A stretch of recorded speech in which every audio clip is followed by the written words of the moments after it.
Hey guys, this is Infinity No What Ifs. I hope you are doing well. Please support to subscribe this channel to watching new interesting stories and to get all videos in real time. Please subscribe. So in this video, we will see second part, what if Naruto were the Phantom of Highschool DXD. Here is short summary. Naruto Uzumaki lost everything, but 8 years later he's returned, with new aspirations to fix the corrupted government that has forsaken him. But when the lives of those he holds precious are put in danger, he will stop at nothing to destroy all those that threaten them. But before we start, if you want more stuff like this, then be sure to subscribe and like this video. And if possible, share this video with your friends. Now let's start the story. The Hyuga clan was a prominent clan in the underworld. Although it wasn't part of the 72 pillars, it did have close ties to the Baal clan, which had been the most prominent clan since the death of Lucifer himself. That gave it a large amount of wealth and power within the underworld. And she, Hanabi Hyuga, was the second heiress of the clan, slated to be heir should anything happen to her sister in the future. She got into her stance, and on a silent signal, they both charged at one another. Her opponent sent a palm strike out, which she blocked with the edge of her forearm. She then sent a volley of swift strikes towards her opponent, but each one of them was narrowly dodged. Her opponent sent a multitude of fast counterattacks, but she had anticipated this and dodged accordingly. They each sent a strike at one another, and each time it was either blocked or parried. Because it only required a single glancing blow and it was all over. That was the power of the Juken style, or gentle fist. She sent a palm strike outward, which was easily dodged by her opponent, who sent a swift counterattack. She parried with her palm and tried to strike at the outstretched limb, but another strike came at her. She quickly backed off to get a small amount of distance. They each waited for an opening, until she saw one. She sent a single palm strike out, but it had been grabbed with ease. And a pair of fingers struck her arm, and the entire limb fell limp. A few swift jabs and a devastating kick that sent her flying away from her opponent. And the proctor who was overseeing the match had declared the victor. She had lost. Had she been less in touch with her emotions, she would have glared hatefully at her opponent, her sister. But she was, so she would keep them to herself. Very good, Hinata. Fate has clearly blessed you with talent far beyond your years. Her father spoke. They were on their knees in front of their father in his office. Hinata had a sultry smirk, while Hanabi held her usual refined expression. Her father was a man who appeared to be in his mid-30s. He had long brown hair and pale eyes. He wore traditional loose-fitting white robes and a long-sleeved brown hori. If she were to describe him, she would say that she had inherited much of his qualities in appearance. But in terms of personality, he was cold and strict. Everything was, for the clan, with him. She had heard from eavesdropping on some of the branch members that he had been much kinder with her mother alive. She didn't know, her mother had passed away shortly after giving birth to herself. And all throughout her life, she could sometimes tell that her father hadn't forgiven her for it. He turned to her, with an expression she couldn't quite place on his experienced visage. Hanabi, you clearly are quite talented, having bested some of our young branch members. He complimented. But it is quite evident that you require more sufficient training that will be befitting of a Hyuga of your stature. We are of the noble Hyuga clan. It wouldn't do good to sully our name with weakness such as yourself at your current skill level. He told her flatly. And if she were being honest with herself, she had expected it. All the while, Hinata had a smirk across her face. The Hyuga clan main estate was of a Japanese-style design, with paper walls and a slanted roof. The old estate having been destroyed sometime during the Civil War. This new estate was built fairly recently, although it had still been before her time. But the estate was separated in half. The more luxurious half was for the main branch members, those who held prestige and talent they inherited within their clan. And the second half was for the side branch members, those who were destined to serve their main branch counterparts. To signify this, they were given the mark of a caged bird. The caged bird seal was a juinjutsu that was forced on the branch memers from a young age. The official purpose of the seal was when a member died, their Byakugan would be sealed away, preventing its secrets from being learned by their enemies. But the main purpose of the seal was far more cruel. When activated by a main branch member, it could cause the destruction of the brain cells within the sealed branch member's head. This discouraged any branch member from revolting, effectively making them slaves within their own clan. Having just met with her father, all Hanabi wanted to do was head to her room and sleep. Turning the corner, she was face to face with her sister. Hinata Hyuga was a beautiful woman 5 years her senior. With her long blue hair running along her back and a few strands framing her face, along with a few shorter bangs in the front. She had lavender eyes courtesy of her Hyuga lineage. She donned a loose-fitting, lavender and cream-hooded jacket with lavender cuffs, that was open at the front, which showed the fishnet crop top she wore that did nothing to hide her generous bust and toned stomach. She also wore a pair of small jean shorts that showed off her legs. Her clothing along with her heavy makeup and red lipstick made her look like something of a slut. But with her fiery attitude you would be harshly told otherwise. "Well, if it isn't my dear little sister," she greeted. How she made it sound condescending she didn't know. "Hello Oni-sama, what are you doing here?" she greeted back. How Hinata had managed to get in front of her she didn't know. "Me," Hinata questioned, "I was just taking a short walk. I find it can be quite relaxing," she told her. "Care to join me?" Hinata asked. She really didn't want to. "I'm feeling quite tired right now. I think I'll head to my room to rest for the night," she told her sister, gesturing to the moon in the sky. While it might be fake, even devils preferred to sleep at night time. "Oh, that's a shame, but this should only take a few minutes. Might I escort you to your room?" Hinata asked, but she started to walk off, not giving Hanabi time to answer. Sighing, Hanabi soon followed. "The moon is quite lovely tonight, don't you think?" Hinata asked. And it was. The full moon illuminated the sky, along with the stars sprinkled in the darkness of the night. All fake of course, and she honestly wished it were real. "I suppose." Hanabi shrugged. "Oh really, I always thought you'd like the moon," Hinata reasoned. She tilted her head. "Why's that?" Hanabi questioned. Hinata smirked. "The moon is always changing, always something new, and always fake." Hanabi narrowed her eyes. "I suppose you'd know all about things being fake," she retorted. What she did next surprised Hanabi. Hinata smiled. She actually had a melancholic expression, a contrast to the usual confident and condescending sister she usually knew. There was a long pause, but then she finally spoke. "You know, back when Mom was still alive, we used to always stay up late and watch the stars whenever there was a full moon. It was nice." She stopped, and Hanabi stopped with her. "That was." Hinata got close enough to whisper into her ear, "until she died," she told her coldly. She even activated her Byakugan for added effect. As she leaned back her expression changed, a smile appeared on her face. "It looks like we reached your room," Hinata pointed out, and they indeed had, as they were both standing outside it. "Have a lovely evening," Hinata told her, her mood having completely changed, and she turned to walk away. Hanabi stared at her sister's backside. She was always so elegant, so noble and so perfect, perfectly fake. How she despised it. After a long pause, she finally opened the door to her room. It was quite cozy, if a bit bland. For a Hyuga shouldn't indulge themselves in such trivial matters such as things like decorations. She had a desk, a chair and a bed, along with a closet she kept her clothes in and a small plant she had gotten to liven the place up. Surveying the room she saw that everything was as it should be, except for one small thing. There was a person sitting on her chair, reading a book. A masked figure with a blue cloak. He turned the page, as if he didn't even notice her entering the room. Until he abruptly got up, he used a hand to store the book in his cloak while the other was limp at his side. She charged, deciding to strike fast and apprehend the intruder. Sending her a palm strike towards his chest, he made no movements to stop her. The figure just stood there observing her every move. The palm connected with his chest, but the strike hadn't landed. Her palm went straight through his solar plexus, and he walked forward. And as if he were a ghost he completely passed right through her. In the time it took to recompose herself from her shock at seeing the abnormal ability, he closed the distance between himself and the door.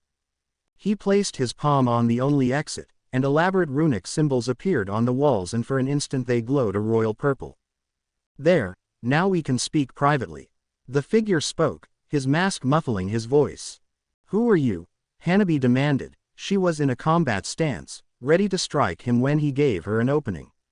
The only problem was that he was currently full of openings, as if he didn't take her seriously at all.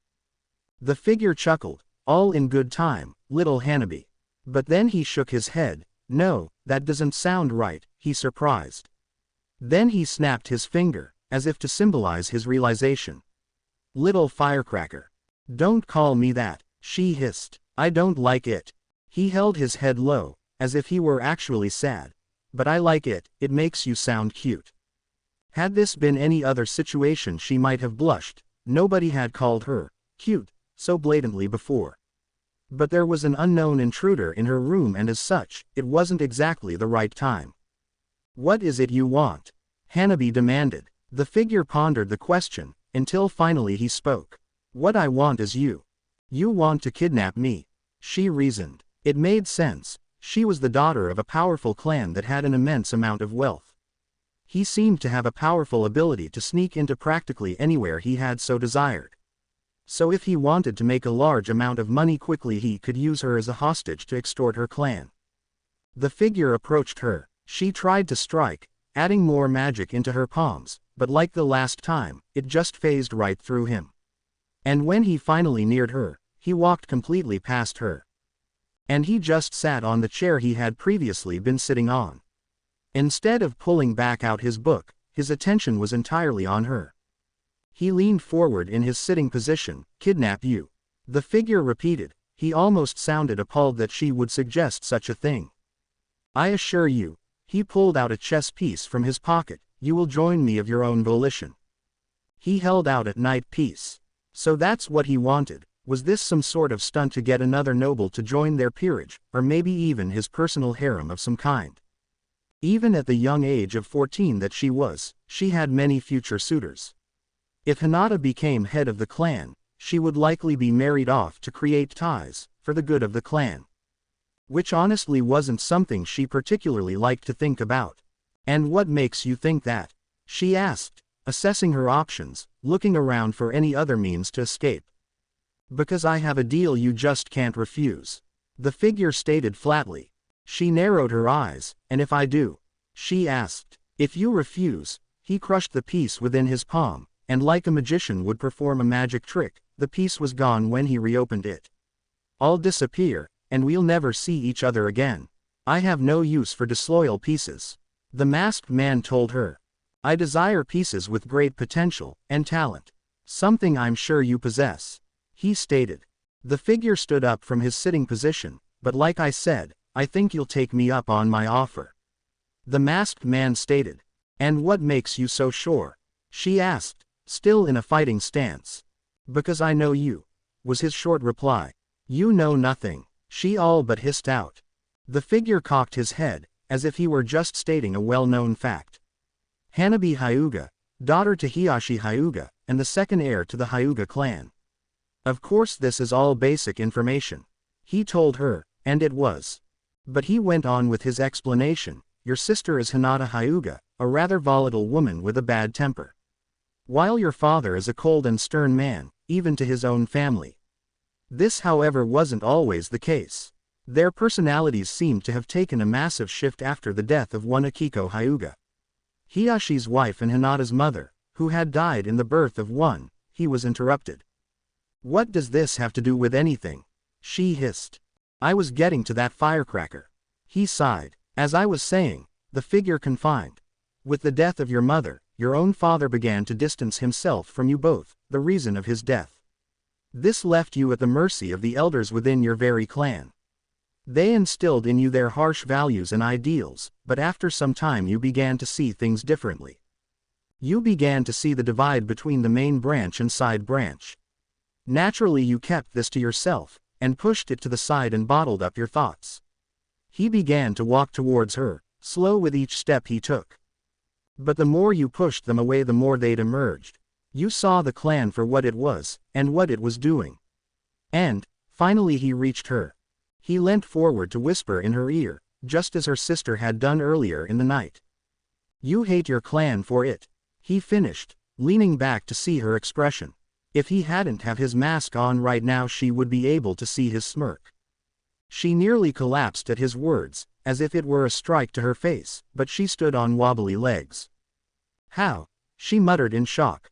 How did I know? He finished, because you're like me. He answered, and her eyes widened at his answer.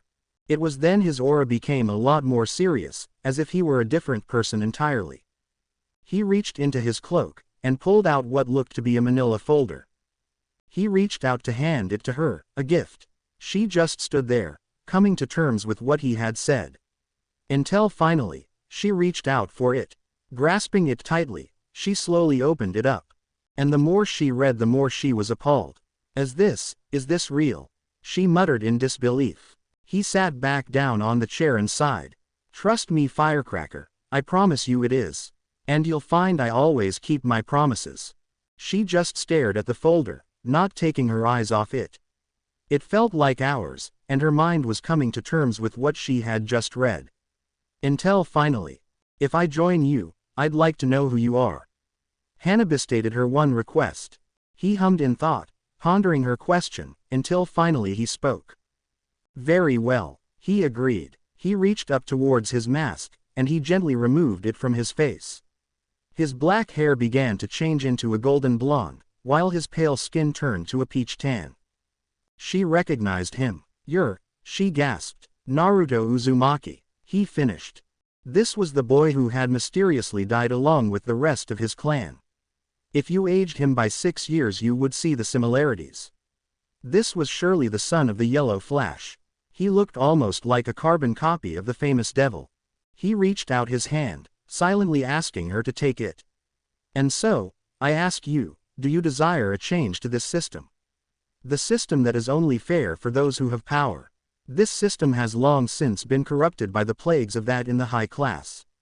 Those who have forsaken the both of us just because they could. It felt like hours passed on, until finally she took his hand, and nodded, and that was all that needed to be said. His eyes morphed into that of a kaleidoscope-like design, and a black spiral appeared within the room, and they both had vanished. Leaving the room barren, as if they hadn't even been there at all. Present Grimori vacation home. I thought you hated vegetables. Rias stated, and there Naruto was, in the kitchen, wearing an apron, and cooking for both their peerages. Naruto sent a glance towards the red-haired girl's direction.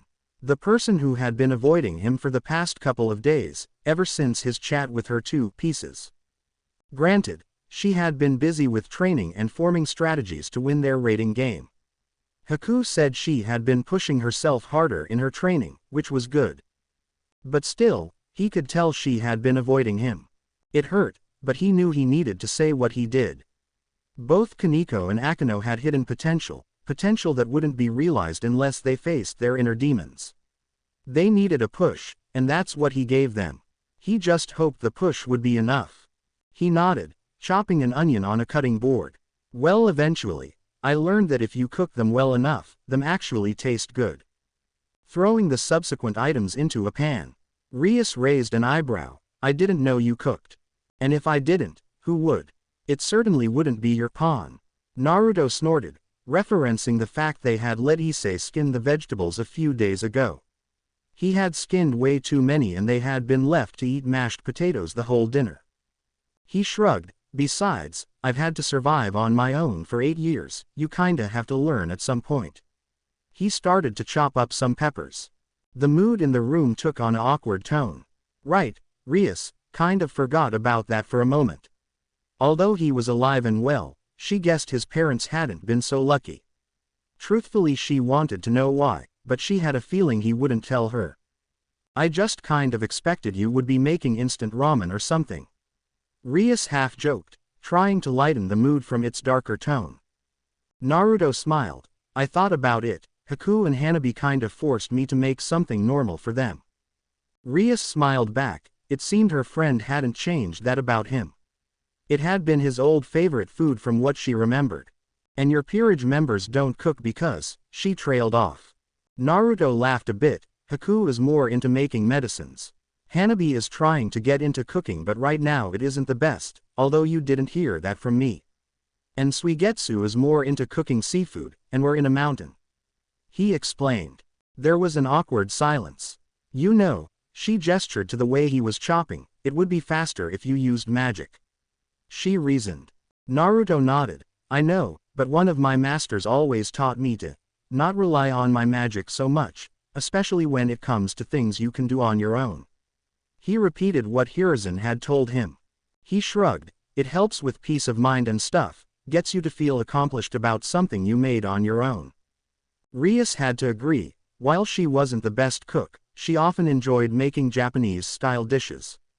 He put the pan full of vegetables on the stovetop, them having been covered in some type of spice mix. He turned the stove on, but it seemed to not be cooperating. And after several more repeated turns on the knob, it seemed the stove hadn't even went up a few degrees. Naruto sighed, but when you can't, you don't. He shrugged as he started a small fire within his fingertips using a spell. She laughed at that, but a thing he had said caught her attention. Master? Who? Rias asked. She wanted to get to know her old friend more. Sadly, her attempt was quickly shot down. Naruto turned towards her. Rias, what is it you really wanted to talk about? He asked, seeing right through her. Her posture straightened, and she became more serious. The things you said to my peerage members. Rias started. Naruto turned away, seemingly focused on stirring the vegetables. That, Naruto recalled what he said, they needed a push, and I gave them one. He reasoned. You really don't think we'll win this? Rias reminded him of what he said that night. It hurt that he didn't believe in her, it truly did. What I think is irrelevant, Naruto told her. He looked over his shoulder, and smiled a bit. But I did leave something out. And upon seeing her gaze, he continued. They have you, Rias, as their king. Rias's eyes widened. They each care for you. And that push I gave them, it wouldn't have worked unless they had someone to catch them. You, he reasoned. His back was still facing towards her, so she couldn't see his expression. That place they're in, that fear of themselves for who they are, it's a deep pit.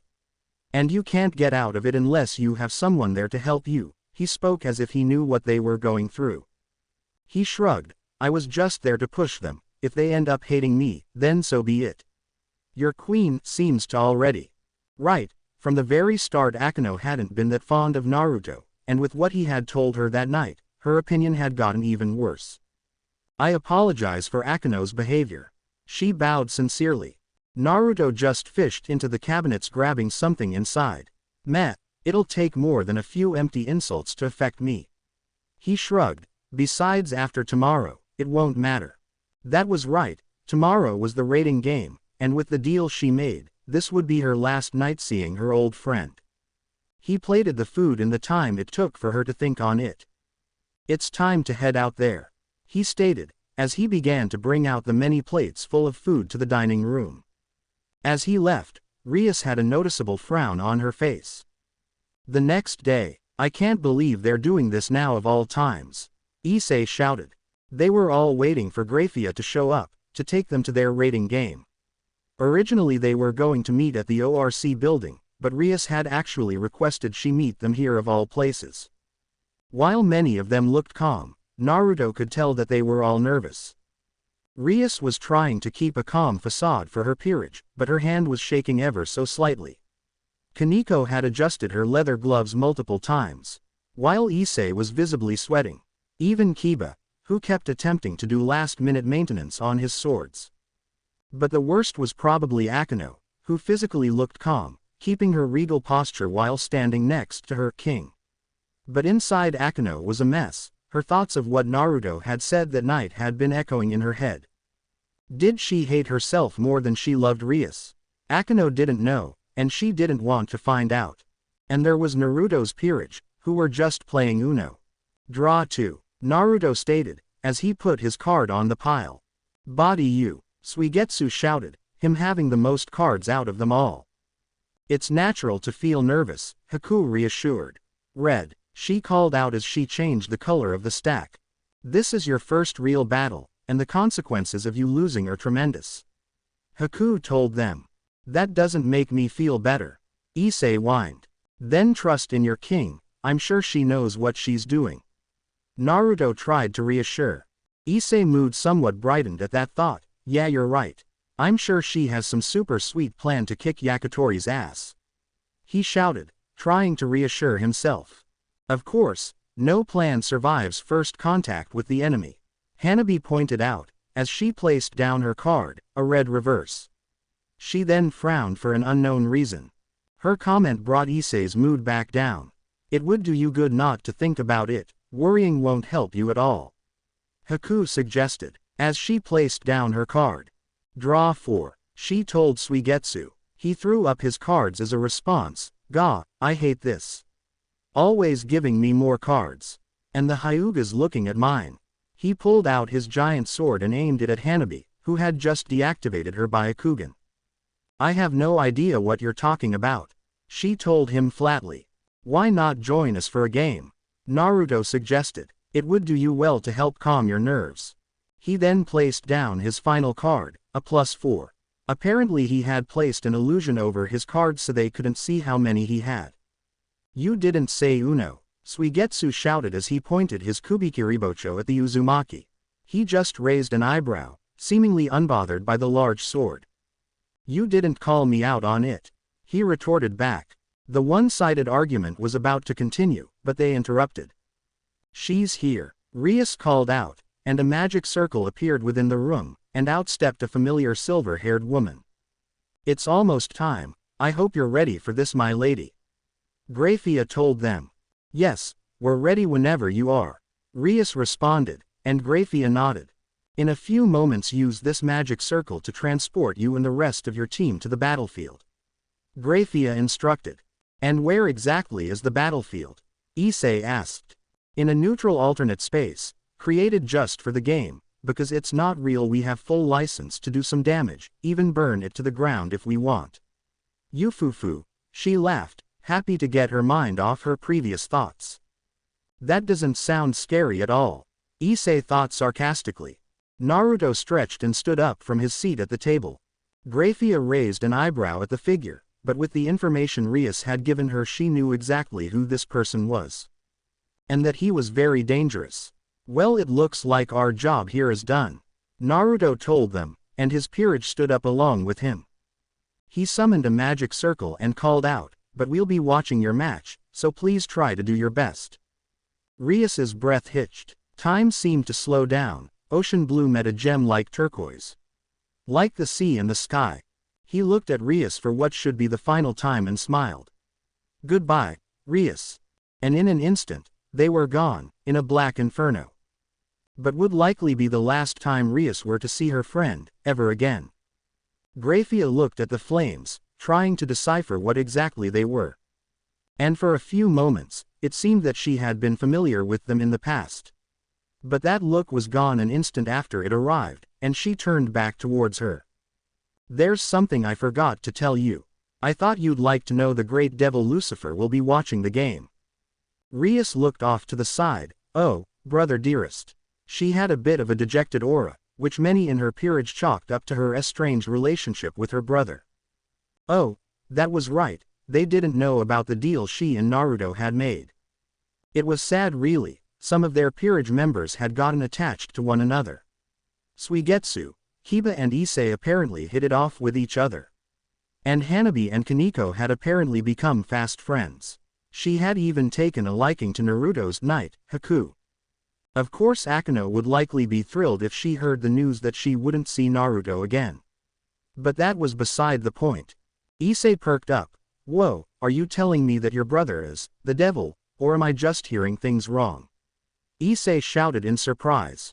Kiba turned towards him. No, Rias's brother is the Lucifer, the king of the devils. Issei jumped from his shock. The Lucifer. The king of the entire underworld is your big bro. He shouted at Rias. That's right, Rias sighed. His name is Searzex, although historically, he's been known by many names. During the Great War, our leader died. Searzex took over the throne and led us through a dark time. He saved the entire Devil Kingdom from annihilation. Kiba explained. So that's why Rias is the heir then. Issei reasoned. Kiba nodded. I had no idea, Issei admitted. After a few minutes the magic circle flared, becoming the Grimoire's personal circle.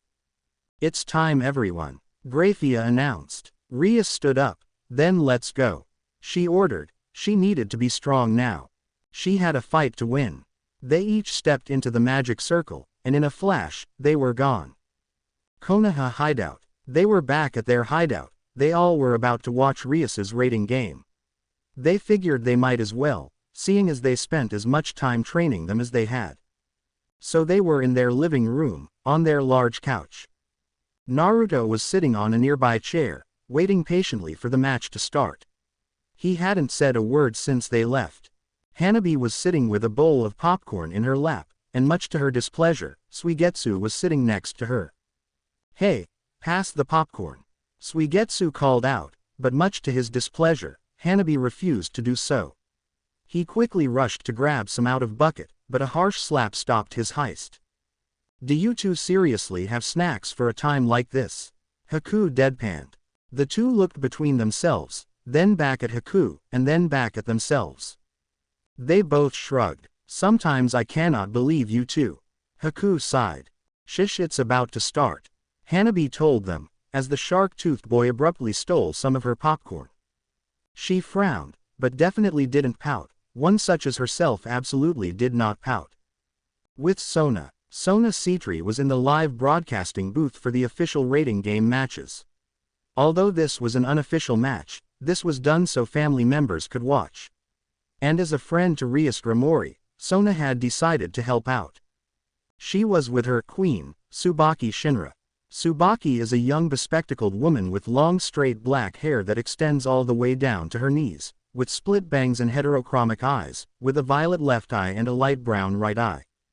In addition to wearing the Kuo Academy girls' school uniform, she also wears blue, semi-rimmed glasses with square lenses. It was just few minutes before the match started. It's Rias's first rating game, I do hope she makes this interesting, Sona commented. Earlier they had tried to visit the old school building to talk to Rias, but it appeared that she hadn't been there in some time. It was quite perplexing. Who do you think will win? Tsubaki asked. Sona adjusted her glasses. If I was a betting girl, I'd say she'd beat that scumbag 7 ways from Sunday. She had full confidence in her rival. Tsubaki nodded, hoping her king was right. It was then the announcements began. Your attention please. A voice echoed throughout the room. Welcome everyone. My name is Graphia. I'm a servant of the House of Grimoire. I will be your referee in today's match. To create the battlefield you will be competing in, I took suggestions from both Lady Rias and Lord Riser. You may recognize this place as it's an exact replica of Kuo Academy, an educational institution in the human world, she explained. Each team has been given an area that will serve as its home base. Lady Rias, your crew will be in the Occult Research Club headquarters in the old schoolhouse, Graphia announced. Show me Phoenix, Sona ordered. Yes ma'am, Tsubaki obliged. An image of Riser surrounded by a multitude of women appeared on the screen. Lord Riser's home base will be located in the principal's office in the new schoolhouse. Pawns will be promoted if they can make their way to the home base of the opposing team. Good luck to all, Graphia announced. After a few minutes, she announced. All right devils, let the game begin. It had all gone wrong. At first he and Kaneko had been sent to the school gym to capture it for their peerage. He had managed to take down 3 of Riser's pawns, while Kaneko took down a single rook. They had retreated, which allowed for Akeno to blow up the entire building, along with the 4 of Riser's members inside. But sadly they had been ambushes, and Kaneko had been blasted by Riser's queen, Ubeluna, who had the ability to create large explosions with her magic. Luckily Akeno had shown up to face her, and then he had managed to regroup with Kiba, who had battled and defeated another 3 of Riser's pawns in the nearby forests. They were then attacked by the remainder of Riser's peerage, minus his queen. But using an ability he gained over the training period, which he called Dragon Shot, he was able to take out 1 of Riser's rooks, and Kiba had taken down another knight. After that, he had even managed to unlock a new ability to give power to his allies and other objects. And with that he had given Kiba a large amount of his boosted power. Using Sword Birth, a sacred gear Kiba possessed, which allowed him to create numerous amounts of demonic swords. Kiba was then able to take out Riser's remaining 2 pawns, knight, and a bishop. But then things took a turn for the worse. Akeno had lost, and Ubeluna had managed to take out Kiba through a surprise attack, nobly sacrificing himself to push him out of the way. But what's worse, is that she didn't even see him as a threat, she chose to leave him in favor of regrouping with her king. Exhausted from his last 2 battles, he mustered all his strength, all his will to keep fighting. He trudged onward to Riser's base. He promoted himself to queen, met up with Rias and Riser. He was about to beat that Yakitori bastard's ass. But then, he collapsed, his body gave out, and all his exhaustion washing over him in one fell swoop. The last thing he remembered was Rias's tears. And then she surrendered.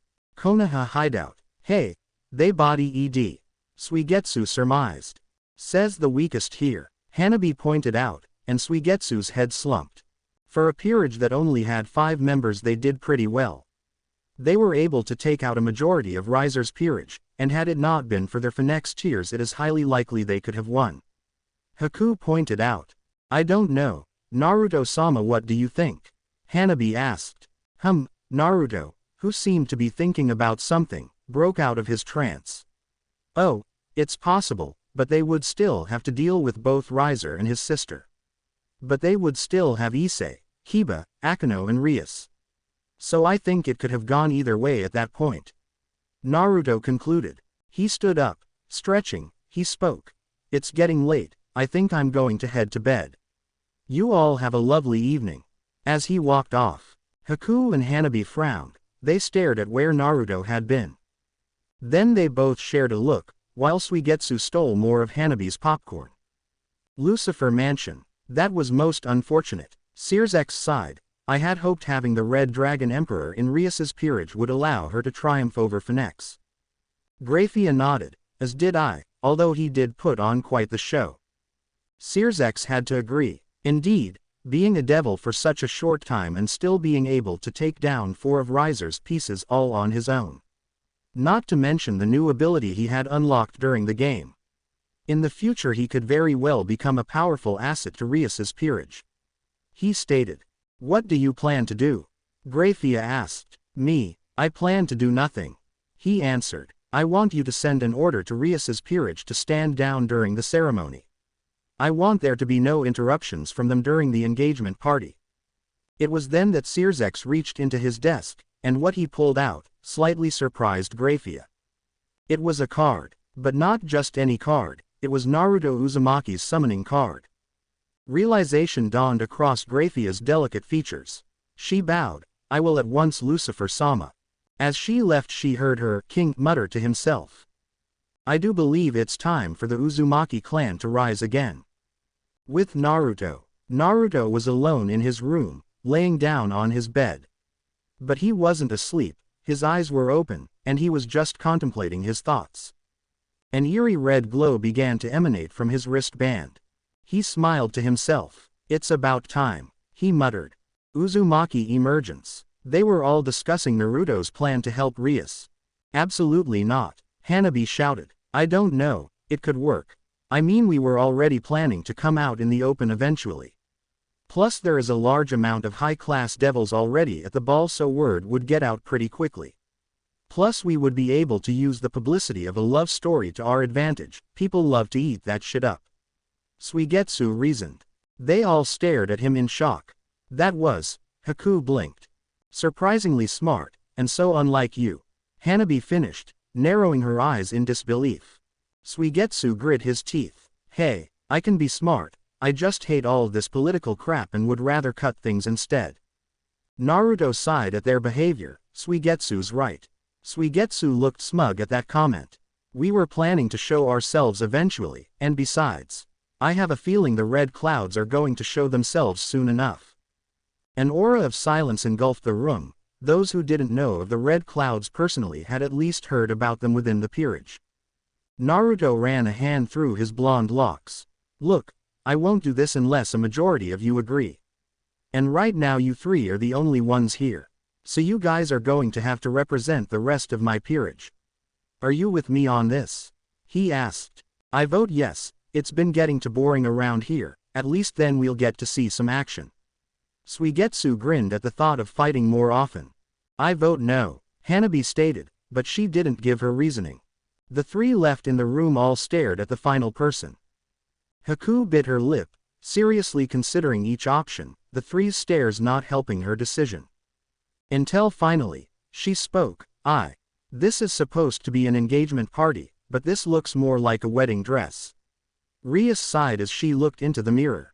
She was now wearing an extravagant white dress with a gold necklace over her old silver one and white gloves. You're exactly right, a voice spoke. It was then that a multitude of flames appeared in the room, to signify a phoenix's arrival. Riser-sama, you can't. This area is off limits. A nearby maid informed. This was the room where the bride was supposed to get ready. Don't be so rigid, he waved her off. I'm the star of the party tonight. Riser told them. He then turned towards her. Oh, right, the bride is the star, my bad. Riser corrected, although he still sounded condescending while doing it. I'm not a bride just yet. She told him, and he sneered. What's up with this dress? Rias asked. It was far too like a wedding dress for her liking. It's perfect, he told her. He closed the distance between them as he placed a hand on her shoulder. She absolutely hated it. It'll show the devil world the bonding between the Grimoire and Phoenix households. Wearing this, it makes it easy for you to give up, doesn't it? Although he noticed something that didn't fit. Abruptly, he stole the vile necklace that she had around her neck. Don't touch that, she hissed. Riser narrowed his eyes. This was given to you by that half-rate Phoenix, wasn't it? She asked as he stared at it. Rias stole the necklace back from him. I won't let you insult him. She grounded out. Oh, you still care about him? Riser mocked. Well, he's dead. Him and his low-rate clan died 8 years ago. Good riddance, I say. We don't need filth such as them dirtying up the underworld. Rias glared hatefully at her fiancé. Riser, leave, now, she snarled. He jumped back a little in shock, but then he quickly regained his composure as an arrogant smirk formed across his face. All right, if it pleases, my Rias, then I'll leave. Riser mocked. But don't worry, your actual wedding ceremony will be on a whole different level. Following the Phoenix family tradition, it'll be the realm's most gorgeous dress, decorated with wings of fire. He told her, as he disappeared in an array of yellow flames. As he left, Rias could only stare at the necklace she held within her hand. She thought about the memory of how she'd gotten it. Flashback 8 years ago. It was a few days since their assassination attempt, and about a month from Naruto's disappearance and apparent death.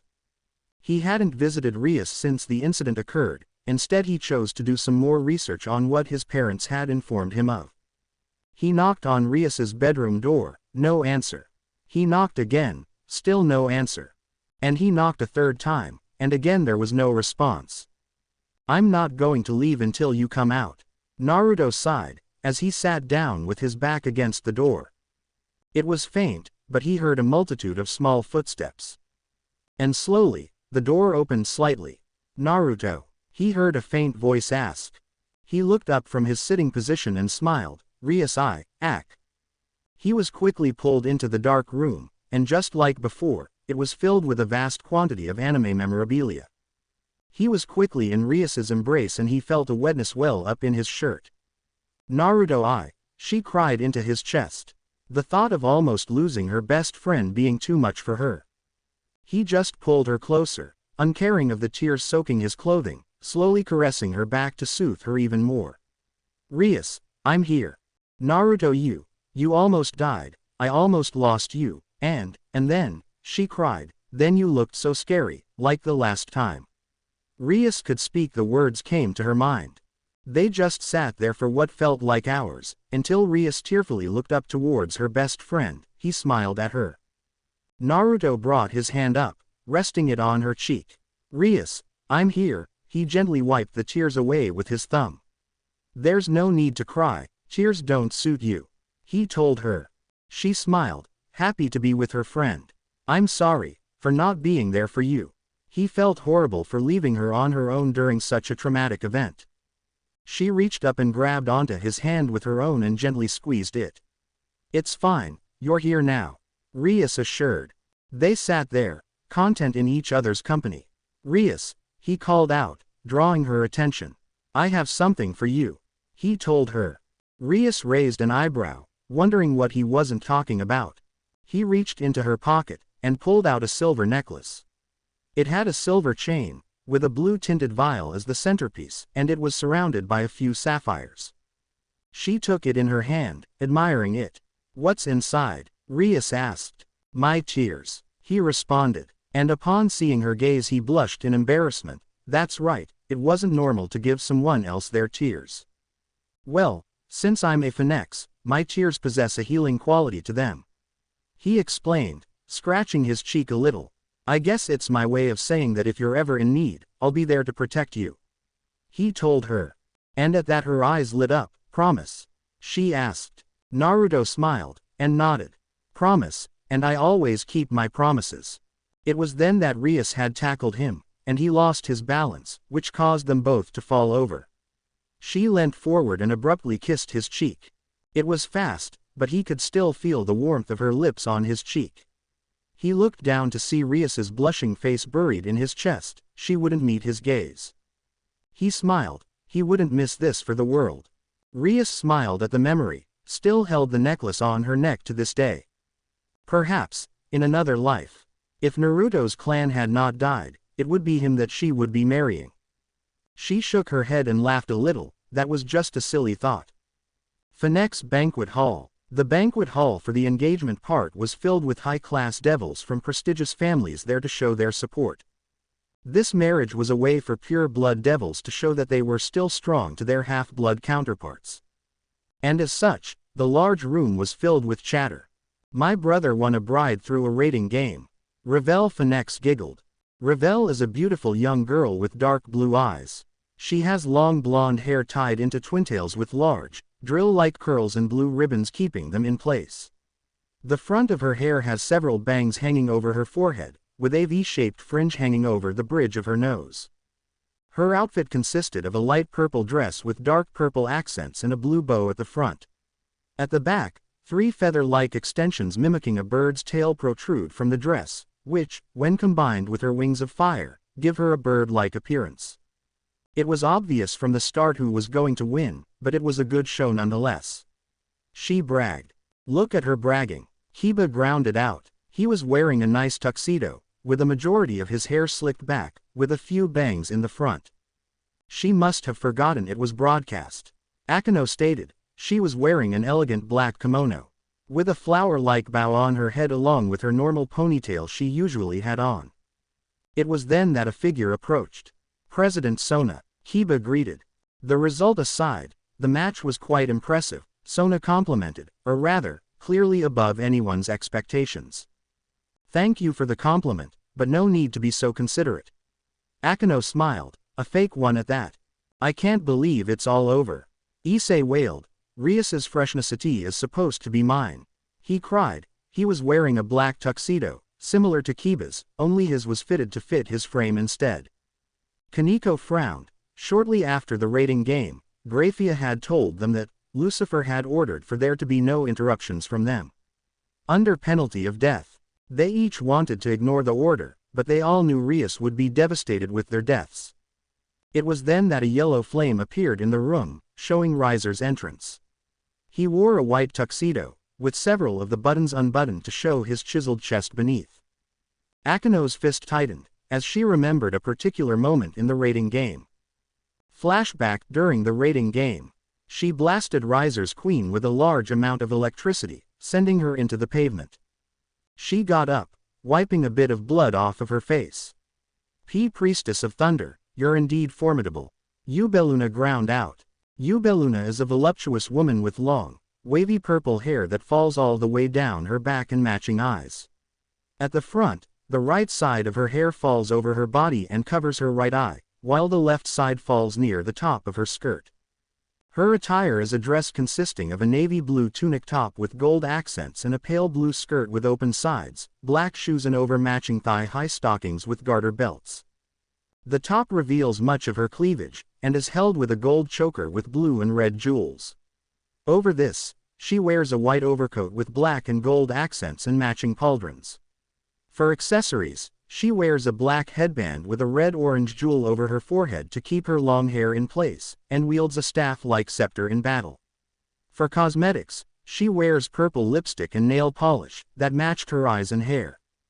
However, her attire was heavily damaged, with scorch marks and burns marring her body, courtesy of the fight she was now participating in, a testament to Akino's strength. Yubeluna smirked, "But your magic is already depleted," she stated. "Worry not," Akino assured. Her clothes were also heavily damaged, with a large rip down the middle that showed off a generous amount of cleavage. "I'll recover after a short rest." Yubeluna laughed. "I'm not sure you'll have time to rest." She then pulled out a vial of liquid from her dress. Akino recognized the liquid. "That's... You fell for it," Yubeluna stated, as she opened the vial, allowing the liquid to fall upon her. A yellow glow enveloping her form. Her magic reserves grew significantly, almost to the point where they matched her normal reserves. Akino tried to stop her, but she got an explosive blast for her troubles, as she collapsed on the ground. Unable to recover, she was weak, she was about to lose, to fail Rias. Could she do that? Fail the one person who cared for her? She thought back to what Naruto had told her. Did she love Rias more than she hated herself? Akino stood up on wobbly legs, using all her willpower to stand. As she gathered lightning into her palms, but unlike before, this lightning was sky blue in its color. Holy lightning, her birthright, a testament that she was the daughter of Barakiel, a governor-general of the Grigori, or the fallen angel faction. As she was about to throw her holy magic at her opponent. Boom! An explosion was met as her response, before she was able to blast her opponent. All because she hadn't made her decision quick enough. She vaguely saw Issei's silhouette in the distance. And then she was gone. Rias Sama's queen, retired. Graphia announced. Present. Famed nobles of the underworld. The Phoenix family is honored by your attendance tonight.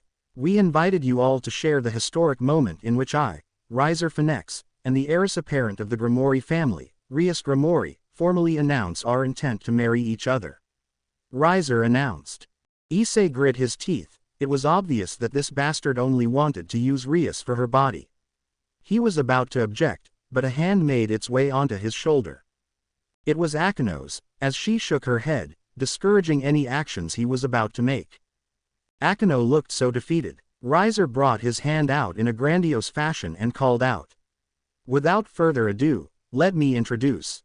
A red magic circle appeared within the ballroom, as Rias appeared in a shower of sparkles. If you looked closely, you could see that a large frown adorned Rias's face. My Empress, Rias Grimoire. Riser finished. It was then that a multitude of loud noises could be heard from outside the building. Off to the side, one Seer's Lucifer smirked. It's about time. He muttered. Outside, a figure could be seen off in the distance. He made no efforts to conceal himself as he stepped forward. As he neared the building, a guard called out to him, "Stop." "Who goes there?" the guard ordered, as he readied his blade. Naruto made no moves to answer him. Instead he opted to summon a black magic circle and blast the guard with a torrent of wind magic. Of course, he wasn't trying to mortally wound or even kill the guards. Maybe a beat down would show them how relaxed they had been on their job. Effortlessly grabbing a large spear that had been aimed at his chest, being careful to have not grabbed the pointed edge. He pushed it back, which in turn sent the guard holding onto it flying. As he started to reach the door, more and more guards got in his way. Of course, for him, this was no trouble at all. Inside, it was then that a large blast of air was sent at the door, which sent a torrent of winds inside the building as the large door had been blown open. Rias stared at the figure in shock. A figure stepped forward, wearing a porcelain three-eyed fox mask, with a fur-lined blue cloak. That was Naruto. What was he doing here? How dare you break in? Riser snarled. Who the hell are you? He demanded. The figure made no attempts to answer, as he continued to walk forward silently. "Who is that man?" Ravel asked in shock. Akano, Kaneko, Kiba and Issei stared in shock. That was the same person who had saved them during the incident a few weeks ago. "Seize him!" Riser shouted, and it was then that a multitude of guards came forward, but a harsh blast of wind sent them back. Riser sent a fireball at the intruder, which made contact with the figure. But as the dust cleared, the figure could still be seen, no worse for wear and not a speck of dust on his clothing. "A lovely reception, don't you agree?" the figure asked rhetorically, as he continued his march forward, slowly making his way to the end of the hall. "What are you?" Riser demands it. Riser shouted. Although he dialed his attack back to keep damage to a minimum, it had still been powerful. "I mean, you invited my fiancé. I thought I would have also received an invitation as well." He shook his head at that thought. "I guess it might have been asking for too much," he mused. "Fiancé?" Rias repeated. What was Naruto talking about? "What the hell are you talking about?" Riser demanded, two fireballs dancing within his palms. The figure turned towards Riser, only then acknowledging his presence. 8 years ago, a marriage was announced. A union between both House Grimori and House Phoenix. The figure explained, what it had to do with anything Riser didn't know. But why only 8 years ago? What happened 8 years ago to announce it just then? Why not announce the marriage earlier? Surely announcing it as soon as possible would have a greater effect. He questioned. The figure continued, the truth is that the marriage contract had just been formed the year they announced it, but why? "What are you talking about?" Riser demanded. The masked man just sighed. "I was getting to that, always with the interruptions." He muttered. Anyways, the reason for why the contract had been formed the year it was announced, was because Rias Grimori was already within another marriage contract. But with the previous contract being annulled, due to the death of the heir she was wedded to. A few of the smarter devils in the room realized what he was getting at, and gasped. He turned towards Riser once more. "You wanted to know who I am?" he asked. The figure reached for his mask, and as he pulled it off, his skin became tanned as his hair gained a golden color. Many of the devils in the room gasped. This man in front of them looked like a carbon copy of Minato Namikaze, the yellow flash of the underworld. The only problem was that his eyes were currently a blood red with spinning tomo, the Sharingan. Something that Minato had never possessed. That would mean, "My name is Naruto of the Uzumaki clan, and the rightful fiancé of one Rias Grimori," he announced. And as he announced that, the silence in the room was so large you could hear a pin drop. But as more and more people began to mutter amongst themselves, Naruto held a red magic circle with a spiral pattern within his right hand, confirming his identity within the Uzumaki clan. A contrast to the normal black with 3 tomo circles he normally used. And a document in the other hand, the actual marriage contract in his left. It even possessed the official Uzumaki and Grimori clan seal. An important thing to remember about an official clan seal, that could never be forged by an outside party. That meant that the document was an official document signed by the clan head. Riser stared at the man, before his anger resurfaced. Riser attempted to send a fireball at the document, but the seals that had been placed on it by his clan had prevented its destruction. "Careful Riser, destruction of an official clan document is a crime," Naruto warned. Rias turned towards Zeoticus. "Father, is this true?" A bit of hope sneaking into her questioning gaze. But right now, Zeoticus's mind was at work. Truthfully, the union between the Grimori and Uzumaki clan was meant to be a secret until Rias and Naruto had been older, at the request of his good friend Minato. The only people who actually knew about the contract was Venelana, who would have told him about this stunt. The Phoenix and Grimori Council, who probably wouldn't have even organized the event, in favor of having Rias marry Riser. Kushina and Minato Uzumaki, who were thought dead. But if their son was here and alive, it was also possible that they had also survived the clan's extinction. And Searzex, and judging by the look his son gave him, it only confirmed his theory. Now that he looked at the document, it looked to the official document they had submitted to the Mao for official documentation. Zeoticus actually laughed, so that was Searzek's game. He decided to play along. It is indeed true, and it would appear that Rias is slated to wed 2 people. Whatever will we do? He questioned. Sirzex stepped up, Graphia in tow. Perhaps I have a solution. He offered up. It would appear that Rias Grimori is offered up to be west to 2 clans. Now this can't do, as it would violate several clauses in both agreements. Sirzex then clapped his hands, as if to symbolize his realization. Perhaps we should settle this in a rating game. He questioned. I think that is a lovely idea. Zeodicus agreed. Great. What say you? Sirzex asked, addressing both Riser and Naruto. Riser grew an arrogant smirk across his face, confident he would win such a confrontation. Riser agrees, but if this half-rate devil wishes to challenge a phoenix such as I, that will be his downfall. He goaded. Meanwhile, Naruto seemed to be cleaning out his ears. Did you say something? He asked, channeling his inner Kakashi, knowing for people like Riser, it was absolute torture to them. Riser-sama has challenged you to a rating game. Do you wish to accept, Naruto-san? Graphia asked. Naruto shrugged. Do you expect me to come all this way and back out now? Of course I wish to accept. The Lucifer clapped his hands. Great, an official rating game has been announced. This ceremony was getting boring anyway. Gather your peerages and prepare for battle. I believe I have an area already laid out. It was then that 15 beautiful women surrounded Riser. This was his full peerage. Wow. Naruto blinked in surprise. Riser smirked. Of course, seeing my peerage you must see how pointless this endeavor is. No, it's not that. Naruto shook his head, it's just that I didn't expect you to go for quantity over quality. He then grew a smirk across his face. Allow me to show you mine. He summoned a magic circle. Out stepped 3 cloaked individuals. They each had on a white cloak with several red stripes lining the bottom. Each had on a different porcelain mask, specifically an owl, a shark and a rabbit. What kind of peerage is that? You only have 3 members. Riser mocked. I only need 3 members to beat you, Naruto told him. I thought it would hasten things up a bit, he commented.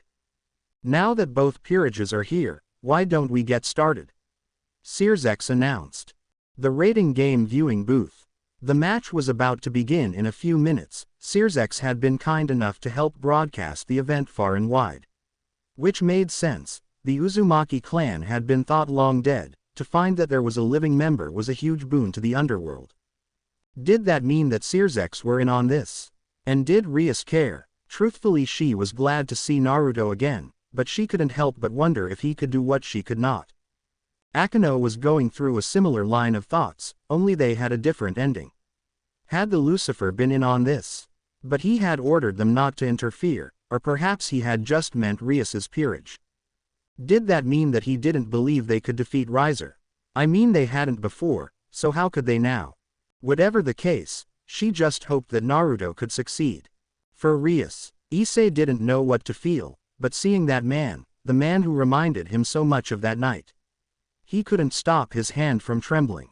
With Sirzex. Sirzex was sitting with the lords and ladies of both houses Grimori and Phoenix. Excellent. This is all going according to my plan. Sirzex muttered.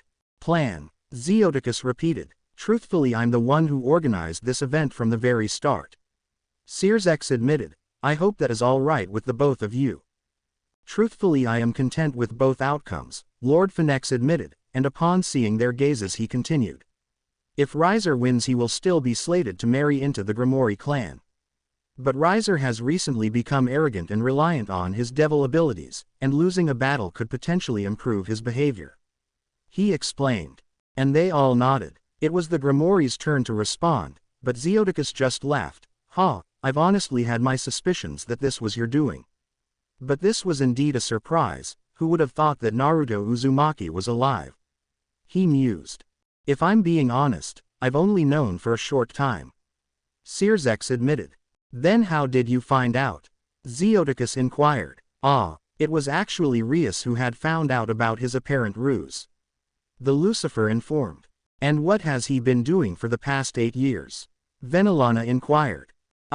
Sirzex thought about it, have no idea. He finished. And all of the occupants in the room signed. But if rumors we to be believed, Naruto was apparently very strong. A boogeyman in the underworld of a sort. He hoped that he had chosen well, because as payment for saving his sister, he, the Lucifer, had given the young devil one favor. In Kyoto, this is such a drag, and I know he's gonna make us do more work after this. Deer sighed, as he gazed at the TV with a lazy expression. Well, at least he isn't boring. Dog commented, as he turned a page in his orange book. Who would have thought that our king would be such a cliché? Monkey sighed, as he took out a cigarette from his pocket and tried to light it. Keyword was tried, as Raven grabbed it out of his hand and threw it on the ground. I don't know, I think it's a little sweet. Raven commented. It was then that a child with black spiky hair and red eyes quickly ran in the room. She also appeared to be holding a throwing knife.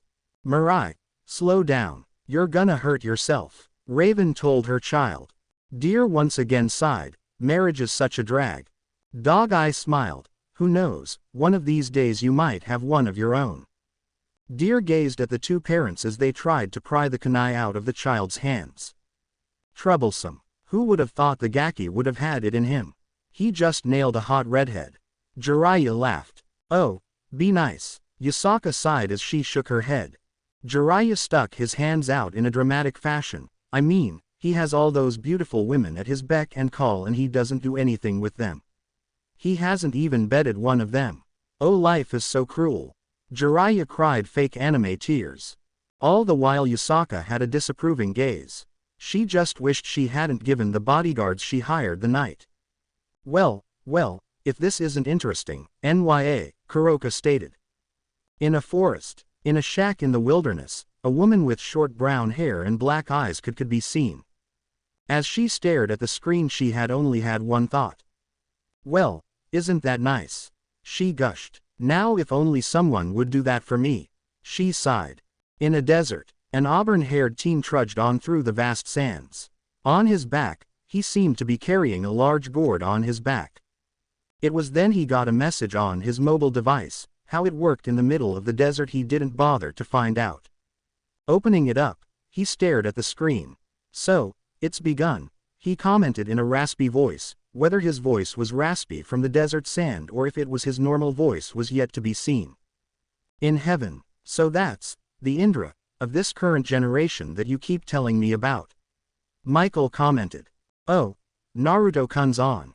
Gabriel asked. Indeed, it appears he is fighting in a rating game for the hand in marriage of the heiress of Grimoire. Isn't that sweet? Michael asked. But as he turned to Gabriel, it almost looked like she ate a sour. In the Grigori, well, if it isn't our good friend Naruto Uzumaki. Azazel commented. Hey Valley, he yelled out. After a few minutes, a shadowed figure entered the room. What is it you want? The now named Valley asked. Oh, it's nothing. Azazel then grew a large smirk on his face. It's just that our lovely friend, Naruto is about to enter a rating game. And it looks like it's for a lovely marriage with one Rias Grimoire, isn't that sweet? He asked sarcastically. It was then that Valley hastily turned towards the screen, with an icy glare that spoke of nothing but absolute fury for the recipient. What? Valley grounded out slowly, through gritted teeth. In the rating game, Naruto and his peerage were gathered on the roof of their main base. It was apparently the Kuo main school building. They had been given the same arena Rias had fought in. This time, Riser had chosen to reside in the old school building, for what was his fiance's was also his or something like that. Naruto didn't care enough to refute him.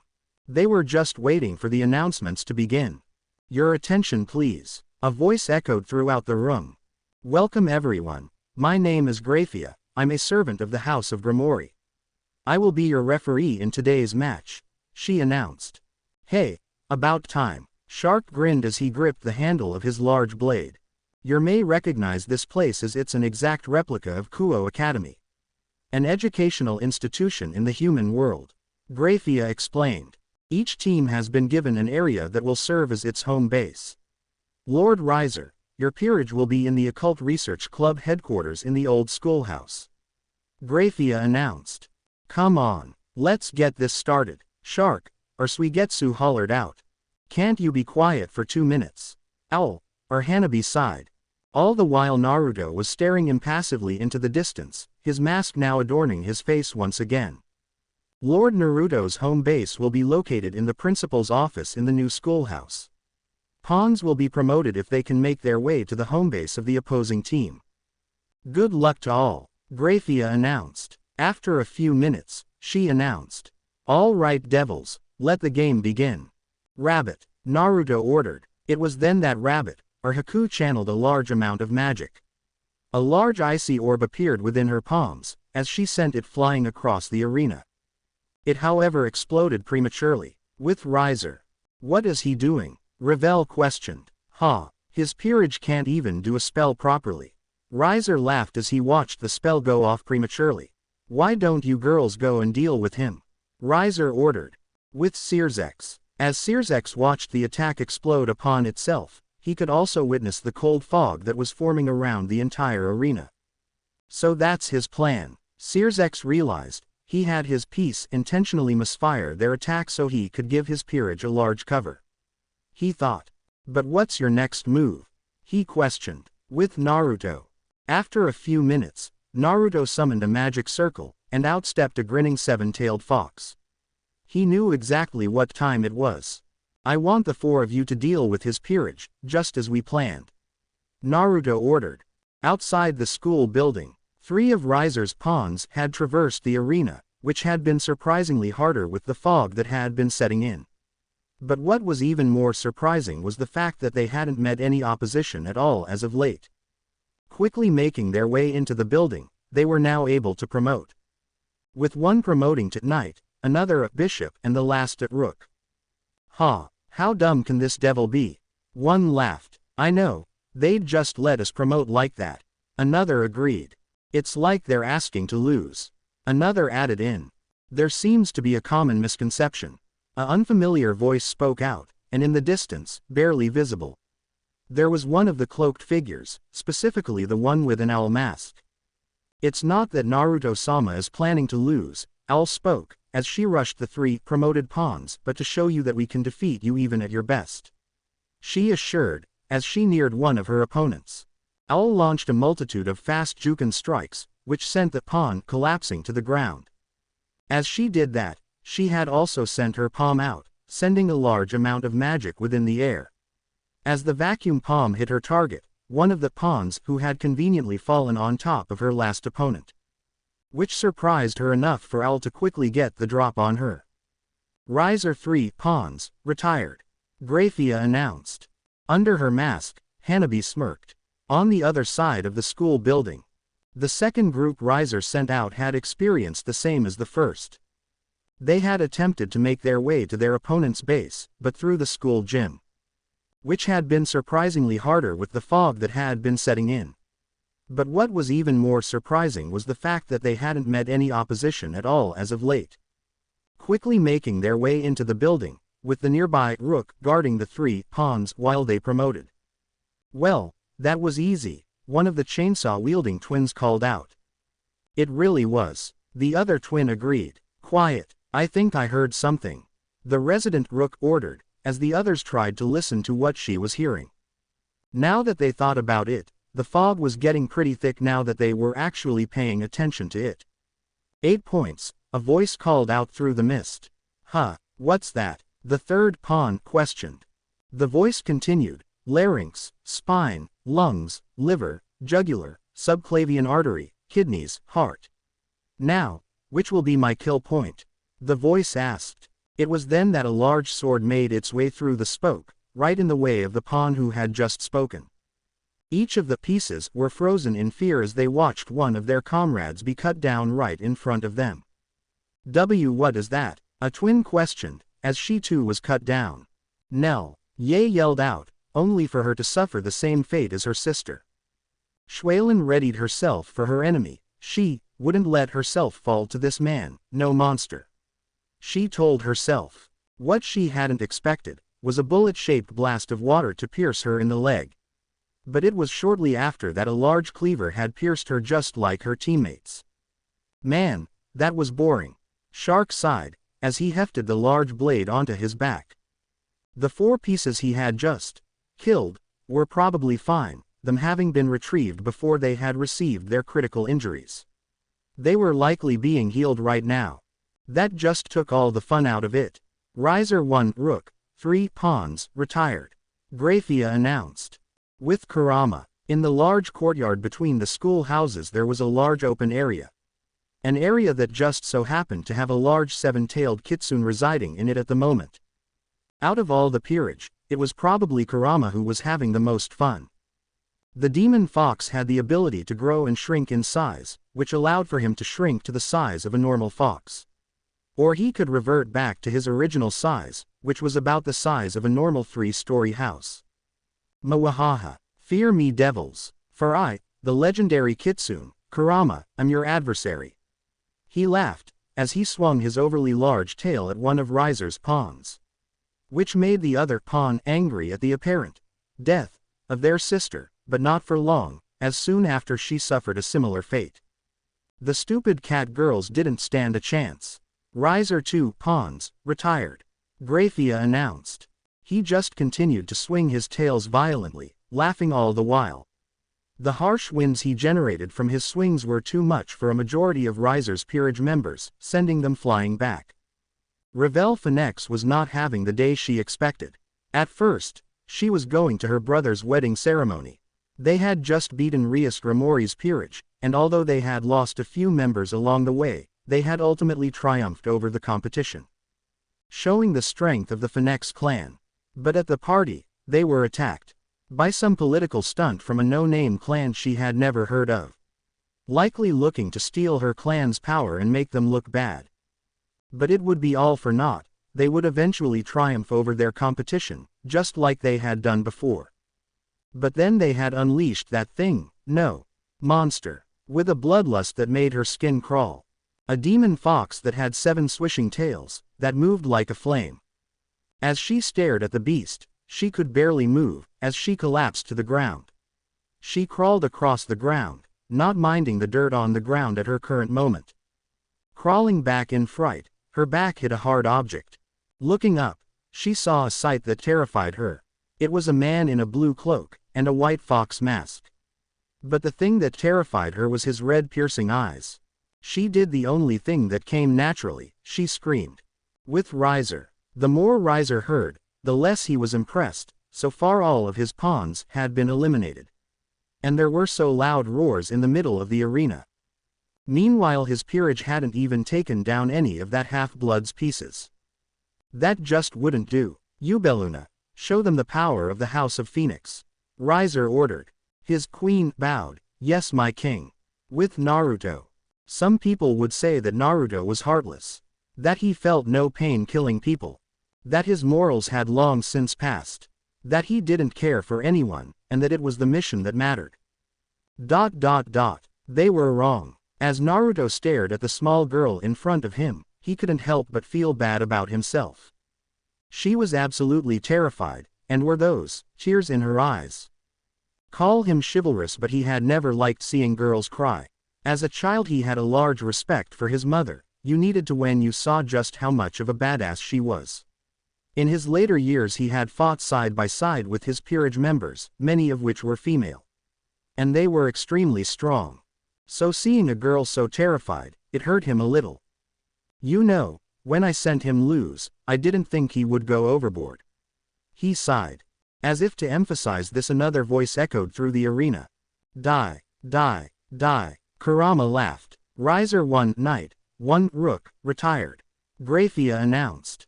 Yup, his familiar was definitely going a bit overboard.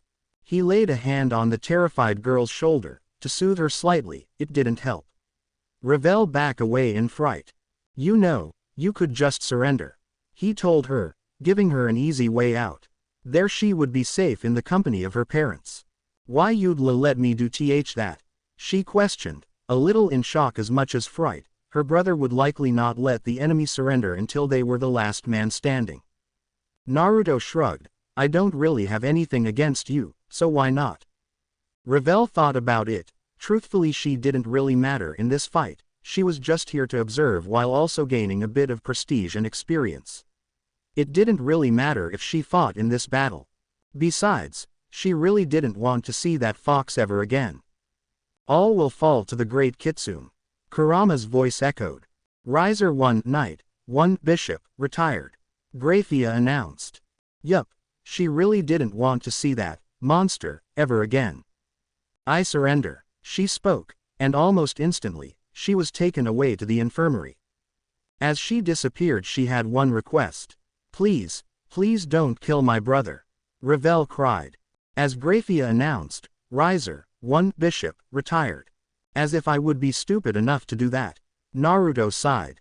With Yubeluna. Yubeluna was flying high above the arena, searching for Naruto's peerage members. The search was surprisingly difficult, as there was a large fog that overtook the arena. And Riser's queen was not happy. Her king's entire peerage was retired, and they hadn't even gotten a single member of the opposing peerage for their troubles. But she wasn't going to worry, for Riser was sure to beat these peasants for interfering with his wedding. It was probably that slut Rias, who organized this entire thing to begin with. Hello Queen San. Rabbit, or Haku greeted. Surprised at the voice, Yubeluna looked to where it came from, only to be left surprised. It was a mirror that happened to be floating several stories above the ground. What was even stranger was the fact that there was someone in the reflection. A person in a white cloak, with a rabbit porcelain mask. You're one of the intruder's peerage members. She recognized. Prepare to fall to Riser Sama's might. Yubeluna shouted, as she readied her staff. Almost instantly, an explosion occurred on the mirror, but as the smoke cleared, the mirror was still intact. Your spell is far too weak to damage my demonic ice mirrors. Rabbit told her, no worse for wear. Several more ice mirrors appeared, and it was then that Yubeluna was surrounded from a 360-degree angle on all sides in a dome made of mirrors. Each dome had the reflection of Haku, holding several Senbon made of ice. I must apologize, but I must follow the will of my master. Haku told her, as she sent several needles as Yubeluna. And after several seconds, and several more explosions that had no effects whatsoever, the dome disappeared. And Yubeluna crash-landed out of the air, with enough needles to say she more that resembled a pin-cushion. And a rabbit, who floated to the ground gracefully, looking as if she were just taking an evening stroll. Yubeluna glared harshly at her opponent. Honestly, she sighed, I'd thought it would have taken a lot more effort to put you down, being named the Bomb Queen and all. Yubeluna glared even harder at the use of the nickname she hated.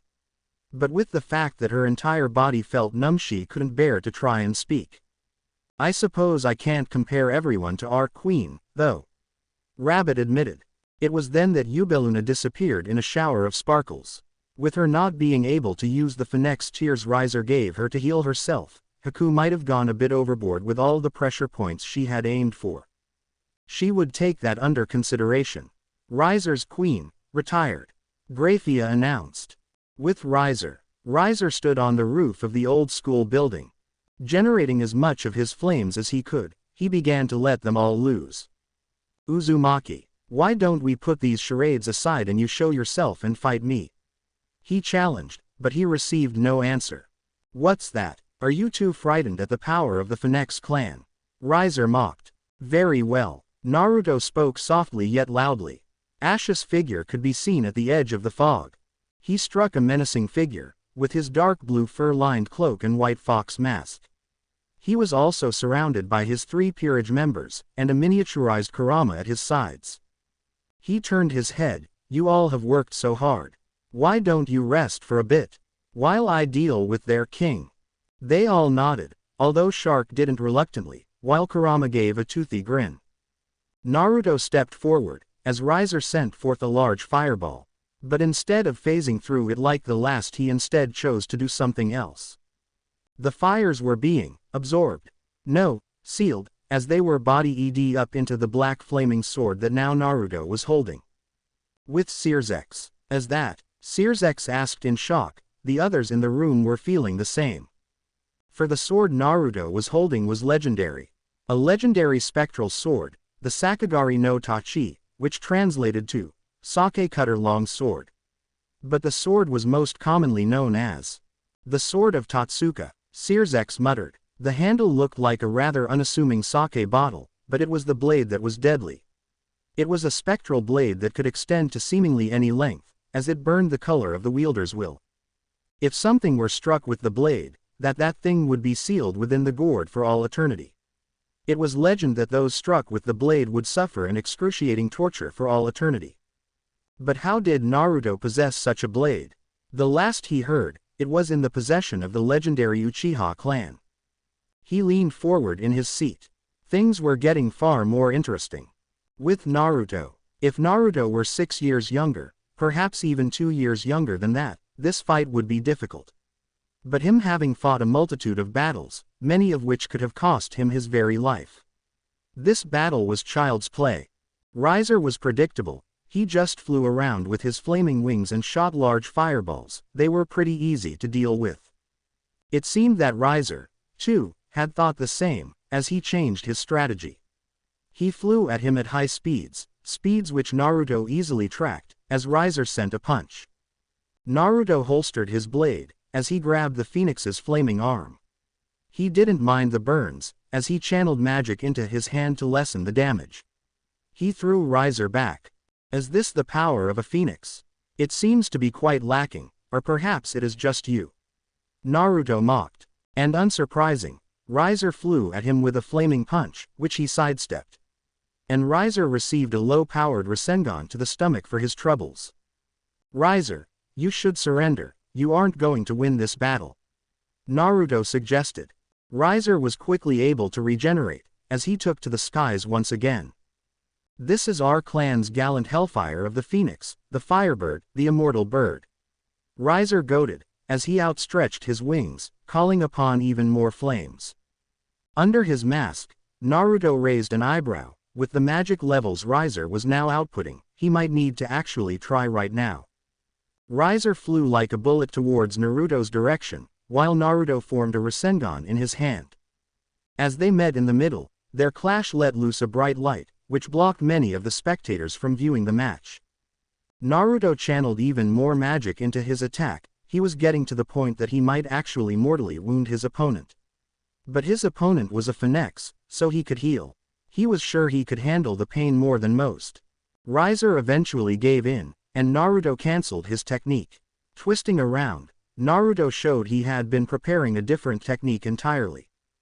Thunderbolt. Naruto thought of the technique's name, as he summoned a miniature thunderstorm within the arena. Riser was abruptly struck by a bolt of lightning, which sent him hurling across the arena onto the ground. Recognize the spell? Probably not, but I got it from a little birdie I know. Naruto told the downed phoenix. With Akeno, Rias stared at the technique in shock. That's my technique. Akeno finished, which caused the rest of her peerage to be surprised at what they had just seen. Watching the game, they had all been amazed at Naruto's peerage's strength, how they were easily able to defeat Riser's entire peerage with seemingly no effort. That also made them feel inadequate, at the fact that they hadn't been able to do the same without suffering severe casualties. Rias had told her that Naruto was able to copy specific techniques. She hadn't thought he would copy her spell. But when, unless, during our fight against him, Akeno realized.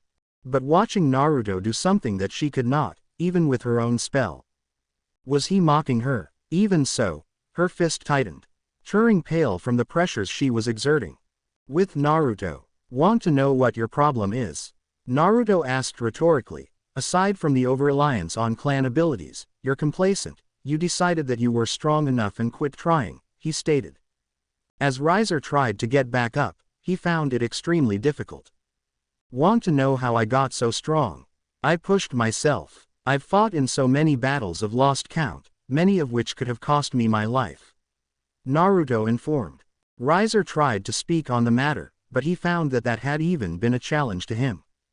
Oh, you realize it now? Naruto asked. The spell I used on you, it wasn't to hurt you, but to paralyze you. How? Riser thought, unable to speak on the matter. Did you know that water is a natural conductor for electricity?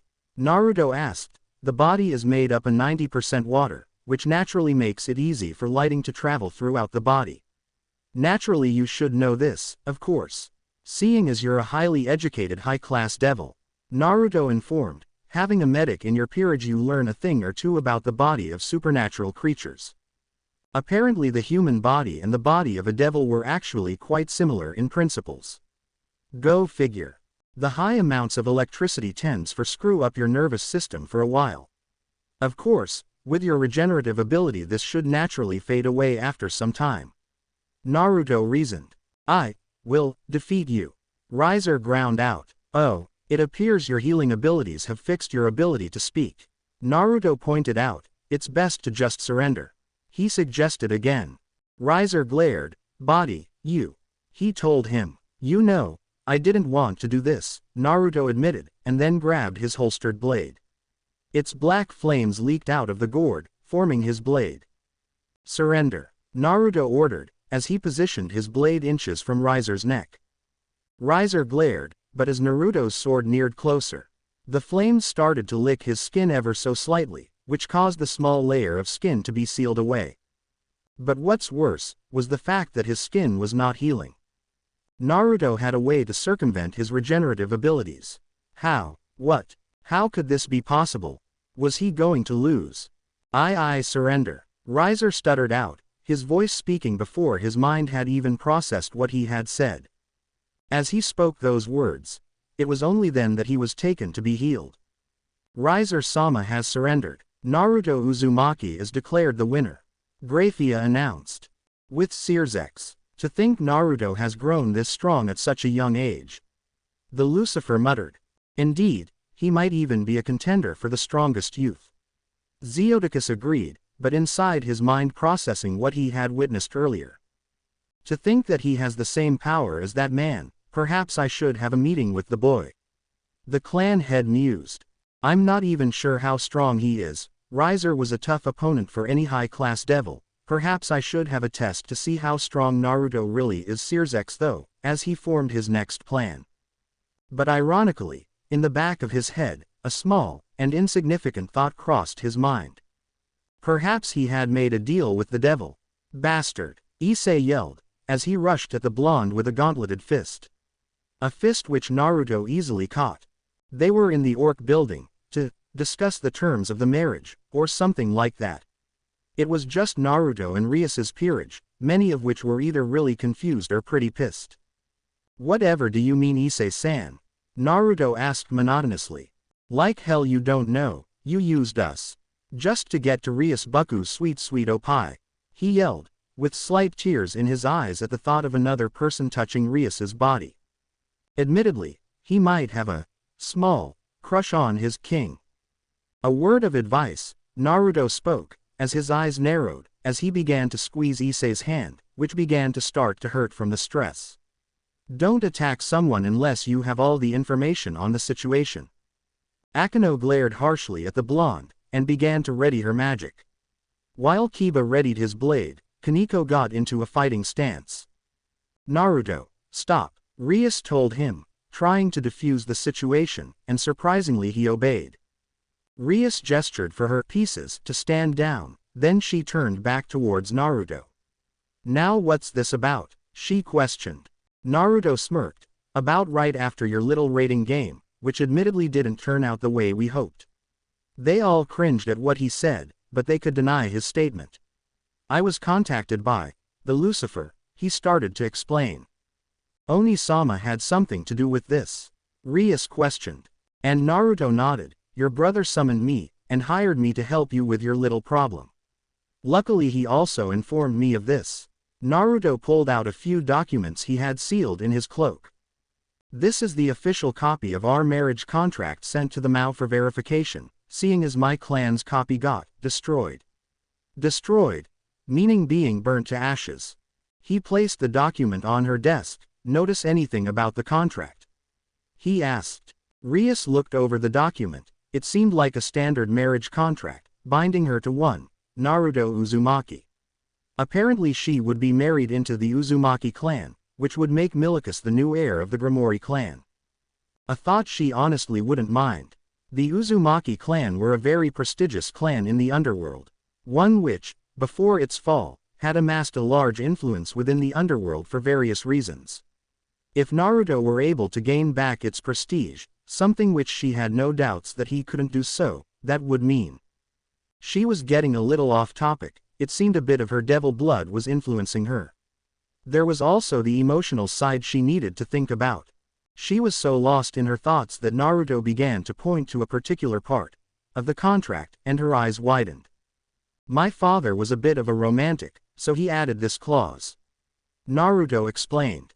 Once both devils within the contract reach the sufficient age of 20, the marriage contract may be annulled should both devils agree to do so. Rias read aloud. Seeing as Rias's contract with the Phoenix clan has already been annulled, Rias would be old enough to not be able to be forced within another marriage contract without her consent. Naruto explained. As Rias's peerage's eyes widened, Issei's more so as he realized what was going on.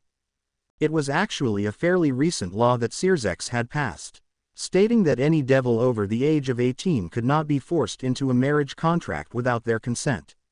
A law he could agree with, although he would have preferred if they had been abolished entirely. Marriage contracts were used to create ties with other families, but statistics showed that only 50% of all of the marriages actually lasted. Whereas if the families had attempted to form actual ties, they would last much longer and prove to be more beneficial overall. But there is still one problem with that, Akeno pointed out. Naruto raised an eyebrow. And what would that be? He asked. You, she stated. How do we know you'll agree to annul the contract when the time comes? Issei realized she was right. For all he knew, this was a ploy to steal Rias's freshnessity. A concern that is not without merit, Naruto admitted, which only lowered Issei's hopes. However, Rias is my friend, so of course I would help her with this. He shrugged. Besides, he looked straight at Rias, as teal eyes met ocean blue. Rias and I have a little deal which will prevent that, one which I fully intend to keep. Rias frowned. Truthfully, she had hoped he'd forgotten about their deal. Oi Yakitori, Issei shouted, interrupting everyone's thoughts. Meanwhile, Naruto raised an eyebrow at the insult. While not entirely untrue, he never considered himself a Phoenix. So the insult didn't really bother him. Who was that man, at the church? Issei asked, his hands shaking in rage. Remembering that night was not pleasant. The others in the room cringed, but they too wanted to know. Kabuto Yakushi, Naruto sighed, an apprentice of a sort to someone I've come across. That's it, Issei yelled, rushing Naruto and gripping onto his collar. Asia died because of him. And that's all you can say. You led him here, because you killed his so-called master. Asia Argento died to a fallen angel, Naruto stated. Do you know how many people Kabuto's master killed in pursuit of his goals? Naruto asked stoically. And of course, none of them had an answer. Thousands, maybe even tens of thousands. Naruto answered the rhetorical question. Everyone tortured and experimented on. Each one left a broken husk. And each one suffered a fate worse than death. Naruto told them, not holding back the truth. And they all grimaced, Kiba more so. He knew what it was like to be experimented on. The nun was lucky. She's in heaven, she's happy. Naruto told her, but Issei still had his arm on his collar.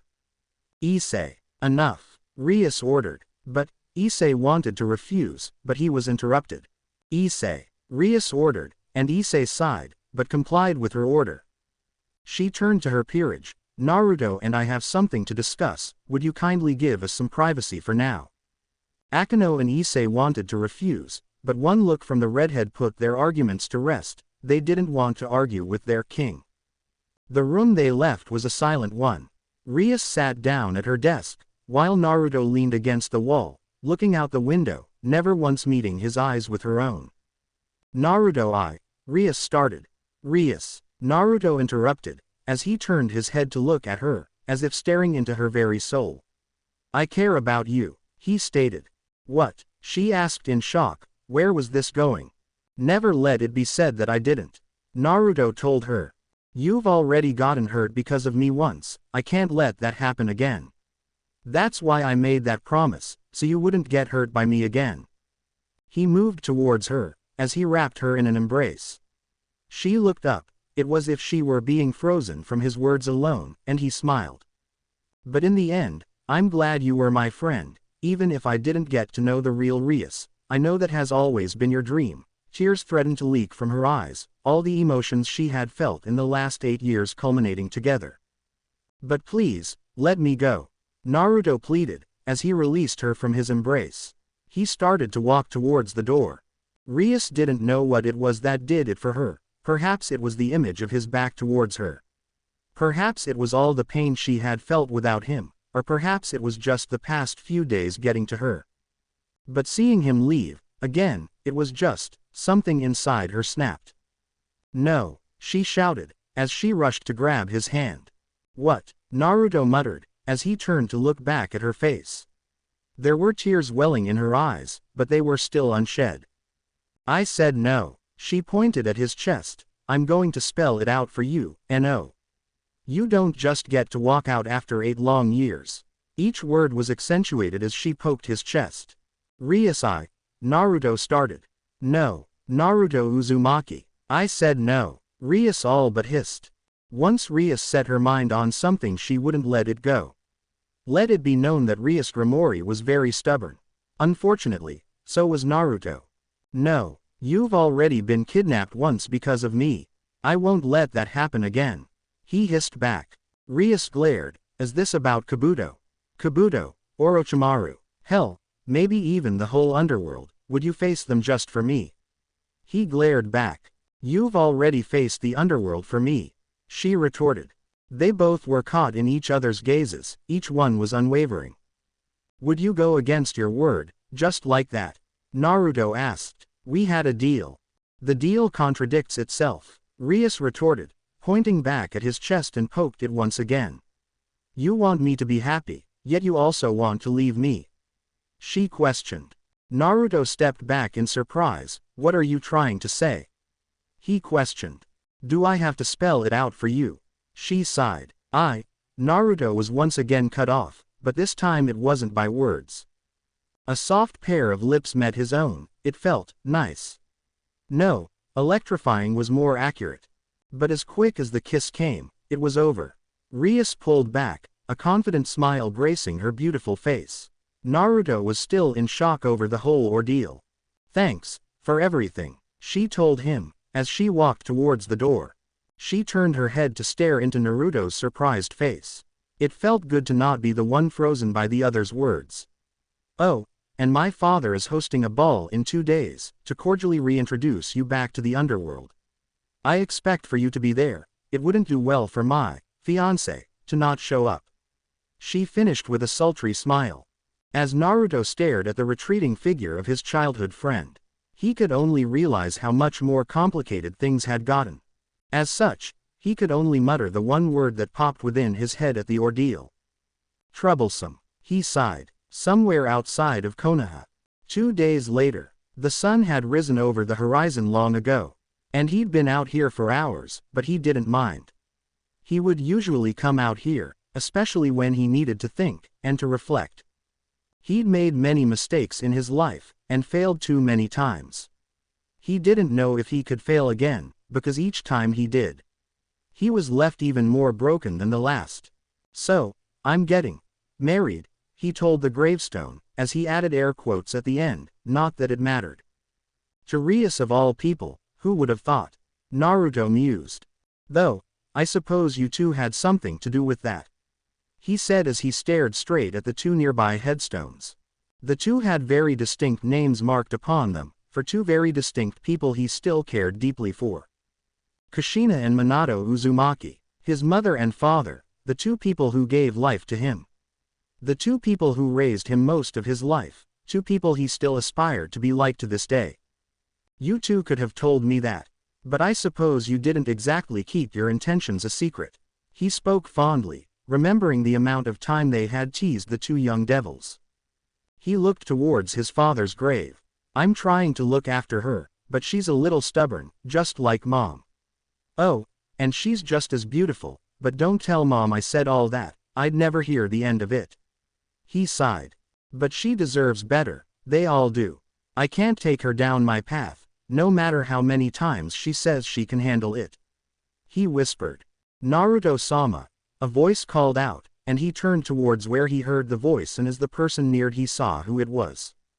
It was Haku. I think it's time you head inside, we need to get ready soon. She told him. Alright, I'll head back in a minute. He conceded.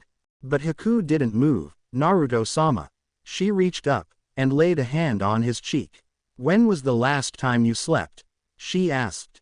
And he answered, yesterday. A lie, something which they both knew. And as he stared into his knight's dark brown eyes he started to waver a little. You always could see right through me. Haku-chan. Naruto laughed, but her glare didn't subside. I don't know, 2 or 3 days. He answered honestly, and she smiled. I worry about you, Haku told him, as she leaned her head onto his chest. You don't have to, he told her. I don't, she conceded, but then she smiled. But I still do. They stood there in silence for some time, until the silence was finally broken. I've been thinking, Naruto started, gaining Haku's attention. I think it's time I recall all my pieces, we could even move to that house. He told her. Haku thought about it, until she finally nodded. I agree, it's been some time since we've all been together. Neither of them spoke again. But as she stared at the graves, she caught a glimpse of 2 of the graves. And, silently, a single tear leaked from her eye. Orc building. Man, why do we have to wear these stupid clothes? Issei complained, as he adjusted the collar of his tuxedo. It does become quite the bother, doesn't it? Kiba agreed, as he was sporting a similar tuxedo to the one he had adorned during Rias's engagement party. Rias giggled at the sight. Issei, in the devil world appearance is everything. For a devil to thrive within the underworld they need not just power but also political influence. She explained, you intend to become a high-class devil, and for that you need to be able to survive in situations like this. I know a lot of devils will have their eyes on you. She told him. Really? Why me? Issei asked in disbelief. Yufufu, because you're the Red Dragon Emperor, silly. Akeno pipes up. It was better Issei than Naruto to get the attention. Akeno was sporting the same outfit she had worn during Rias's wedding ceremony. That's right, Rias nodded. While we didn't win, you did do well in the raiding game, enough that we were able to take out most of Riser's pieces. Many people would like to see the Red Dragon Emperor's power again. After a few minutes, a red magic circle appeared within the room. It was of a similar color to the Grimoire magic circle, however it instead was of a spiral-like design. And with it 4 new occupants appeared within the room. It was Naruto and his peerage members, each dressed in formal clothing. Naruto and Suigetsu both wore tuxedos, only Naruto's was a normal black, while Suigetsu opted for a sharkskin-colored suit. Meanwhile Haku and Hanabi wore traditional Japanese kimonos. Hanabi's being a nice honey yellow kimono with a white obi and red flames at the bottom. And Haku chose a nice pink kimono with a floral design. And as usual, Akeno glared at Naruto, something which he ignored with ease. Excellent, now that everyone is here we should get going soon. Rias announced as she stood up from her desk, showing off the dress she now wore. Rias wore an elegant red dress that complemented her curves and matched her hair. There was a slit in the middle which showed off the valley between her bodies, something which Issei took pleasure in, while another was at the bottom which showed off her right leg. All in all, she was quite stunning. Wow, Naruto blinked as Rias walked towards him. You look amazing. He commented. Rias giggled, having a bit of pink dusting her cheeks. Aren't you a flatterer?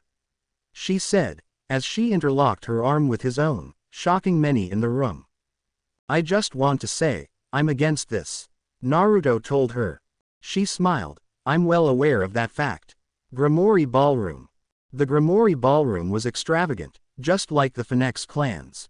And there were even more devils from prominent clans at this event. It wasn't every day that a devil from an extinct clan returned from the dead.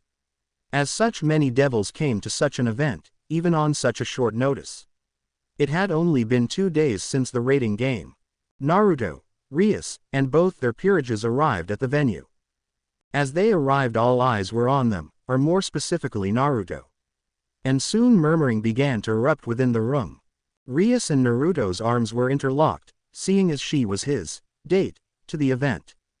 We should probably speak with my parents, seeing as they organized this event, and they have been wanting to speak to you for a while," Rias whispered, with a slight blush on her face from the embarrassment she was expecting from the two. Naruto nodded. "All right, just let me speak to my peerage for a bit." And with her nod, he walked over to his knight, Haku.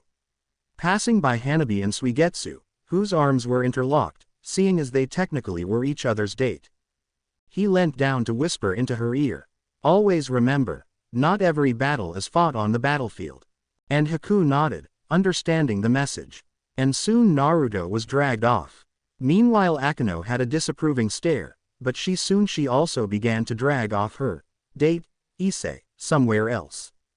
Akano took, or more accurately, stormed off with Issei in tow away from where Rias was going. Akano wanted to keep her mind off of what Naruto and Rias were doing. Honestly, what did Rias see in him?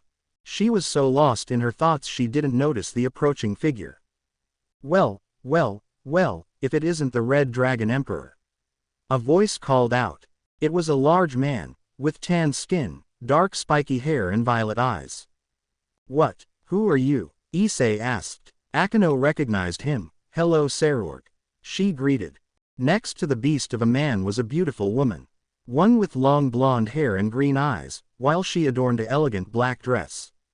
This was his queen, Kuisha Abaddon. "Hey, if it isn't Rias's queen." He laughed. "Tell me, how is my cousin these days?" He questioned. "Cousin?" Issei asked in surprise. "Rias is doing well," she smiled, but if you paid closer attention, you could see her fist was clenched. "Rias Bucho is this guy's cousin." Issei thought in shock, they looked nothing alike. "I could imagine with Naruto and all," Sarorg grinned. "Back in the day those two used to be thick as thieves." "What?" Issei questioned. His king and Naruto used to be really close. It seemed like her whole peerage had never met the guy before, and Akano certainly didn't like the guy. Sarorg turned back to him. "I watched your rating game, and I have to say, you have potential." He complimented. "I do," Issei muttered in shock, not expecting a compliment from the man. Sarorg laughed as he lightly punched Issei's shoulder.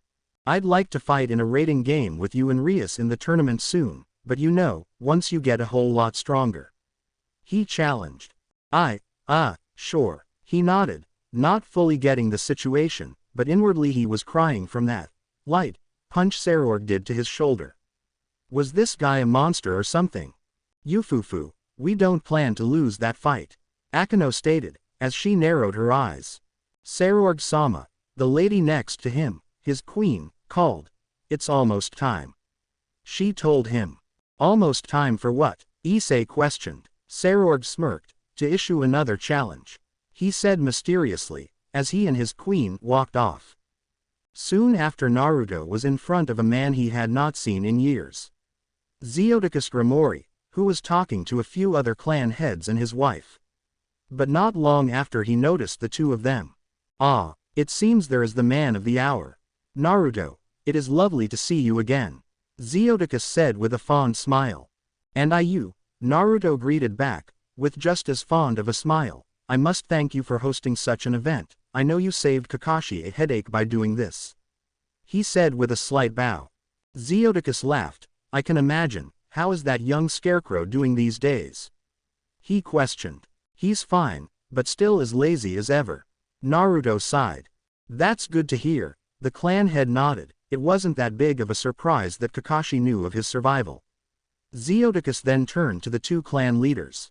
"Where are my manners? Allow me to introduce you to the lords of houses Citri and Agaras." He introduced the two men. One with short black hair and purple eyes, while the other had straight platinum blonde hair with pink eyes, each a trait among their respective clans. Naruto stuck his hand out, and the clan heads each shook it. "It's wonderful to see you here this evening," he greeted, before smirking a little. "I know you and my parents were both great business partners with one another." Both clan heads shared a look, with a bead of sweat running along their faces. But luckily Zeodicus interjected. Whether he caught the two's reactions they didn't know. "Speaking of your parents," Zeodicus asked. A silence overtook the room. Many of the nearby devils leaned forward, listening into their conversation. Naruto nodded somberly. Sadly they both perished in the fire, along with the rest of my clan. It was still a bit of a sore subject to him. While Rias noticed this and gave a comforting squeeze to his arm, and he smiled slightly. "You have my condolences," Xiotokus responded, grimacing a little. "As do you have ours." Both clan heads affirmed. Naruto smiled. "It happened a long time ago, and it's something I've accepted in my time away," he assured.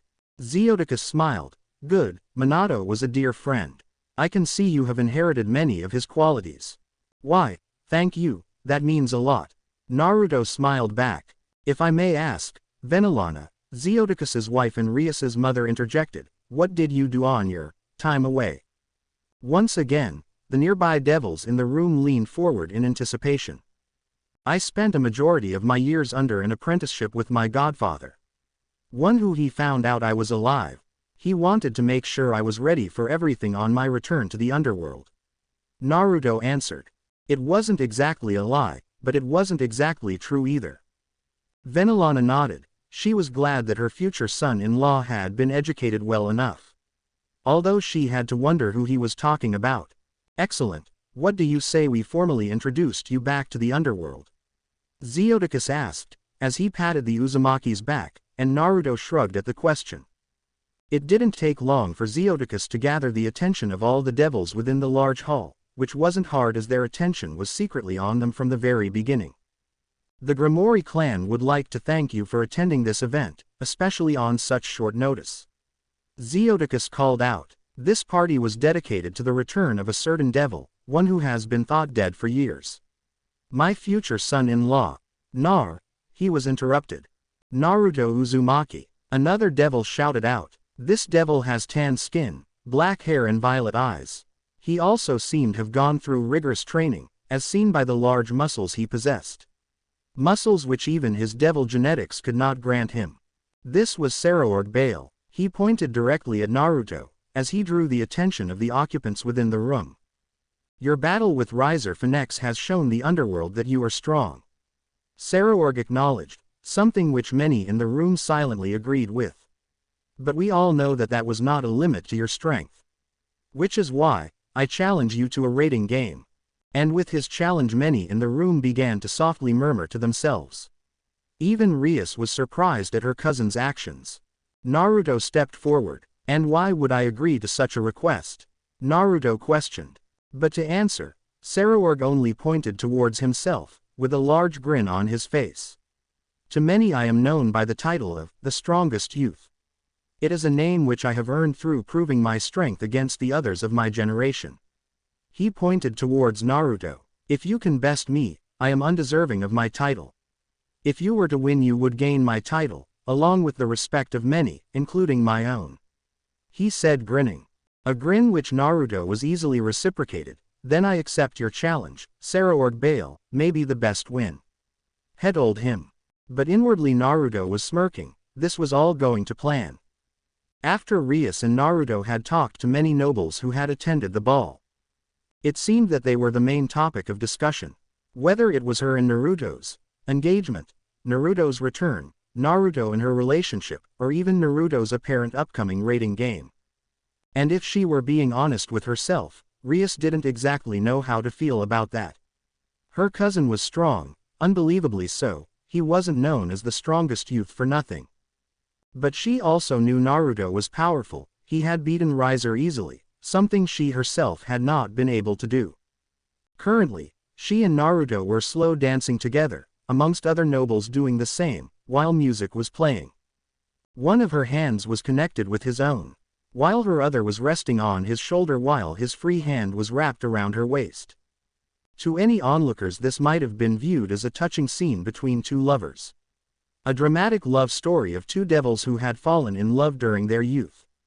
But as tragedy struck and years passing and they began to reconnect as Naruto valiantly saved her from a loveless marriage. Admittedly, her distaste of Riser was something that was widely known throughout the underworld. However, that story was the furthest from the truth. And truthfully she didn't know what they were. Was this just an act for Naruto? Did he love her, even like her? When she had kissed him, something she did in the heat of the moment, he had reacted negatively. Granted, he hadn't reacted positively either. Naruto just froze. Was that a good sign? Her concerns were so vast she needed to speak on them. Naruto, she whispered quietly, gaining his attention. What do you think of me? Rias questioned. She waited worryingly for his response. He hummed in thought. I don't know. He replied. What? She asked in shock. It's been 8 years. You've changed so much from the girl I once knew, and honestly so have I. Naruto reasoned. So are still as big of a otaku as I remember. He teased. She pushed her head into his chest to hide her large blush. Can you promise not to talk about that again? She pleaded. Naruto laughed. I'm not making promises I can't keep. And she smiled a bit. But then her smile turned quickly to a frown. But what do you actually think of me now? Naruto thought about it again, as in really thought about it. Honestly, you're pretty stubborn, overwhelmingly so. Only because I need to be with you. She reasoned. And you're pretty annoying, he told her. She frowned. I'm not annoying. Yeah, you are, Naruto affirmed, but you're also really compassionate and loving. I see it in the way you treat your peerage. And Rias smiled. Like when you surrendered your raiding game to save your pawn even if you could have just retired him yourself. He added as an afterthought. She actually had a bashful expression at the memory. That wasn't one of my best moments. She concluded. No, it wasn't, he agreed.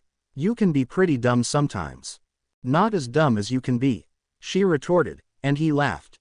This was nice, although it wasn't exactly what she wanted. It reminded her so much of how things used to be. Something she was okay with. As they continued to bicker, another figure approached them.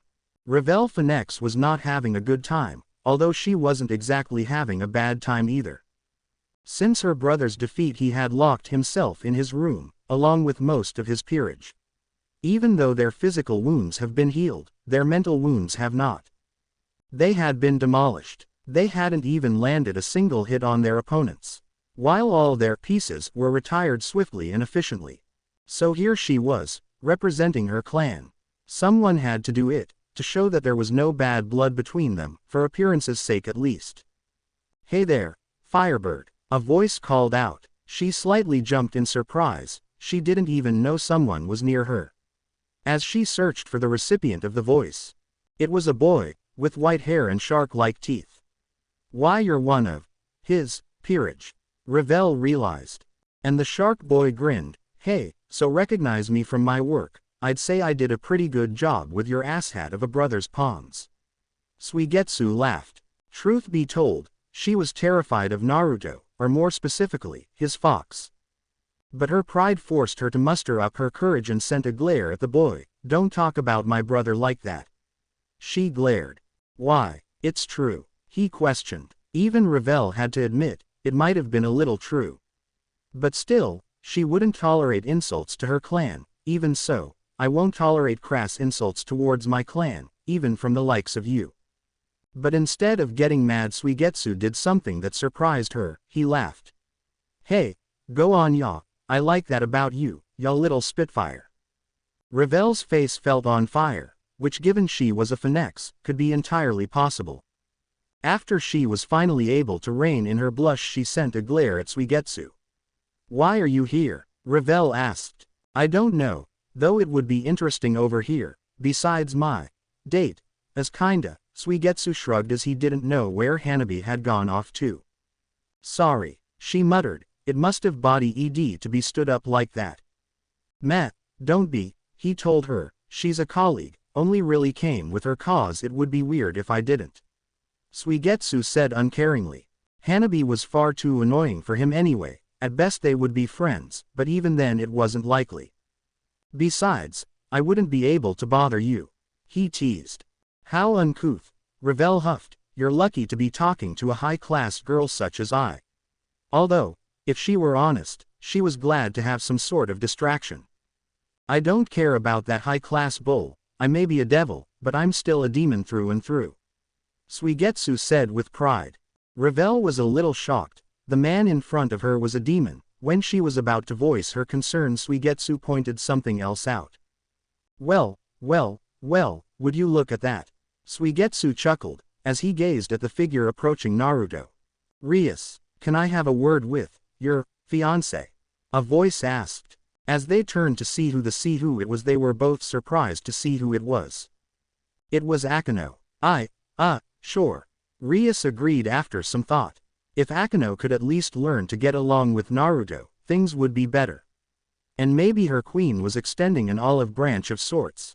It looked like Naruto was alright with it. What was the worst that could happen? As she let go of her fiancé, Akeno and Naruto began their own dance.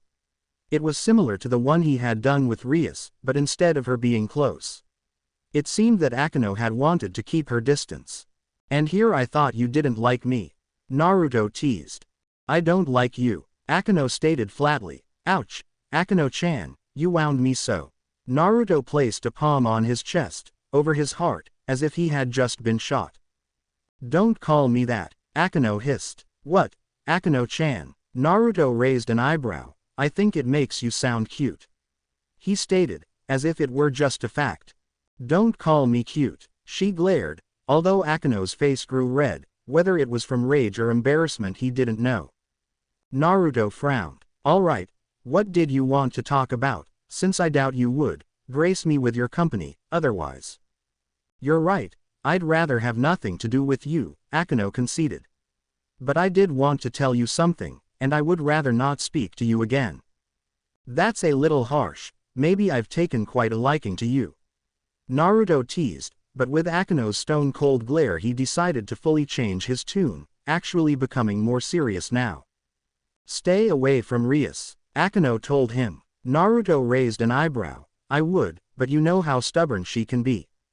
"I know, and that's why I'm telling you," Akeno nodded. "Stay away from her. She doesn't need someone like you in her life." "Someone like me," Naruto repeated. "Trust me, Crow, you haven't got a clue as to who I am."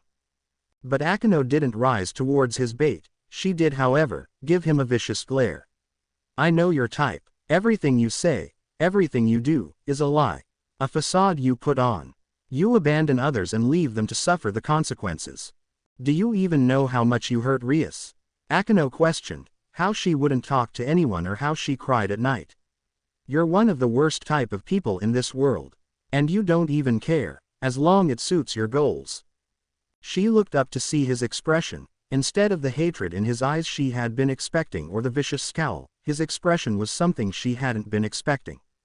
Naruto Uzumaki was smiling, but Naruto's smile wasn't one of happiness or fondness. Honestly, she couldn't tell what it conveyed, but it was as if he was mocking her. She absolutely hated it. "Akeno, you're absolutely right," he said, much to her surprise. "I hurt Rias more than I'll ever know," he admitted. "I'm a liar, I push people away, and I'm the scum of the earth. But the thing that you are wrong about, the thing that you failed to see, is I'm exactly like you," Naruto told her, much to her shock. "You're wrong," she shot back venomously. Naruto smirked. "Oh, but I'm not. You can fool yourself. Hell, you can fool everyone else, but you can fool me. That lovely little act you put on is just so you can mask your own pain," Naruto revealed. "I don't know what you're talking about," she responded. "You let your enemies suffer not because you get enjoyment, but because you want them to suffer just as much as you have," Naruto said. "Don't you realize your actions are also hurting Rias?" "Not another word," she hissed. "But you don't care, as long as you can continue to live in your petty little fears."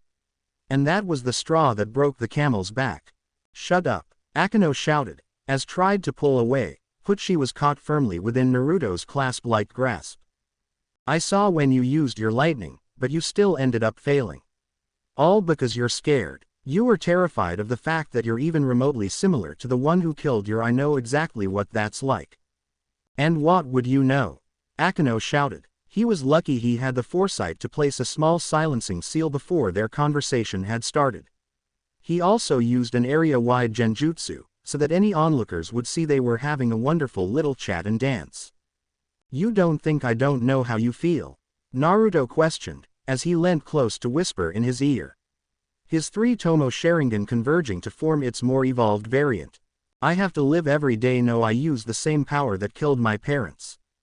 And as he walked away, he didn't miss the wide-eyed stare from Rias's queen.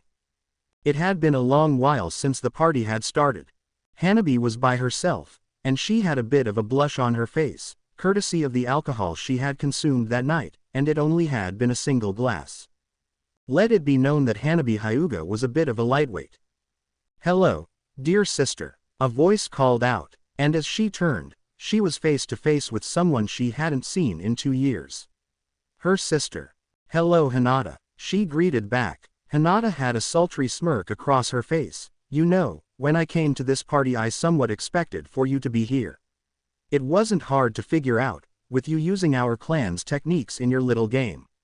But who would have thought that my long-lost sister would actually be here?" Quote. She hummed in thought, "Some of our clansmen were worried that you had been kidnapped or something like that. But I knew the truth, all of your stuff had also been missing when you left. So tell me," Hinata leaned forward to whisper in her ear. "How does it feel to be a coward and a fake?" she questioned. Hanabi's breath hitched. Even all these years she still couldn't face her elder sister. I, she stuttered out. "You know, I don't take kindly to those who bother my peerage." A voice called out, and both of them turned their heads to the owner of the voice. Well, if it isn't the star of the show." Hinata hummed, and there he was, much to Hanabi's surprise, Naruto Uzumaki. "And you must be Hinata, your sister has told me many things about you." He greeted. "And you must be Naruto Uzumaki, though I must admit, you're quite handsome." Hinata complimented, "Though I didn't expect my dear little sister to whore herself out," she said with a smirk. "Better to be a wanted whore than an unwanted slut," Naruto shot back. Hinata stepped back a little in surprise, but returned his insult with a vicious glare, a glare which Naruto was unfazed by. "Now, if you don't mind me asking, what were you two ladies talking about?" Naruto asked, although he knew full well what their conversation was about. Hinata smiled. "Well, me and my dear sister, we're just having a nice chat, it's been so long since we've seen each other." "Is that so?" Naruto asked, and the glance that Hanabi sent him was all he needed to know. "Why don't I stick around? Hanabi is my knight after all." Hinata grabbed Hanabi's arm, and she froze up. "Sorry, but this is a talk between us sisters," she insisted. Surprisingly, Naruto wrapped an arm around Hanabi's neck. In her drunken stupor she relaxed slightly. "Well, Hanabi is a part of my family," he insisted. Hinata sent a cold glare at Naruto, and Naruto sent one back. But in a battle of wills Hinata was no match, and she averted her gaze. "Father will be hearing about this," she huffed as she walked away. As her sister left, it was like a weight was lifted from her shoulders. "Thanks, Naruto," she sighed in relief. Naruto smiled. "Anytime, Firecracker, anytime." The party was nearing its end, with many of the Nobel Devils having already left, or the others getting too drunk to care about the changing atmosphere. So Naruto and Hanabi decided to reconvene with Naruto's wayward knight. They had decided to let Suigetsu be for now. He had apparently decided to take in the company of a certain member of the Phoenix clan. Good for them, he supposed. "So, how was your time meeting the other devils of the underworld?" Naruto asked. "About as well as you would think. Everyone is here for their own means." Haku sighed. She had been observing their fellow devils almost the entire party. The reasons were rather simple. Places like these were a goldmine for information. Rich nobles had rather loose lips when in the company of other nobles, with each one wanting to one-up the other.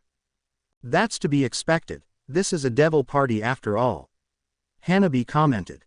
"It can't be all bad. I heard they have been calling you by a certain nickname around the grapevine," Naruto told her. Haku raised an eyebrow. "Is that so?" she asked, mild interested. Naruto nodded. With the defeat of the Phoenix clan's bomb queen, you have earned the title." He paused for dramatic effect, "the Uzumaki clan's ice mistress," he told her. She had a faint dust of pink on her cheeks at what the name could be implying. "It's rather crude," Haku commented. "Of course it is, the underworld isn't all too creative with names like these. But I kind of like it," he told her. "Do you now?" Haku asked. "A nickname is a way to let you know that others recognize your strength," Naruto told her. as he placed a palm on her shoulder. I have no doubt that in time, you will prove a worthy match for Graphia and even Seraphol herself. He stated. Is that so? A voice called out, surprising the other two next to him. Naruto grinned. Of course, Graphia, I have the utmost faith in my knight. He called out, as he turned to see the newly arrived silver-haired woman. Then perhaps she will prove to be a worthy foe in a few years, she stated. Naruto nodded, but as lovely as that thought is, I know you don't usually leave Searzek's side to attend a place like this. He stated. You are correct, Graphia said. Lucifer-sama wishes to speak with you, he felt this was an adequate time to retrieve you. She told him. Hanabi and Haku narrowed their eyes. He laid a hand on each of their shoulders. Why don't you two head to our house, that one? They both knew what house he was referring to, and I'll deal with this. He told them, and they nodded. He turned to Graphia. Well, let's not keep the Lucifer waiting, shall we? Naruto asked. And she nodded, as they both left to see Lucifer himself. Graphia had led him into an enclosed room within the Lucifer mansion, one with 4 other people in it. The 4 Mao, or more accurately, the 4 main figureheads of the underworld. The first was Searzek's Lucifer, formerly of the Grimoire clan, and the Mao of domestic affairs, who was adorning his normal black and gold armor. If Naruto were to describe him, he would say he was powerful, however he was far too complacent. Having fought in a civil war the majority of his life, he had a strong value for peace. That led him to make compromises. It was because of him that the old Satan faction still exists. And because of him that atrocities are committed every day by his own devils. In truth, the great king was the true leader of the underworld. All because Searzek had compromised. Every move Searzek makes was whilst walking on eggshells. He was Lucifer, and yet his power was only in name. The second was a beautiful girl, looking in her late teens with black hair, tied into twin tails and blue eyes. Due to her being a devil, she has the ability to change her appearance slightly. As such, she has a childlike body, albeit with very large bodies. And she was adorning a long green dress. This was Seraphol Leviathan, formerly of the Cetri clan, and the Mao of foreign affairs. If he were to describe her, he would say, she was a child, undeserving of the title of Mao. That wasn't to say she wasn't powerful, or she wasn't a good diplomat. She just didn't have the drive of a Mao, likely becoming one just because her friends were also taking up the title. As such, she would rather play head part on a TV show than actual work. The third was Falbium, as a tall man whose head is completely bald and has a goatee on his chin. He wore an armor similar to that of Searzek's, only his was silver in color. This was Falbim Asmodeus, formerly of the Glacia Labelas clan, and the Mao of military affairs. If he were to describe him, he would say he was pretty much an older Shikamaru. He was lazy, overwhelmingly so, but he was also smart. But at the moment, the army of the New Devil faction, his responsibility, was a joke. Filled with grunts, a majority of which were cannon fodder only used for the numbers sake. The third was a young-looking man appearing in his early 20s. He had light blue eyes and green hair that is slicked back. He had a mysterious aura around him which many claim makes him seem devilish. This was Ajuka Beelzebub, formerly of the Astoreth clan, and the Mao of technological development. If he were honest, he was the Mao he respected the most. He did his job, and didn't slack off like the other Mao. It was his inventions that had saved the New Devil faction itself, the evil pieces. However, he didn't have a good grasp on it, choosing to let it be the plaything of every high-class devil for their petty squabbles. That wasn't to say he wasn't smart or extremely powerful, he needed to be in his profession. And he was probably the smartest of the Mao, that was what made him so dangerous for his plans. Ah, Auto! Searzek shouted in delight as he jumped towards Naruto, completely breaking the serious atmosphere. Ajuka's eye began to twitch. Graphia mentally sighed at her husband's antics, while she began to get ready to reprimand him. Seraphol didn't even get an eyelash bat his attitude, simply being her bubbly self as she danced in her seat. While Falbium yawned. Searzek-san, Naruto greeted, and Searzek frowned. Naruto, We're gonna be family, you could even start calling me Aniki.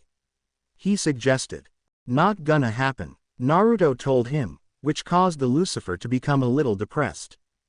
Graphia, however, decided to put a stop to his antics, as she swatted him in the back of his head. Ow, he whined. Searsex-sama, this is no way for the Lucifer to act. Graphia reprimanded, especially in front of your fellow Mao. Speaking of which, Naruto piped up, I was told this was to be a meeting between myself and the Lucifer. He gestured to the other Mao. To have the company of the 4 Mao seems a little excessive, I wouldn't want to take time out of their busy schedules. Especially just for me, he remarked. Searsex smiled, I wouldn't worry too much. At first I intended this meeting to be between the two of us, but my colleagues insisted on joining this little meeting of ours. Did they now? Naruto inquired. Of course, Ajuka interjected, it isn't every day that one of the underworld's most prominent clans returns seemingly from the dead. He remarked, eyeing Naruto for his reaction. Naruto didn't react, he simply unsealed some documents. Why don't we change that? I believe in the official records I am still marked as deceased. I've already filled out the paperwork needed to rectify that. He handed the documents to Searsex. The Lucifer looked through them, and everything seemed to be in order. You seem to be prepared, he remarked. Naruto smiled, I think you'll find that I try to always be prepared. Searsex nodded. Smack. A palm slammed onto the large table within the room, drawing the attention of the others in the room. Who was it that did it, you might ask? It was the Beelzebub himself. Searsex, enough with the small talk. Let's get on with the reason we're all here, he told them, as he turned towards Naruto with an accusatory glare. A glare which Naruto was unfazed by. Searsex tried to medicate the situation, as he raised his arms in a placating fashion. Now Ajuka, you promised me we wouldn't do anything hasty until we've heard the full story. Said Satan turned towards him, and you promised that you would do what you must. He retorted. Naruto raised an eyebrow, oh, and what is this about if I may ask? Although he had his suspicions. The Beelzebub pointed towards him, like you don't know. He stated as the others stared at the blonde. All these years we have gotten reports of a figure, in a similar outfit you showed up in at the Phoenix's ball, gallivanting throughout the underworld. And not only that, reports from Graphia herself show that you possess the uncanny ability to generate and control distinct black flames. Ajuka stated, as the other 2 Mao gasped at what he was insinuating. Surely you don't mean, Seraphal said. That's right, black flames similar to those that decimated the Uzumaki clan. Ajuka confirmed, as he eyes the Uzumaki. So that's how it was. If he were honest he was expecting something like this. That's why all 4 Mao were in the room. Graphia was blocking the door. They wanted answers, and they were forcing his hand. Are you insinuating that I killed both my parents and my entire clan? Naruto glared back. That's exactly what I'm saying, he affirmed. Naruto's hand shook, not from the gazes of 5 of the strongest devils to ever exist, but in rage. He took a calming breath, thought long and hard on what to say. And then he finally spoke. Unknown location. They were in a canyon. So, you call yourself Madara now? Kabuto questioned, his appearance being even more snake-like than before. He appeared to be talking to a man who had an orange one-eyed mask that had a spiral-like pattern. The figure also wore a black cloak, with a red cloud-like design. You were once one of Sasori's spies, the man realized. You were a traitor to the Akatsuki. The masked man shouted, as he rushed at the snake man. But before he could reach him, Kabuto clapped his hands, summoning several coffins from the ground. And as they opened, Madara was even more shocked. Edo Tensei, the masked man realized, this performance is dedicated to you, so that you would believe in my power and trust me. Kabuto said. What do you want? The orange masked figure asked. I want us to join forces, Kabuto responded. I'm offering to provide more military might. And in exchange, Madara asked. Naruto Uzumaki. Kabuto answered. What are you plotting? The spiral masked man thought. I'm only interested in the pure truth behind magic, Kabuto stated. And if I refuse? The masked man reasoned. Kabuto clapped his hands together, and another coffin appeared. Madara's eyes widened. "Don't worry, I haven't told anyone," Kabuto reassured. The masked man laughed. "What's so funny?" Kabuto asked. "Kabuto Yakushi," the spiral man responded, "arguing with you now will only weaken our side," he stated. "What do you mean?" the snake-like man asked. "So be it, we will join forces with you," the man assured, "but on the condition that I hand Naruto over to you after my plans have been realized. You will not be allowed to see Naruto until then. I will reformulate my plans after I confirm your battle strength," Madara told the snake-like man. "Now tell me, what do you know of Naruto Uzumaki?" the masked man asked. Kabuto Yakushi smirked. "Kabuto Yakushi," the spiral masked man responded, "arguing with you now will only weaken our side," he stated. "What do you mean?" the snake-like man asked. "So be it, we will join forces with you," the man assured, "but on the condition that I hand Naruto over to you after my plans have been realized. You will not be allowed to see Naruto until then. I will reformulate my plans after I confirm your battle strength," Madara told the snake-like man. "Now tell me, what do you know of Naruto Uzumaki?" the masked man asked. Kabuto Yakushi smiled, and it was an eerie one at that. "Are you insinuating that I killed both my parents and my entire clan?" Naruto glared back. "That's exactly what I'm saying," Ajuka affirmed. Naruto's hand shook, not from the gazes of 5 of the strongest devils to ever exist, but in rage. He took a calming breath, thought long and hard on what to say. And then he finally spoke. Naruto stared at the possible exists within the room. There were no windows, and only a single door, which was guarded by Graphia. That wasn't even taking in the fact that there were all 4 Mao within the room. In certain conditions he might be able to take out Serafal or Falbim. But he knew he didn't stand a chance against Ajuka or Searzex just yet. And that wasn't even taking in the fact that he would need to face all 4 if he wanted to leave. Of course, he could always use Kamui to escape, but that was something he'd rather avoid. In doing so he would be making an enemy out of the Mao. Not to mention incriminate himself for failure to listen to a Mao. Something he could do. So for now he's play their game. He'd suspected something like this once he had been greeted by Graphia. And then, he finally spoke. But no words came. Instead, a roar of laughter erupted from his mouth. "Ha ha ha ha," he chuckled, causing the Mao to look at him in shock. Ajuka gritted his teeth. "You think this is funny?" he questioned. "Of course I do," Naruto nodded. "You already have an official report of the incident with Kakashi, do you not?" he questioned back, as he sat down in the remaining chair at the table. If Ajuka wanted to rile him up, it wasn't working. "We do," Searzex nodded, "but we felt it was necessary to hear your perspective on the matter," he told him. "I assumed as much," Naruto commented. "But, it was a long time ago, I barely remember the event." He tried to dodge the questions. "You better start remembering Uzumaki," Ajuka ordered. "Even so," Searzex sighed at his friend's attitude, "would you be so kind as to tell us what you do remember so we can get this matter settled?" He wasn't like Ajuka, who had let his own personal bias on the Indra get the better of him. In fact, he actually knew the boy when he was younger. And, at the time, he was a kind young boy, who cared about his family to the bitter end. The information they had of the event was too incomplete, and there were no other known survivors of the event.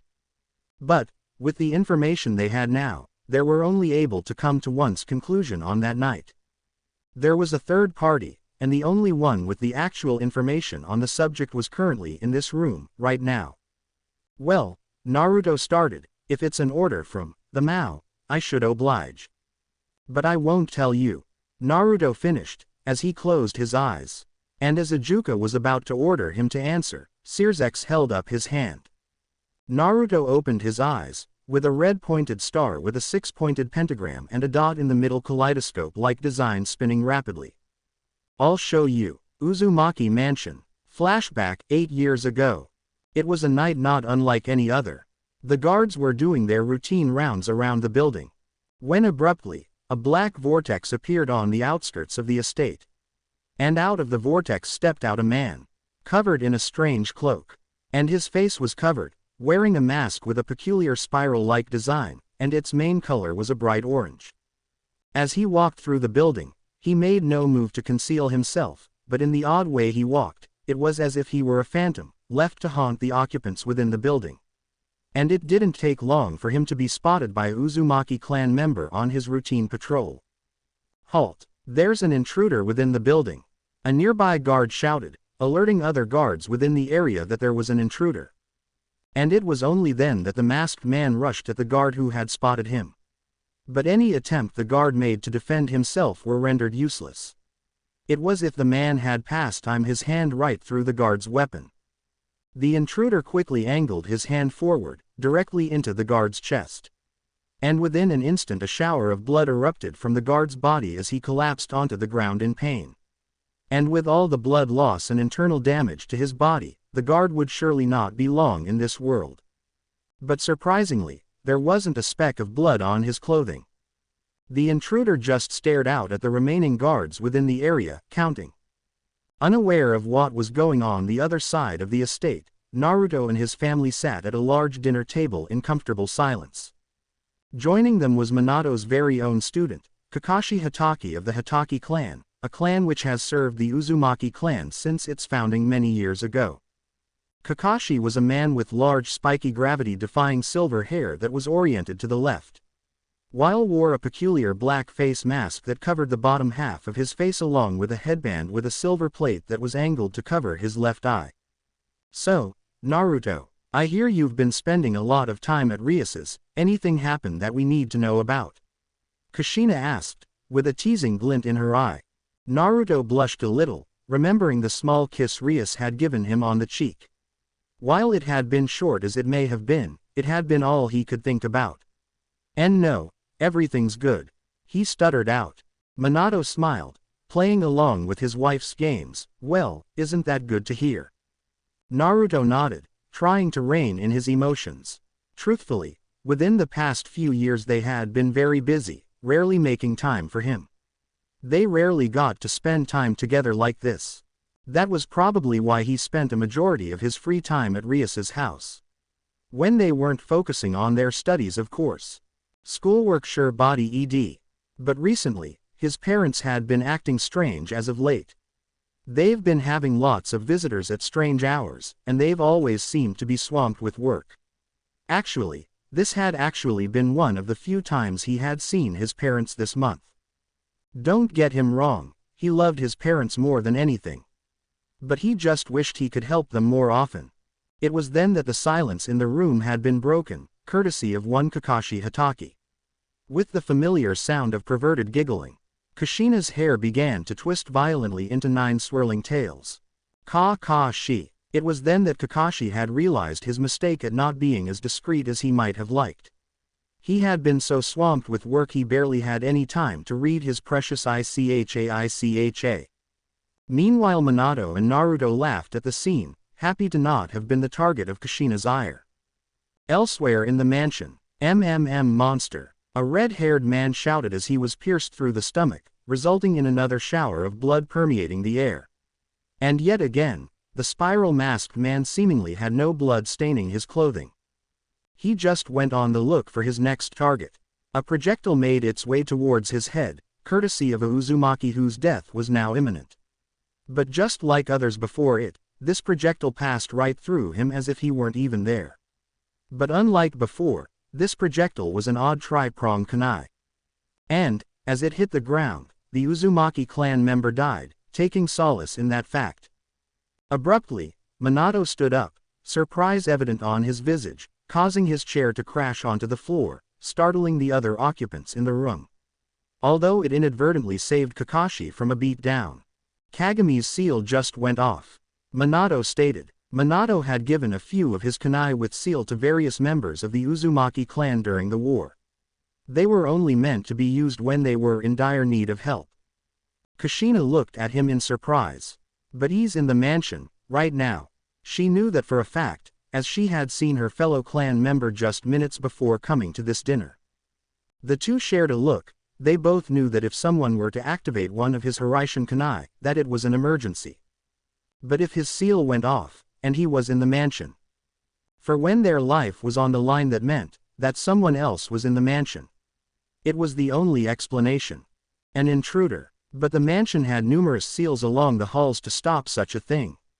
Not to mention, some of the strongest members of their clan as guards for the mansion. Along with all of their other clan members within these very walls. How could someone get into the mansion that easily? Minato, go, Kushina told him, and her husband nodded. Protect Naruto, he told her, as he vanished within a bright yellow flash. Don't worry, I will, she told herself. Ka-san, what's happening? Naruto spoke. Gauging his parents' reactions, he could tell something was not right. But Kushina and Kakashi could only stare at the child, not entirely knowing the answer to his question. With Minato, the scene Minato come to see was Kagami. He was a fairly handsome-looking man with the Uzumaki clan's signature crimson red hair. Although now, it was stained red for a different reason, as it was stained with blood. A lot of blood, as his body laid lifeless on the floor around him. And he was surrounded by a multitude of others who had met a similar fate.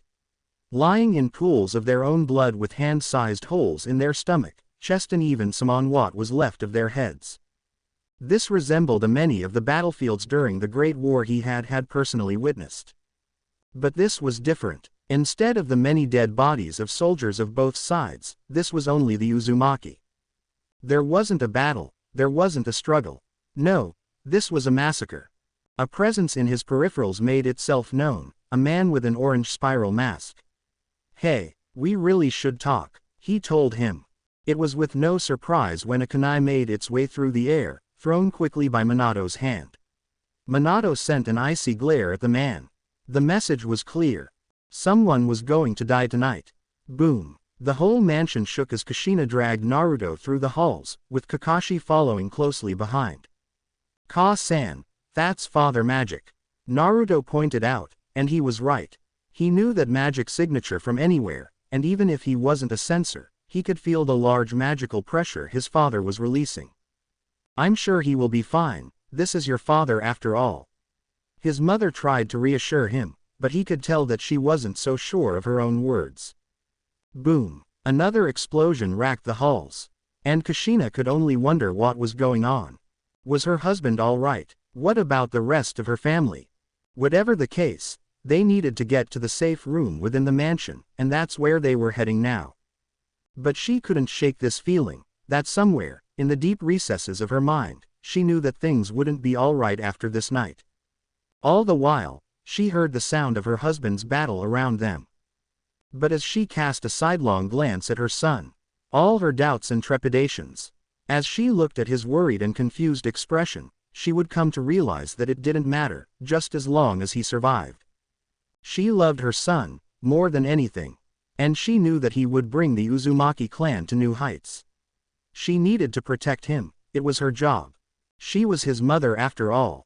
Kushina steeled her resolve, stopping their descent down the halls. Naruto looked at her confusedly, but she just pulled her son close, relishing the moment for as long as she could. How she longed to give him a well-thought-out speech, on how he should eat his vegetables, or listen to his teachers, or finding the right woman to love. Although, she did kind of help him with that. Oh Mao, was he going to have multiple wives? She had no doubt he would grow up to be handsome, and all those floozies would love to get their grimy hands on her son. But that also meant more grandchildren. Oh how she'd love to smother them all. Perhaps, in another life. She looked him straight in his eyes, a multitude of expressions running across her visage. Naruto, I always remember, no matter what you do. I love you, more than anything, that will never change. That would be her final message to him. As Naruto stared into his mother's eye, he saw many emotions flash across her face. Confusion, worry, anger, sadness, but then, there was another emotion. One he couldn't place. Just what was his mother feeling? And it was then that her eyes began to change, morphing into their clan's prized bloodline. Two crimson-red Tomoed eyes spun violently, casting a small genjutsu to force him into a deep slumber. Right into his mother's arms. Silently, she handed her son's limp body to Kakashi, who could only noted, understanding the pleading message she gave within her eyes. That should keep him out for a while. You won't have enough time to use a magic circle to teleport out of here. Take him to this room, it's a safe room within the building. It has the most defense and security seals within the entire mansion. It will protect you from the damage we're about to inflict, she told him as she ran after where she knew her husband would be. All the while, Kakashi had a similar feeling, and he knew that things were not going to end well. Boom! An explosion rocked the mansion. My attack went right through him, Minato realized, as there was a momentary halt within their battle. As, not even a second later, the masked man reappeared within a black spiral, but this time, he noticed how the man was now wearing a set of chains connected to his wrists. What was that jutsu? Minato thought. Is that how he was able to get past the highest level classified barriers around within the building? Who are you? Minato demanded. If I told you, that would ruin the whole point of wearing a mask, wouldn't it? The man dodged the question. And, on another silent signal, the two rushed at each other once again. Minato stabbed the man in the chest, but it was no surprise when his attack passed right through him. As the masked man used the opportunity to wrap him around in his chains. But he was able to quickly flash away towards a nearby kunai to gain some much-needed distance. I have to aim for a mutual stirike, precisely timed. Whoever attacks an instant quicker than the other, will win this match. Minato thought, coming up with a much-needed plan, as he readied his kunai for another confrontation. They both rushed towards each other. Minato threw his blade towards the man's head, which unsurprisingly, went through the man as if he weren't there once again. While simultaneously, he readied a Rasengan in his right hand. All the while, the masked man's grasp was inching ever closer towards Minato's chest. Whoever landed the first blow would prove to be the victor within this match. I win, the masked man thought, as his hand was a hair's breadth away from Minato's arm. But instantaneously, Minato disappeared within a yellow flash, and teleported right above the man. Ramming his Rasengan onto the man's back, he expected a large explosion below. But his attack didn't land. Instead, his attack went right through him once again, as he had the same technique he used before. As the man quickly turned, using Minato's surprise to try to land a hit on the yellow flash. And all Minato could do was watch, as the man's hand inched closer. He tried to maneuver out of the way, but he had sacrificed that luxury when he sent himself flying within the air. How could he be so foolish? He had bet everything on his plan to work, not even planning for if the man would anticipate his next move, and now he was paying the price. As the hand inched closer, he could only think about one thing, his family. How would they react to his death? Naruto, Kushina, how would they feel that he'd just disappeared on them? He didn't even get to say goodbye. He expected pain, and shower of blood, a similar fate like the Uzumaki clan members before him. But the pain never came. Instead, he heard the distinct sound of metal slashing through air. But that wasn't quite right. More accurately, a sword passing through the masked man's head.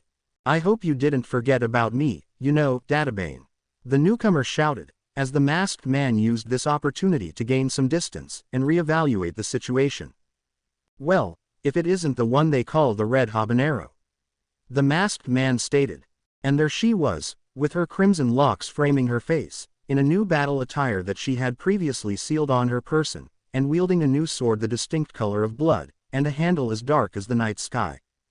Kushina, Minato exclaimed in surprise. Kakashi has Naruto. Kushina answered the unasked question, not taking her eyes off the masked intruder. Let's take this guy down, Databane. She told him, unconsciously using her verbal tick. Minato nodded, readying himself for another confrontation. Thanks for the information, it makes my job easier. With Naruto. As Kakashi held the knocked-out Naruto on his shoulder, he could see he neared the room that Kushina talked about. He could see the seals lining the walls within the room, along with the door. Ashi, Naruto muttered. And Kakashi was surprised that Naruto was even conscious at the moment. Kakashi, where's Mother? Naruto asked, trying to regain some of his senses. What happened to Mother? He asked once again.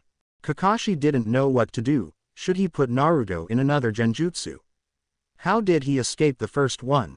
It should have put him asleep for a few hours, so why hadn't it? So many questions, but he did end up answering Naruto's. Kushina went to help Minato-sensei. That's where they are, fighting right now. I see, Naruto stated, as he held his head low, understanding the situation.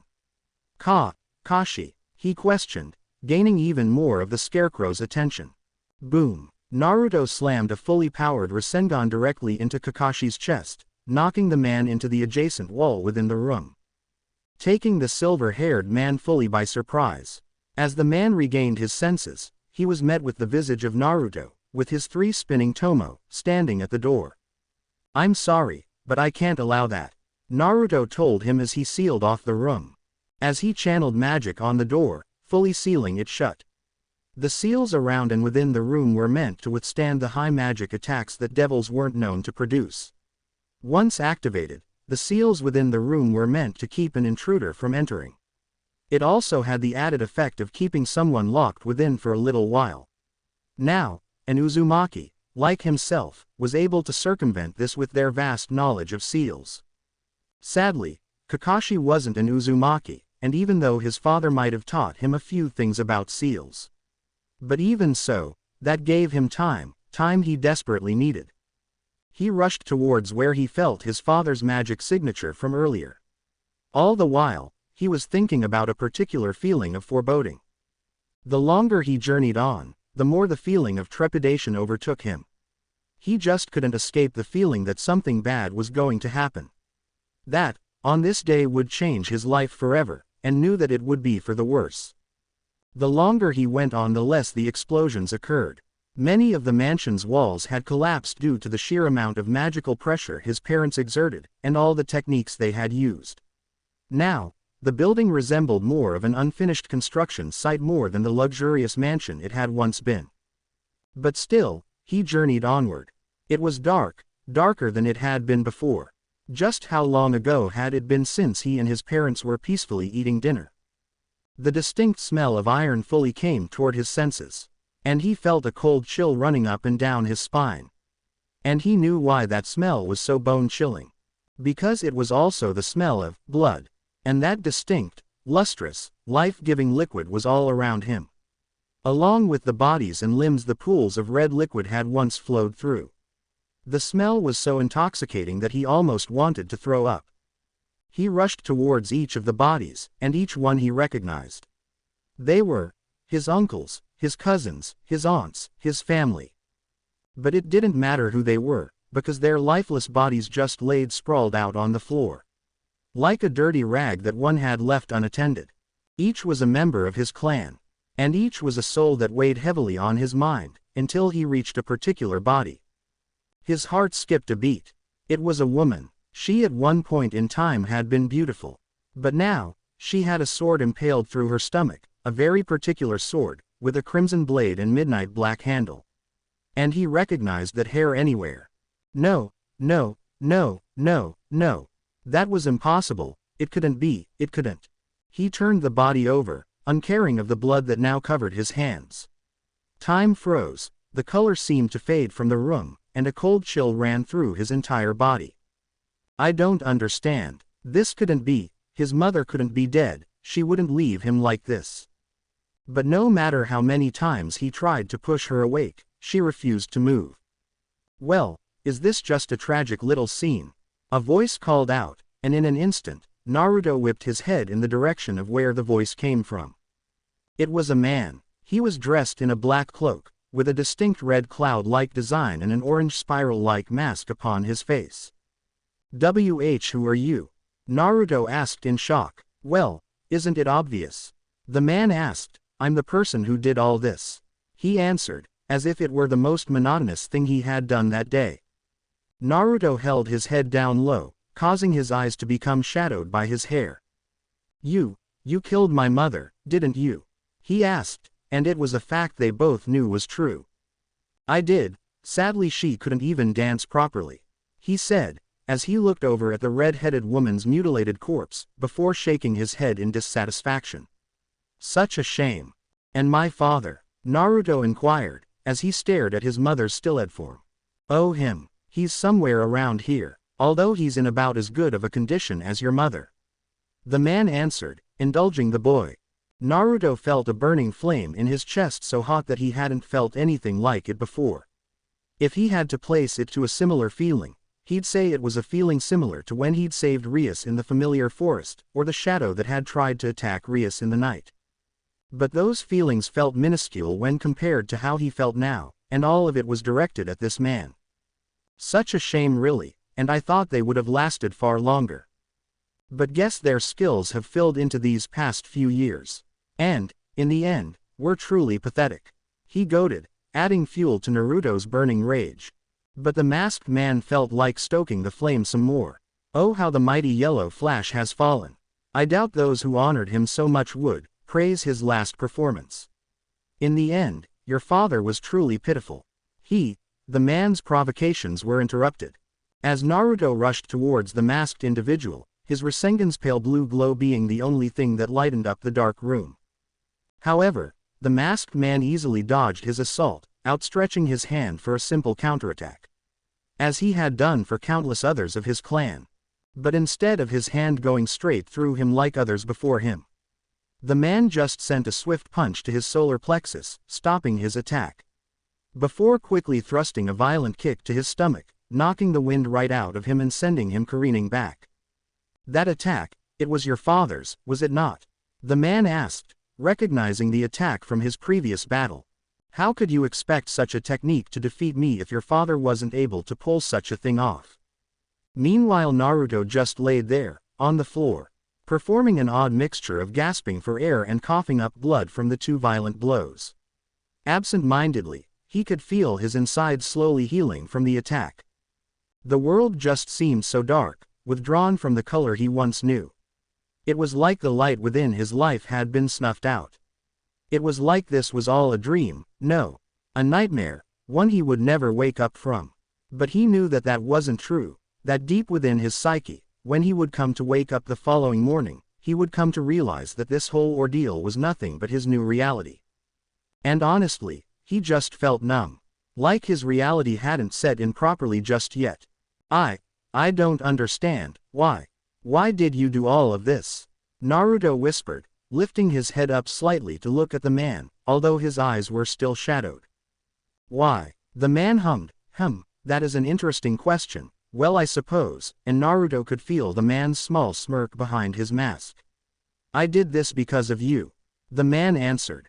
Me?" Naruto questioned in shock. "Yes, you, this has always been about you," the man answered. "Do you even realize how much power you have within your eyes?" the masked individual questioned, but he received no answer. "Of course you don't, such power does not belong in the hands of a child," he stated.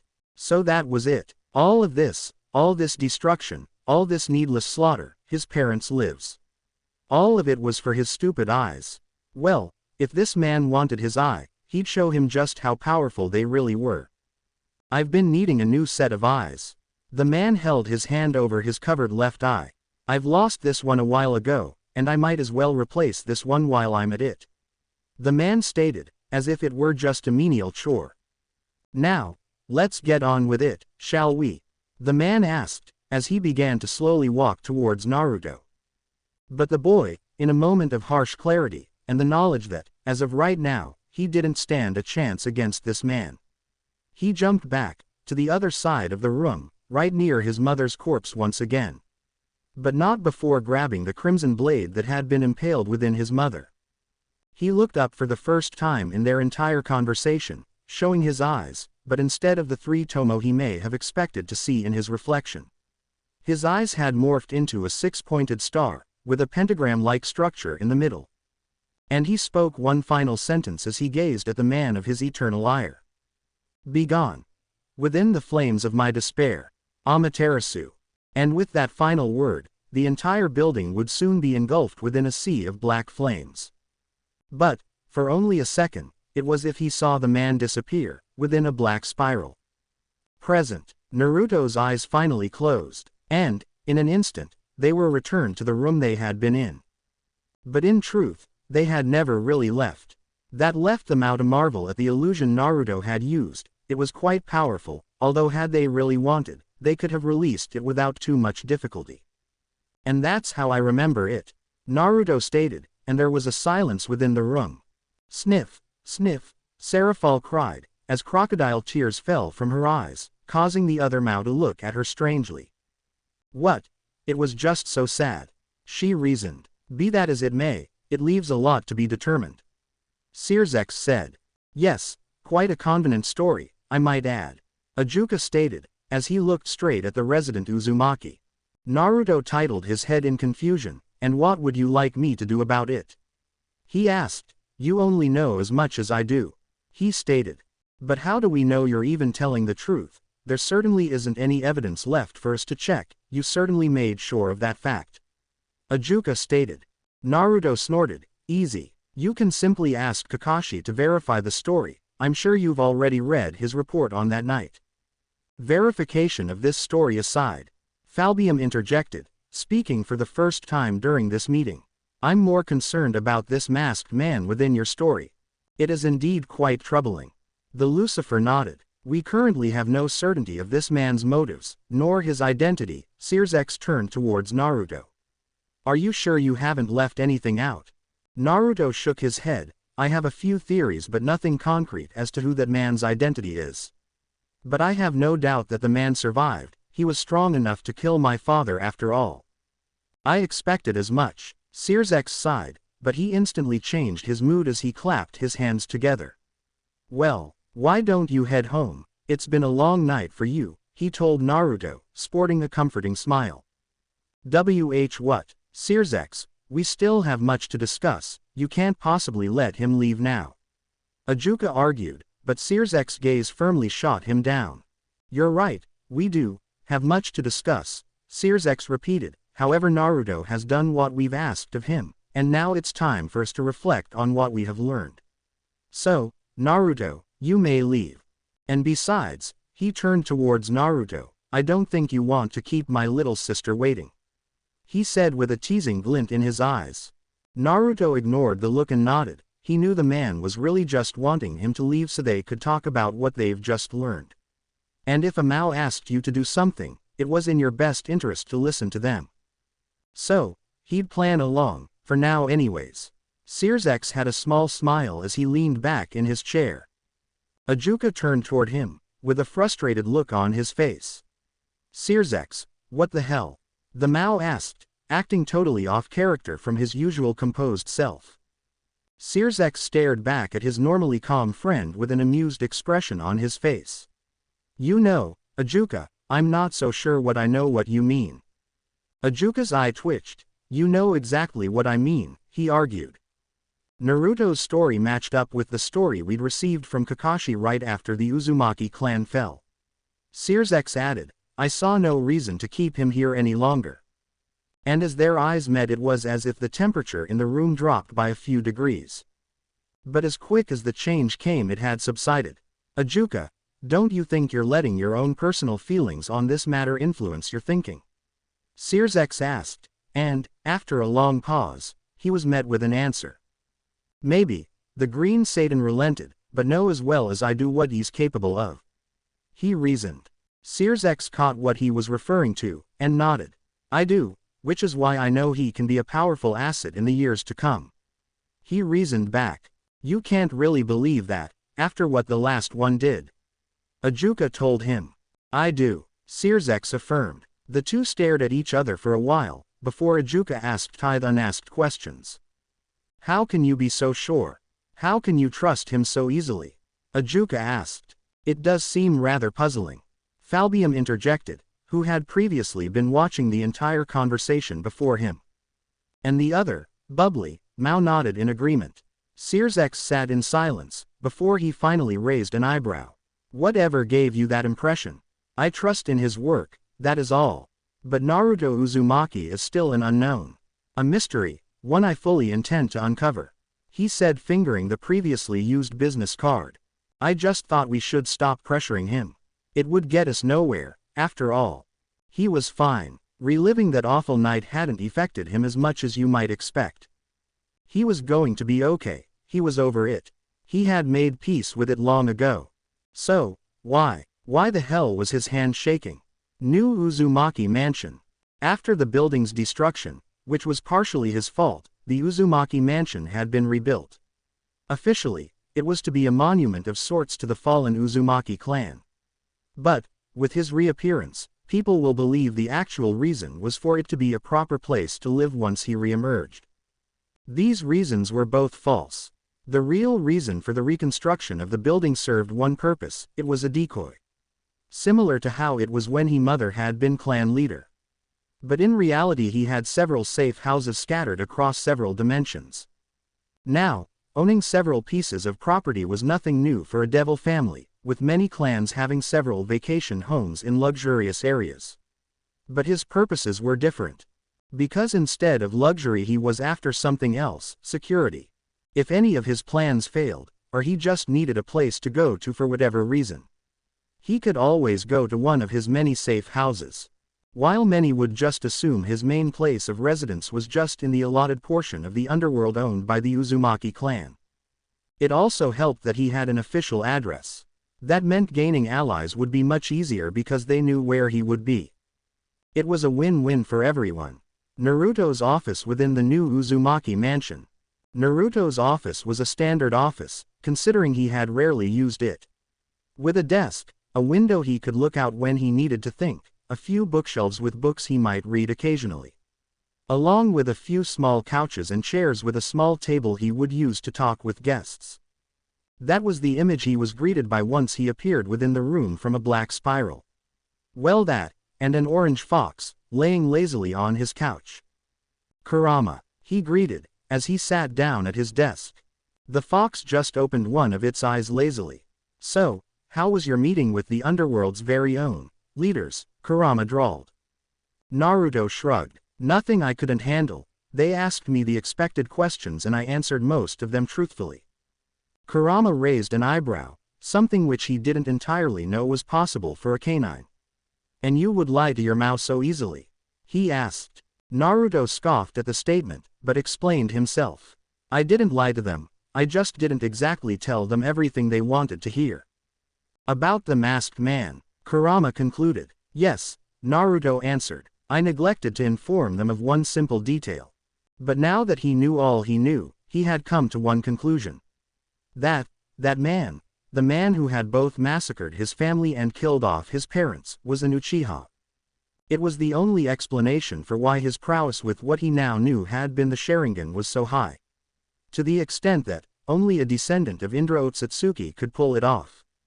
And honest, that was what made him so dangerous. He looked through the new documents that had reached his desk. Since the time of his resurfacing into the underworld he had received a large influx of paperwork. That was something he could deal with, given enough time. Paperwork aside, his assimilation back into the underworld had run smoothly. While it wasn't exactly common, during times of war clans would sometimes hide away an heir from the public for a certain amount of time for a number of reasons. Although the main reasons were to prepare the heir for his duties as clan and to temporarily hide the heir from their enemies. And, to the underworld, that has been exactly what Kakashi had done. Protect that clan heir while getting him ready for his duties as the sole member of the illustrious Uzumaki clan. So, Kurama started. I heard you ordered Haku to recall your peerage recently. It's necessary for my plans to commence. Naruto told him, as he flipped through another stack of papers. Although some might take some time to arrive given what they are currently doing. He added as an afterthought. Does that include your queen? Kurama asked. Naruto flinched at the question. I suppose it does. He answered honestly. Kurama shook his head. You know, you really need to talk to her. You don't think I know that? Naruto asked rhetorically. I haven't seen her in months. Every time I tried to message her, she wouldn't even respond. He sighed. How did his relationship with his queen end up like this? Although, he supposed it had been his fault. He and his queen had been together for a while. He had come across her while on a mission, like many of his other peerage members. But when he found her, she was just like him, lost and alone. So he took her in, and she became his family, the only person he had left. But after the incident, their relationship began to change. It started off small, with their conversations becoming shorter, but then she started to disappear more often. And now, well, he rarely spoke to her. Of course, he was the only one to blame for his current situation. Kurama sensed Naruto's irritation of the way the conversation was going, so he quickly changed the subject. That Bale you worked with did the act well. The fox mused. He did. Naruto agreed, happy for the change in subjects. It's to be expected, and truthfully, I think he just really wants to fight me. He chuckled. Kurama grinned, he was looking forward to seeing their fight. While Naruto thought about his recent, surprise meeting, with the two estranged Bale. Underworld Bale territory outskirts. Flashback about 2 days ago. Misla Bale, formerly of the Vapula clan, one of the remaining 72 pillars. She was eventually married into the Bale clan, being one of the wives of the clan head, to the great king of the underworld. And eventually, their marriage had led to a similar path that most relationships come across. She had given birth to her husband's firstborn son, and her life had been filled with nothing but luxury. However, that all changed after it was discovered that her son, Sarorg Bale, didn't have the ability to produce any devil magic whatsoever. This eventually led to her and her son to be ostracized by her fellow devils and clan members. It even got to the point that they had been relocated to the edge of the Bale territory altogether. But, honestly, she didn't care. Misla Bale loved her son, and she had faith that he would go far in the underworld. It was tragic that he would have to walk that path without her. Misla is a beautiful woman who had long brown hair and purple eyes. However, in the more recent years, her health started to decline. Her skin grew paler, her sleep hours began to get diminished, ironic given what she had contracted, and her eyes had grown darkened rings around them. But that had been nothing that couldn't be hidden with some makeup and some careful scheduling, at least it had been. The doctors said she had contracted a type of sleep disease. Something that, at the moment, had no lasting cure. And eventually, she would fall into a deep coma, where her body would give out and eventually, she would die. She had yet to tell Sarorg. But if she had one regret, it was not being there for her son. Her son was growing into a fine young man these days, and she needed to ease her son into the thought of living without her. But right now, she would enjoy some of her last moments in the night alone, with a cup of tea on her balcony to think and stars within the night sky. An activity she had frequented during the last few years. Something which had only increased in the amount of times since her doctor's diagnosis. So she went to the kitchen and made herself a particular blend of tea, not wanting to bother a butler with such a mundane task. If she were quite honest, she would say she had gotten pretty good at making tea since her time within the Bale clan. And then she made her way to her room. As she opened her door and entered her room, she'd spotted a figure. Wearing a blue fur-lined cloak with a white porcelain fox mask. "Hey, we really should talk," he told her, and in her surprise at the intruder, she accidentally dropped the porcelain glass that had previously been within her grasp. "Quite the lovely reception, wouldn't you agree?" Naruto asked, as he was surrounded from all sides by Sarorg's peerage, many of which pointing weapons that were mere inches from his face at him. "Although I have to admit that Phoenix's was better, you just can't go wrong with a good fireball," he mused, as he walked straight through the weapons as if they weren't even there. "What are you doing here, Naruto?" Sarorg, who was guarding his mother, asked. As Naruto removed his mask, he raised an eyebrow. "Am I not allowed to visit an old friend?" he questioned. "You had 8 years for a social visit, why start now?" The Bale retorted. Sarorg had heard that Naruto had survived his clan's massacre. But the rest about the Uzumaki was a complete mystery. "True," Naruto conceded, "sadly, this isn't a social visit," he told them. Sarorg narrowed his eyes. "Then why are you here?" he asked. "Isn't it obvious?" Naruto questioned, as he raised his arms in a grandiose fashion. "To scope out the competition, of course," he answered as he walked over towards Sarorg's queen, causing Sarorg's peerage to tense, expecting a fight. But instead, Naruto just looked Kuisha up and down, until he finally nodded. "A queen with a useful ability, no doubt she will help you get far within the future," he complimented. As he traced Saroorg's other members, none of them stood out. A beautiful blonde devil, however, did wink at him.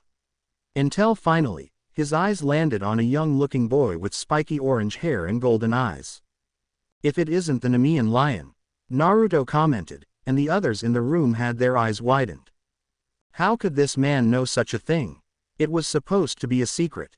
Sensing their confusion, Naruto answered their unasked question, "What? I try to keep an eye on the current Longinus users. It isn't a surprise that I know of this one," he told them. And as they readied their magic, Naruto decided to quell the rising tension. As he stuck out his hand in a placating fashion. "Relax, I didn't come here to fight. It wouldn't do us any good, and besides." He turned towards Miss LaBelle, a woman who Saroorg was ready to get out of here at any moment. "With your mother's condition, moving her around would only hasten her disease's effects," Naruto told them. Saroorg hastily turned towards his mother in shock. "What is he talking about?" he asked worryingly. She had a guilty look on her face, and she was ready to deny the devil's accusations, but it was Naruto that answered for her. "Oh, she didn't tell you. Sadly, your mother had developed a not-so-uncommon sleep disease within the underworld," he revealed. "What, mother? Say it isn't true," Saroorg asked frantically. This revelation was enough for his peerage to unconsciously drop their guards in surprise. But Naruto ended up elaborating even further. "Of course she couldn't tell you. Under normal circumstances, the disease she has is incurable, with an almost guaranteed chance of death," he explained. Misla had tears welling in her eyes, but she still couldn't face her son. But Misla's silence was very telling, and gave the answer to the questions they had. Everything he said was true. But how did he find out? The only ones who were supposed to know were her doctors, not even the butlers knew. "Saroorg, Milsa started, as tears fully brimmed within her eyes. "Oh, how sad," Naruto interrupted, gaining glares from many within the room. "What is it you want?" Saroorg growled, not liking the news he had recently received. Naruto tilted his head in confusion. "Why? To help, of course," he answered, as he hummed while walking towards the Bale woman. "I always did have a soft spot for caring mothers, perhaps it's just my own mother's influence." He shrugged, as he outstretched his arm. This particular disease was unique, as it was a disease only known to affect devils.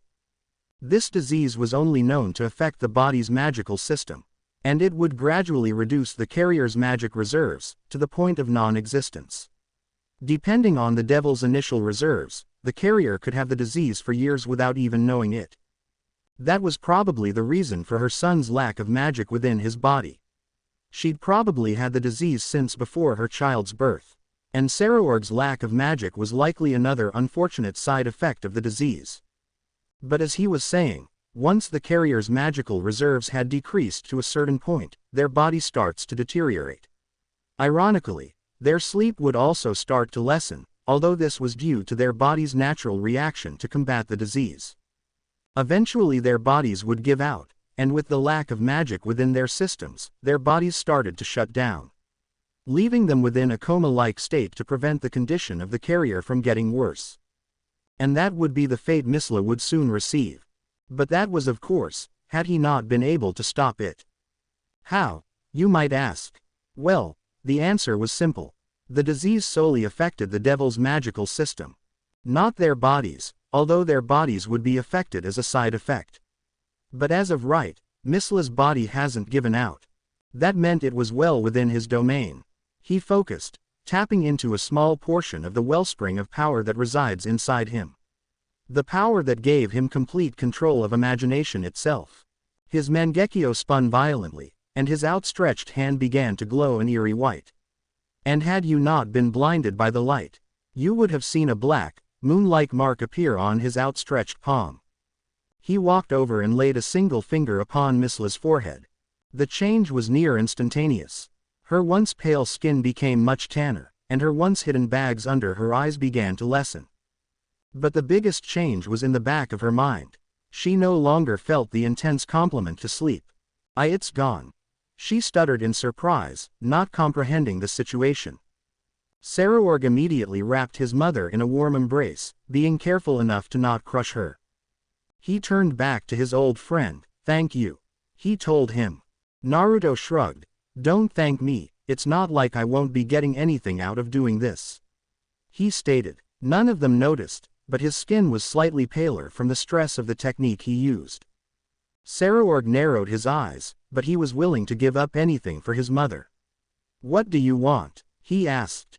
Naruto smiled. "Only a moment of your time, I have an offer for you," he told him cryptically. "So, you want us to challenge you to a rating game?" Huisha asked in disbelief. They were in a meeting room, with the only occupants being Saruorg, his mother, and Saruorg's queen and pawn.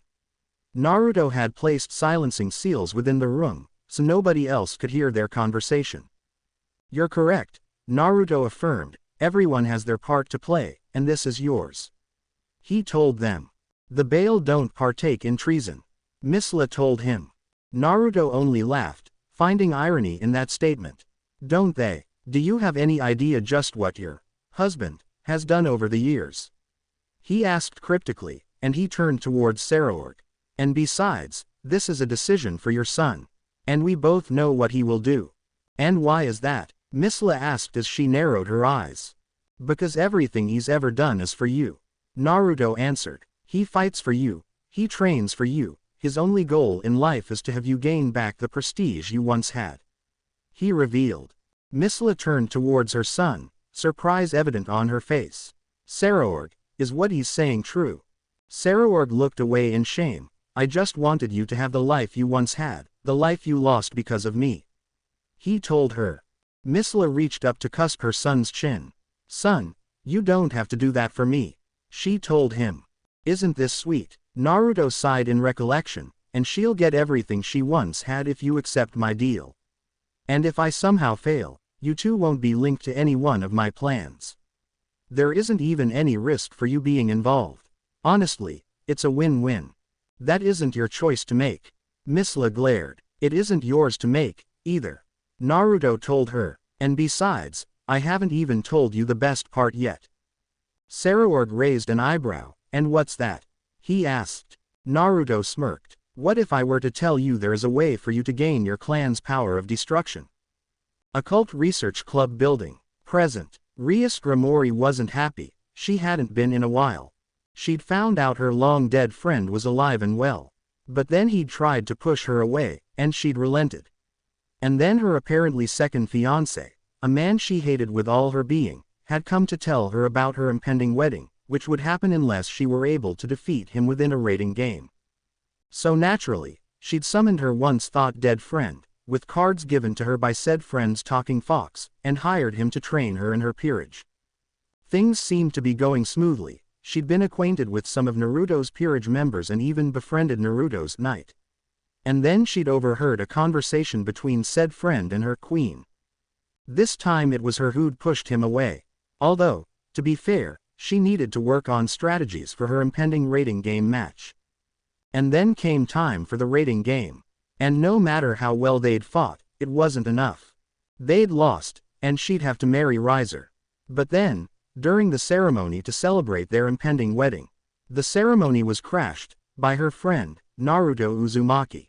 He then promptly revealed a previous marriage contract set up years before his apparent death. And a battle between Naruto and her other fiancé ensued. What followed could only be described as a one-sided slaughter, showing the divide between herself and her old friend. And then, once again, he tried to push her away. But instead of relenting this time, she pushed back. In the heat of the moment, she'd acted on her old feelings for her friend. She kissed him, fully on the lips. She took him completely by surprise, and then she'd invited him to another ceremony, to honor his apparent return to the underworld and their impending wedding.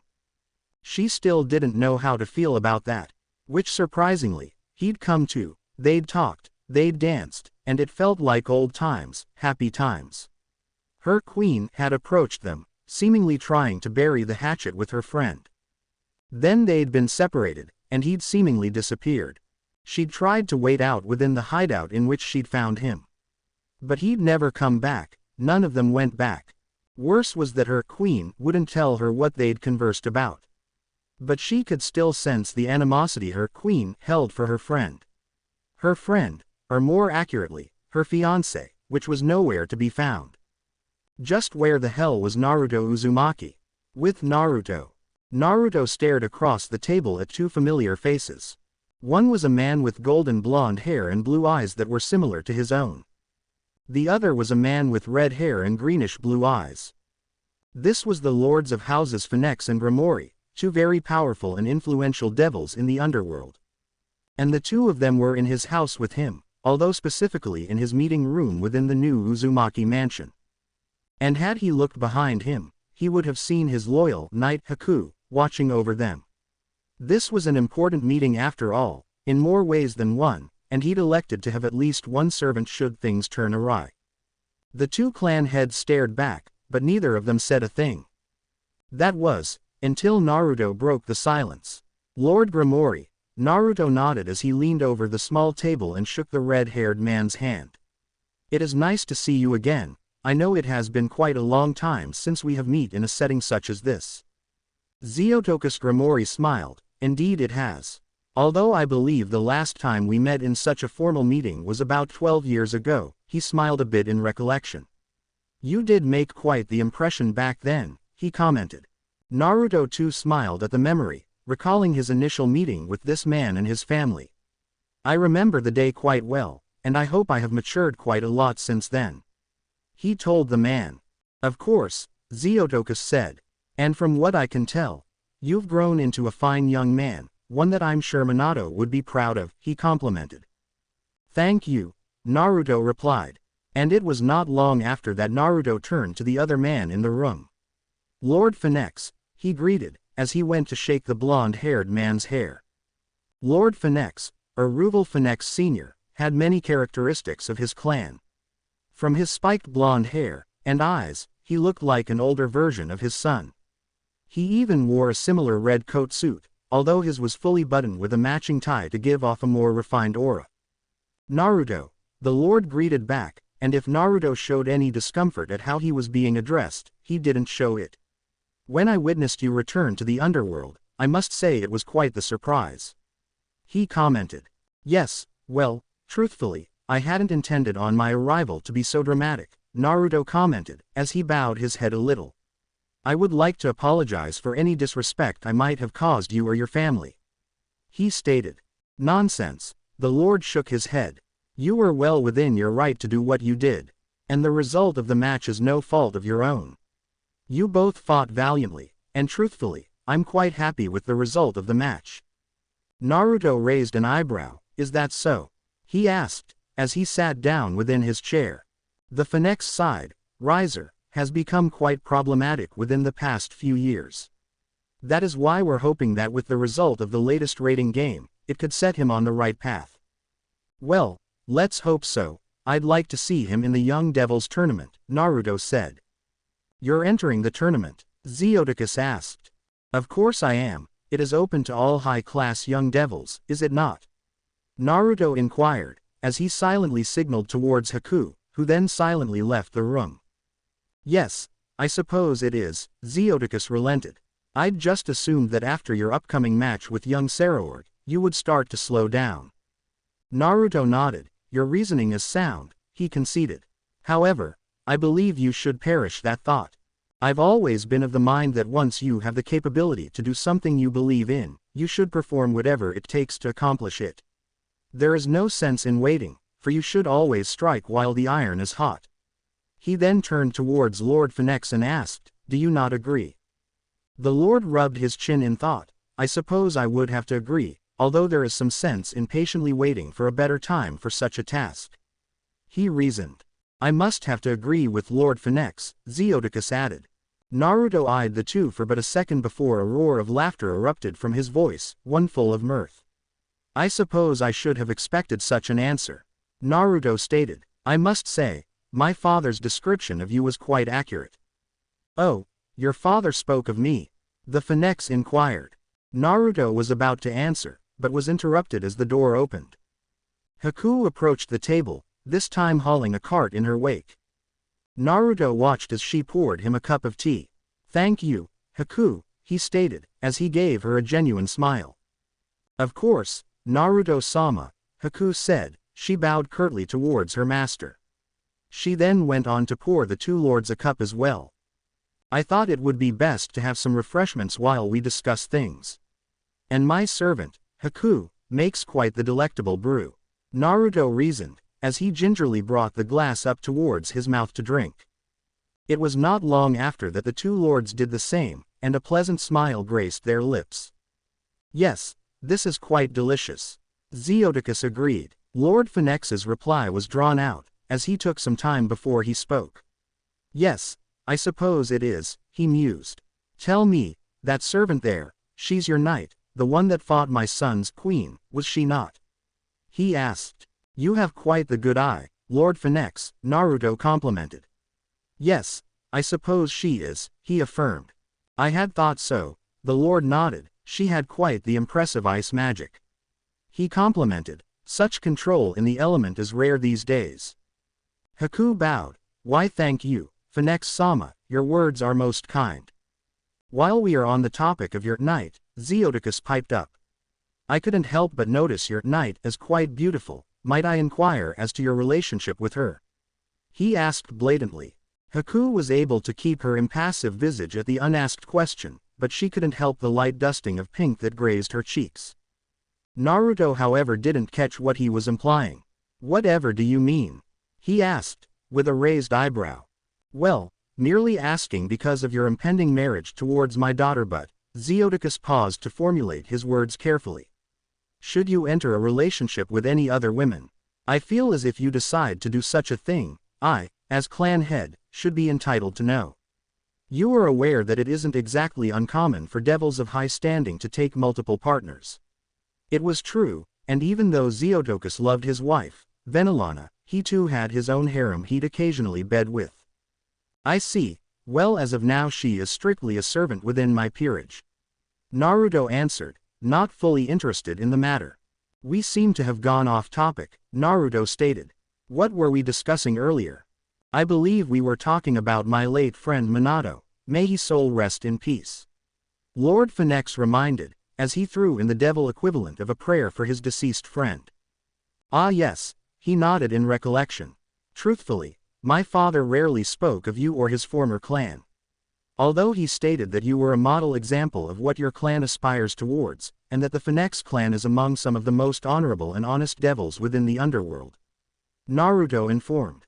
"Minato and I were very close before his untimely demise. I'm honored he held me and my clan to such a high degree," the Phoenix stated. "Yes, well, a pity that his notions were wrong," Naruto stated. Once he finished his sentence, not another word was spoken within the room, as all the other occupants in the room were shocked at what he'd stated. Lord Phoenix was the first to recover. "You dare speak ill of my clan, boy?" The clan head spat through gritted teeth. Naruto raised an eyebrow. "Apologies, but it was not meant as an insult, I was merely stating a fact. Your clan's notions of honor and honesty are, in fact, wrong," he stated as if it were simply a fact. Now, normally, Lord Phoenix wasn't one to let his temper get the better of his. However, there was one thing the Phoenix wouldn't stand for, and it was the fact that one would so blatantly insult not only himself, but his entire clan as a whole. Sure, he'd heard the simple derogatory nicknames for his clan, such as yakitori or fried chicken.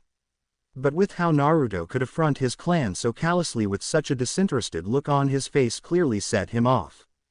Perhaps this was where Riser had previously gotten his aggressive tendencies from. Naruto mused, it certainly was an interesting thought. Now, I'm sure young Naruto didn't mean it. Zeodicus tried to placate the situation, but he was interrupted. "Oh no, I meant all that I said," Naruto corrected the Grimori clan head. "You have no idea who you're talking to, do you, boy?" The Phoenix leader spat through gritted teeth. Although, the Uzumaki just raised his eyebrow once again. "And you have no idea why I called this meeting, do you?" he stated, as he looked at the confused Grimori and irate Phoenix. "Oh, I suppose I neglected to mention that, your two clans," he pointed at both clan heads, will be forming an alliance together. He stated, surprising the two once again. Are you mad? The Phoenix asked. But Naruto only shook his head. I can assure you that I'm very much sane, he assured. As he went further in on his explanation, but the two of your clans are among some of the most powerful within the underworld. It would surely benefit both your clans should you two form an actual alliance, would it not? I mean, wasn't that what your whole political marriage was about? Because surely it wasn't done out of any parental love, Naruto stated, but the Lord of Gremory didn't take the bait. And why should we listen to you? The Phoenix asked, only to be ignored by Naruto. Zeodicus, however, was mulling over several thoughts within his head, although two questions were coming to the forefront of his mind. What's your motive in doing this? What do you stand to gain from an alliance between our two clans? He asked, although Naruto only gave a blank-eye smile. Wouldn't you believe me when I said that I felt guilty with disrupting your two clans joining with my entrance back into the underworld? He asked. Not a chance, Zeodicus replied almost instantly. Oh Lord Gremory, how you wound me so, Naruto said as he clutched his heart dramatically.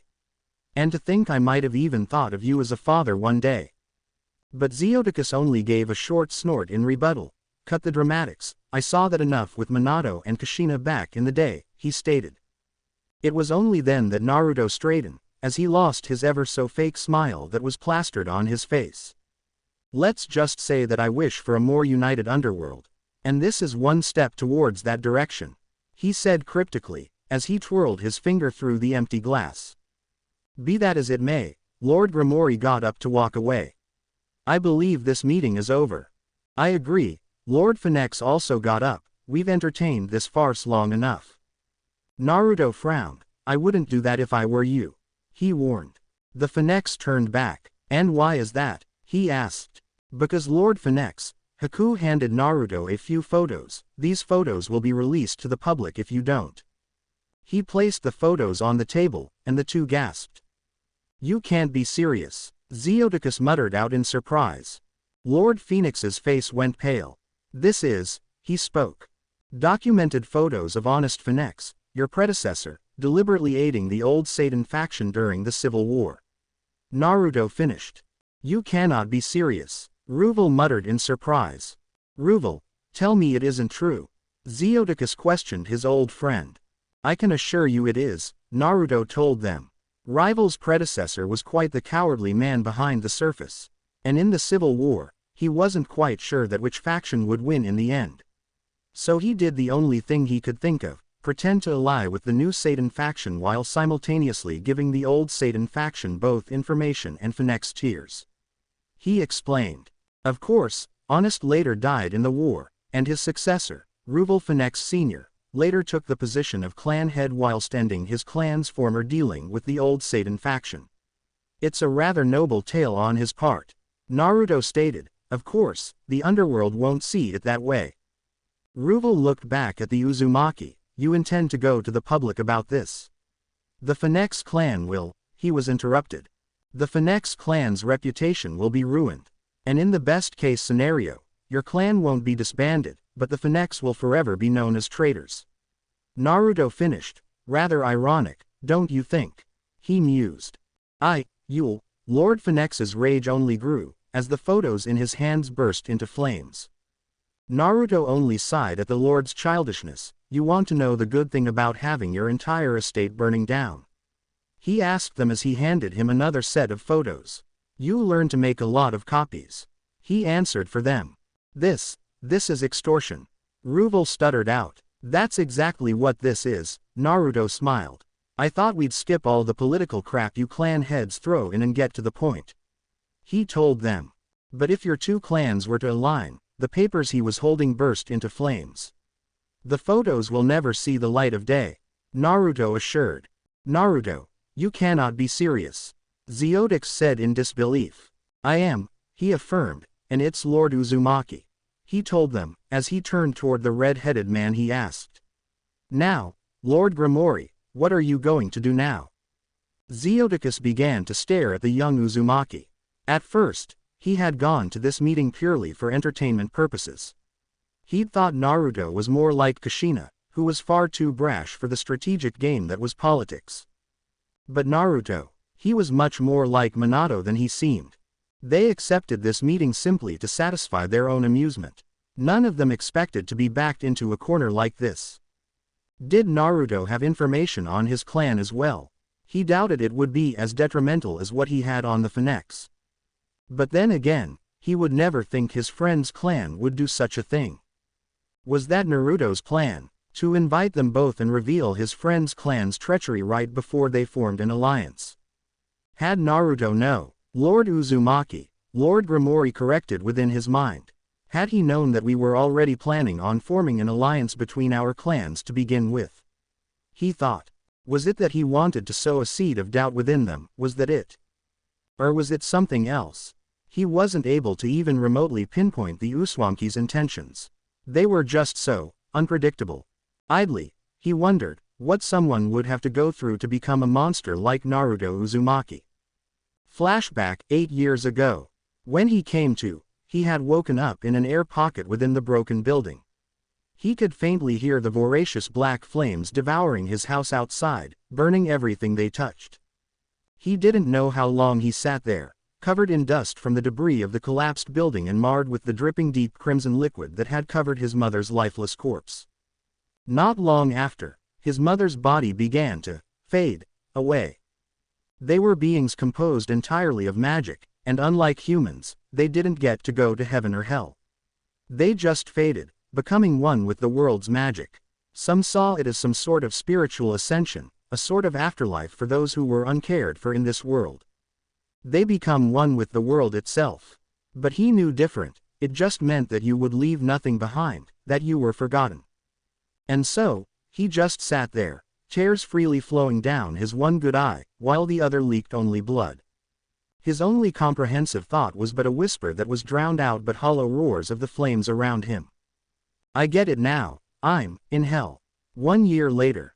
Somewhere outside Konoha, 7 targets. 6 were placed high up in the nearby trees that surrounded him, while the last was placed inconspicuously behind a large boulder, inaccessible through normal means. A black-haired boy jumped through the air, flipping as he did so. In one fluid motion, he sent 7 kunai soaring through the air. Each blade carefully calculated to meet their intended targets. And, when he heard the distinct clang of metal hiring metal and the thudding sound of the blades, he inspected his work. 3 Tomoed crimson-red eyes observed the area, with each blade hitting their mark, conveying the countless hours he'd spent practicing with blades such as these. Back before, his father had showed him how to throw blades such as these from a young age. After a couple of years of practice, he'd say he was proficient with them. And after he'd fully matured his eyes, he'd say his skill with them had skyrocketed. But it wouldn't matter. No matter how good he got with these blades, he still wouldn't be able to match up with him. He was faster, stronger and smarter. That infuriated him. Walking over to a nearby target, he reached for the kunai's handle and pulled, separated the blade which had previously been impaled through the hard wood. Inspecting the blade, he could see that it was slightly worn down, a telltale sign of their constant use. But he could still see his reflection through the blackened metal. Red eyes blazed in front of him. Images of this, that, night rushed forward. Of his parents' smiling faces, of Kakashi, and finally of his mother's pale face. How her dead eyes gazed back up at him, her warm blood smothering his clothes. Her sword gleamed in the moonlight as it impaled her straight through her chest. He remembered it all, down to the last detail. That was the curse of the Sharingan. He was cursed with perfect eyes that allowed him to remember every single moment of that night with perfect clarity. His breathing quickened, and his hand shook. He remembered it all. Every time he closed his eyes, he saw her face, conducting wind magic through the blade, and disrupting the reflection it cast. He began to observe the faint blue outline his magic produced. It surrounded the kunai like cold flame, only slightly revealing the power it truly had. This had been a new skill he had learned recently. By using wind manipulation to coat the blade in a pale shroud that augmented the blade's piercing power exponentially. Absent-mindedly, he seemingly tossed the kunai at a nearby tree, towards a nearby onlooker. Hey, A voice called out. Sitting right next to the tree he had previously tossed the knife at, the lethal object had cut straight throughout the tree just inches above his head. And as Naruto stared at the creature in confusion, a single word of confusion aimed to the forefront of his mind: a frog. "Hey, I'm not a frog," the frog shouted in indignation, "I'm a toad." And indeed he was, being about the size of a small puppy. With bright strange skin, yellow toad-like eyes and purple markings all around his body. Even so, Naruto played with another kunai in his hand. A talking toad wasn't the strangest thing he'd even seen. Hell, he had a talking fox, although that had been a fairly recent discovery. "Who are you?" he asked what he believed to be a familiar. The toad held his arms up in a placating fashion. Whoa, there isn't any need to get violent, now is there?" he questioned. But the only response he'd gotten was the faint pale blue glow that his kunai had seemingly adopted. "All right, my name is Gamakichi," the now named toad answered. Naruto narrowed his eyes. "Well then, Gamakichi," he repeated. "Who sent you?" he questioned, as he aimed the glowing knife at his newfound target. The toad once again waved to placate the devil. This time his hands were moving far more frantically. He really didn't intend to get stabbed this evening. Again with the threats. "Geez, Master sure knows how to pick 'em." "Master?" Naruto questioned. "I wasn't supposed to say that," he clamored, but upon receiving the young devil's indignant stare, he shut his mouth. "Master?" Naruto questioned once again, but this time his patience for the toad seemingly vanished. Look, I'd like to tell you, but he said I shouldn't, at least not right now," the toad fumbled. "But he wants you for a job." Gamakichi pipped up. Naruto raised an eyebrow, seemingly intrigued for the first time in their conversation. "And why should I listen to you?" he asked. The toad nodded, seemingly not unnerved by the question. "Master said you would be cautious, that's why he wanted me to bring this." He held on of his fingers, as the universal sign of 1 second. As he seemingly tried to force himself to physically throw up. And after a few croaks, his efforts seemed to prove successful. And what he spit up? Well, it made his heart sink. Naruto closed the distance between the two. As he fingered the object, he had recognized. And there was no mistaking it, it was definitely what he had seen from that night. It was a piece of torn black cloth, one with a red cloud-like design. "Where did you get this?" Naruto questioned, a little more forceful than the toad would have liked, especially when the distance between the two was so small. "Look," Gamakichi waved his hands once again to placate the devil. "My master plans to tell you all he knows and more." He told him, he just wants you to do a few jobs for him. The toad finished.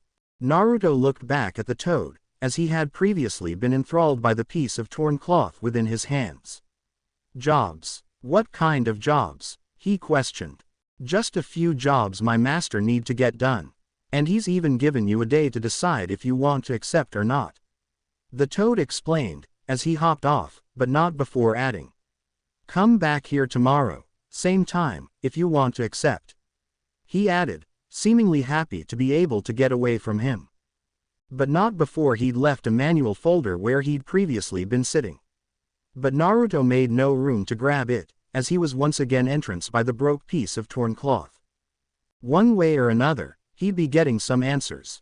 He thought, as he finally reached to look inside, unaware that there happened to be another onlooker watching him. Unknown location. A young teen walked through the eerie halls. He had pale skin, like that of snow, along with just as pale long hair framing his face.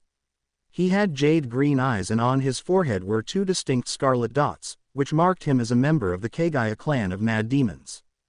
Currently, he was their last living member.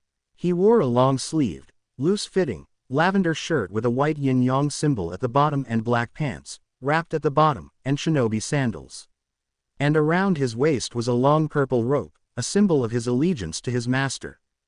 As he finally reached his destination, he knelt down on the ground, right in front of a large throne.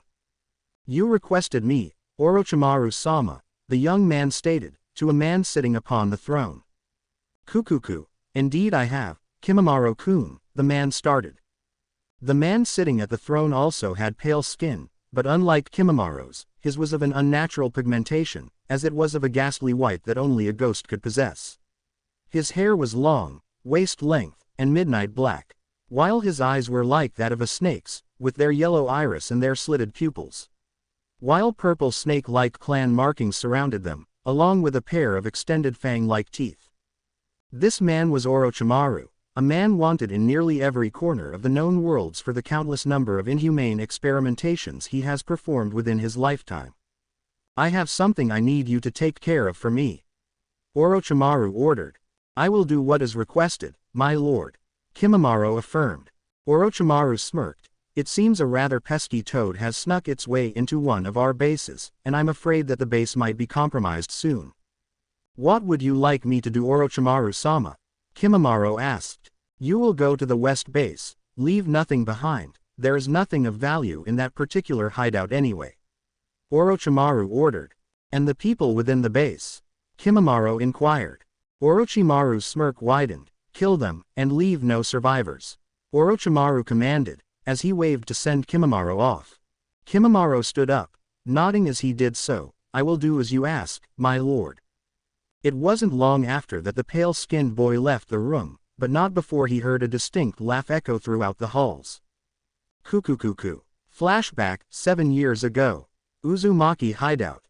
"So, let me get this straight.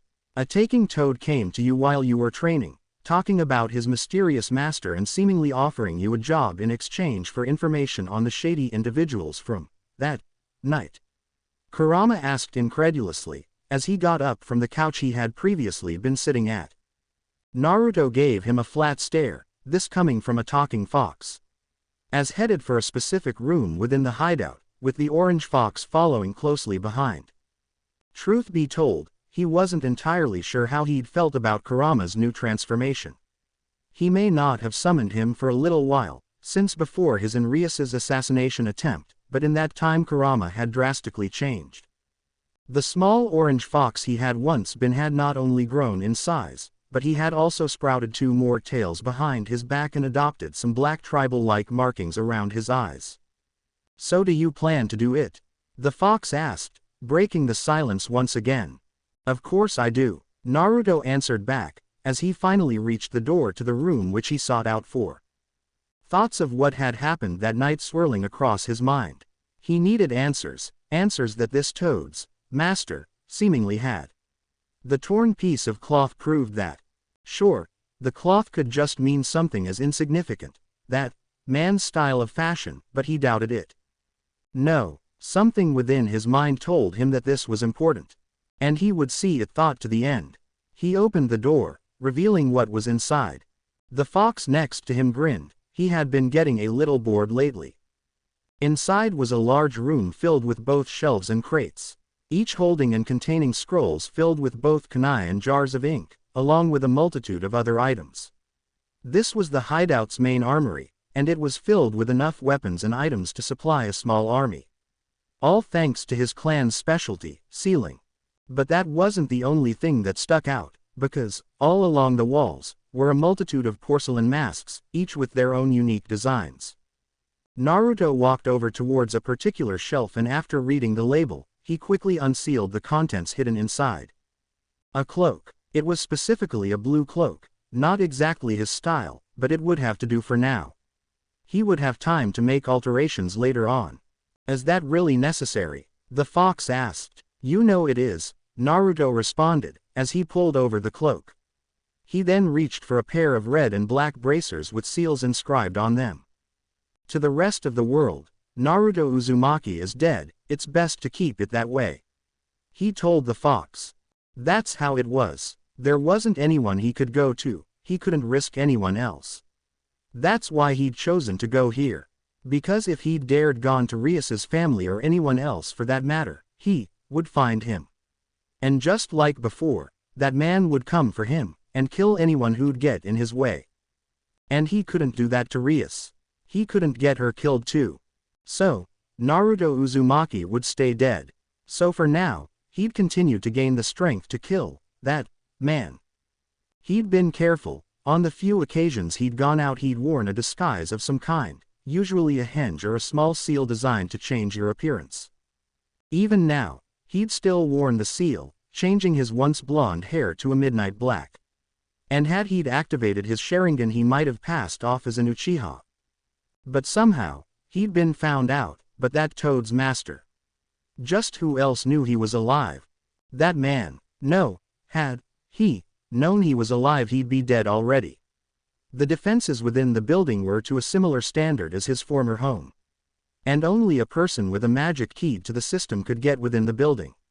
And as far as he'd known, he was the last one alive who was.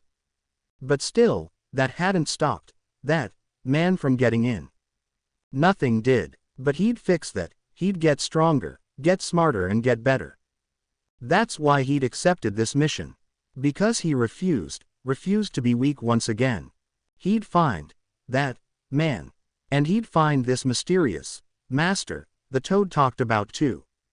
He'd retrieved a few scrolls of kunai and refilled his various pouches.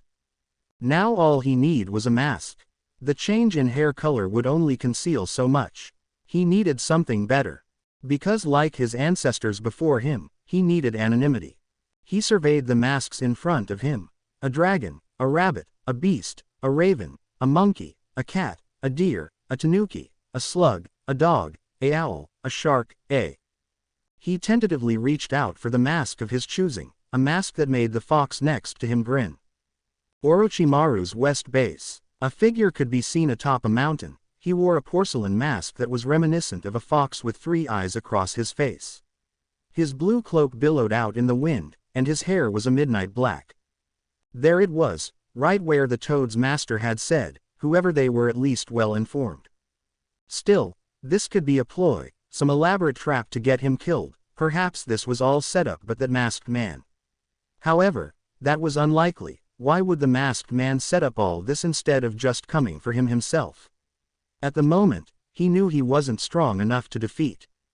He turned his head, and in his peripheral vision he caught a glimpse of his fox-like companion. Kurama. He'd be the best way to go about this mission. They'd found out early into their training that he had the peculiar ability to blend in almost perfectly into the shadows.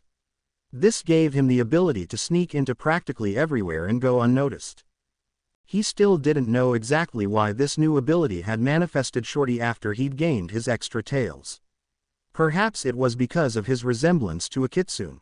Kitsune were often regarded for their skill for illusions. Would his familiar gain even more abilities over time? And could the same be said for his number of tails? Go. Naruto spoke to the fox, as the fox slipped into the shadows. As far as hidden bases went, this hideout was pretty secure. The hidden base was embedded within the mountain they were currently standing on, with the only entrance into the building being a small cave hidden by an overgrowth of various foliage. He brought up a hand towards his right eye, and a red magic circle appeared right in front of it. This connected his vision with that of his familiar, allowing him to see what the fox saw. He then activated his Sharingan. Kurama's power to blend into the shadows combined with their connection as master and familiar led to quite the useful scouting ability. Combine that with his Sharingan's ability to commit everything he saw to memory with perfect clarity, they would be able to get the information they needed with little difficulty. As of now, he was seeing the entrance to the base as if he were standing before it with his very eyes. But that was as far as their information went, the only reliable source of information they had. The rest of the information they had was only speculation. Perhaps they had used the layout of other bases as a reference. Were there even other bases? The information they had received hadn't even been forthcoming of the exact purpose of the base, nor their actual owner. Nevertheless, he'd been tasked with scouting out the base, to conjure up an actual layout for the base to give that Toad's mysterious master. After that, he didn't care what's happened. He'd get information on that man. And that would be enough. It was simple. It was easy. Oh, how little he knew. Inside the base, weaving through the shadows was easy for Kurama. He'd passed through a number of rooms, and yet he hadn't met a single soul. Man, this is boring, Kurama mentally sighed, using his connection. He'd been exploring the base and so far they'd found nothing. It doesn't matter how boring it is, the faster we get this done the better, Naruto said through their connection. I know, But you'd expect there to be at least something in this dump. So far, we've only found empty rooms and dead ends in this maze of hallways. I mean, all I'm supposed to do is try and explore this place, so you can create a layout for this place. Isn't there a map anywhere? Kurama complained.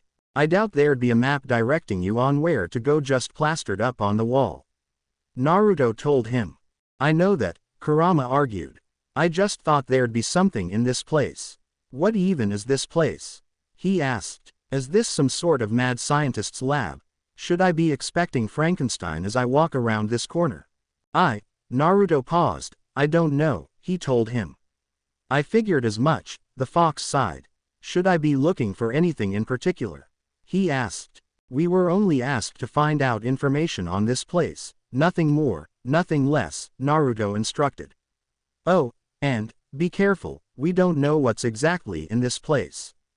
Yeah, this shouldn't take too long. So I should be out soon enough. Kurama told him. Some time later. Well, this is interesting. Kurama was outside a large metal door. Abruptly, the door opened, and out stepped two unassuming lackeys. They'd seen similar-looking people walking through the halls. Each one had on a different style of clothing. But there was one thing that all the men in this facility that they all wore, a metal headband with a music symbol carved onto it. Perhaps it were some sort of symbol for an organization, maybe. Kurama used the shadows to squeeze through the open gap of the door, allowing him to glimpse what was inside. What do you know? There is a map plastered on the wall, was Kurama's first thought. And there was indeed a map located within the room, or more specifically on a large monitor within the room. Naruto took the time to commit the map to memory. All right, Kurama, get out of there. He ordered. Now, hold on a second, Kurama said. He surveyed the room. There seemed to be a large amount of monitors, and each one was cycling on images of different rooms. No, they weren't images, they were videos of rooms.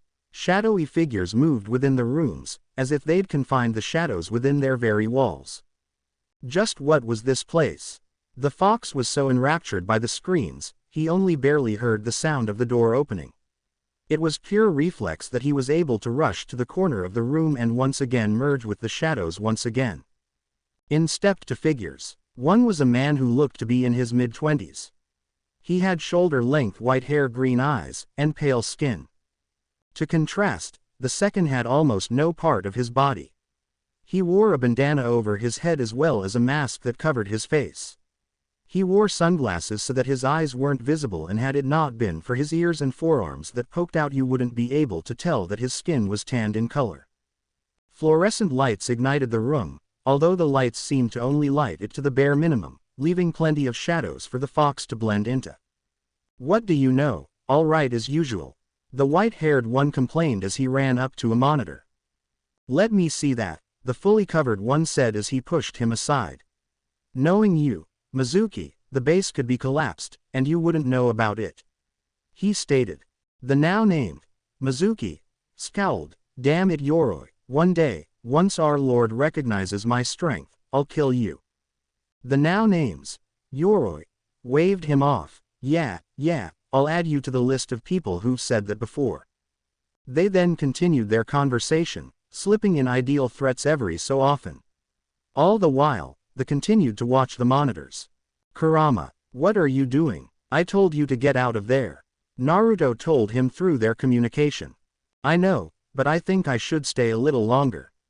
I just have this feeling that, Kurama trailed off. It was then that Mizuki gained a strange look within his eyes. Again with that, Mizuki. Yoroi complained. Mizuki gained a sadistic grin. Hey, I just can't help it. Every time I see it He trailed off. He was too excited to continue his sentence. He went over to a large switch on the wall. It was close to where Kurama was, although he couldn't see him as he blended into the shadows. He flicked the switch, and the room lit up, much more than the lights ever did. It revealed that it wasn't a wall Kurama was hiding under at all, but it was in fact a large window. As that, Kurama realized. It was the room's cells, he now realized. Each cell looked to be filled with at least 2 people within them. There was no discrimination for the occupants inside. Men, women, Children, elderly, yokai, demon, devil or human, this place seemed to have it all. But there was one thing that they all had in common: their eyes were all dead. It was as if they'd lost hope. And judging by the conditions of their cells, it wasn't hard to guess why. It had been hard to tell due to the poor quality of the monitors, but these people lived in horrible conditions. Many of them were covered in dirt and grime, some even in blood. Each one looked pale due to lack of sunlight, and they were skinny enough that you could almost see their skeletons, likely due to malnutrition. But there was one figure in particular that caught the fox's attention. It was a young girl, who looked to be around the age of 10. Her long brown hair hung wildly behind her back. Bandages wrapped her arms and her clothes looked more akin to rags more than anything. But her most distinct features were probably the set of raccoon-like ears atop her head and a tail around her back. To contrast the other prisoners, her eyes still had a semblance of life within them. It was obvious she had only recently been put in here. Haha, Mizuki laughed, it gets me every time. Honestly, you're just sickening, Yoroi told him. Yeah, and what are you? Mizuki shot back. Yoroi just shrugged, fair enough. Mizuki continued to stare at the confined occupants before he finally had enough. I'm going to go and pay them a visit, he said with a sadistic gleam within his eyes as he left the room. That guy is a total lunatic, Yoroi sighed. I have no idea why Lord Orochimaru keeps him around, he stated. And such a name didn't go unnoticed by Naruto. Orochimaru. Naruto realized, knowing the significance of that name. Kurama, you need to get out of there. Now. However, the fox was more enraptured by a set of keys that hung loosely across Yoroi's belt. Their silver shine gleamed within the room. It was unexpected when those same keys fell loudly onto the floor. Along with the limp body of the now diseased Yoroi. He hadn't expected an attack at all. But there was one thing that was expected, hearing a single curse from his master as he cut their connection. As he ran off with the gleaming silver keys within his maw. Damn it, he heard his master say, but it was already too late. To be continued. I hope you enjoyed this story. Also remember to subscribe and like this video. See you in the next video.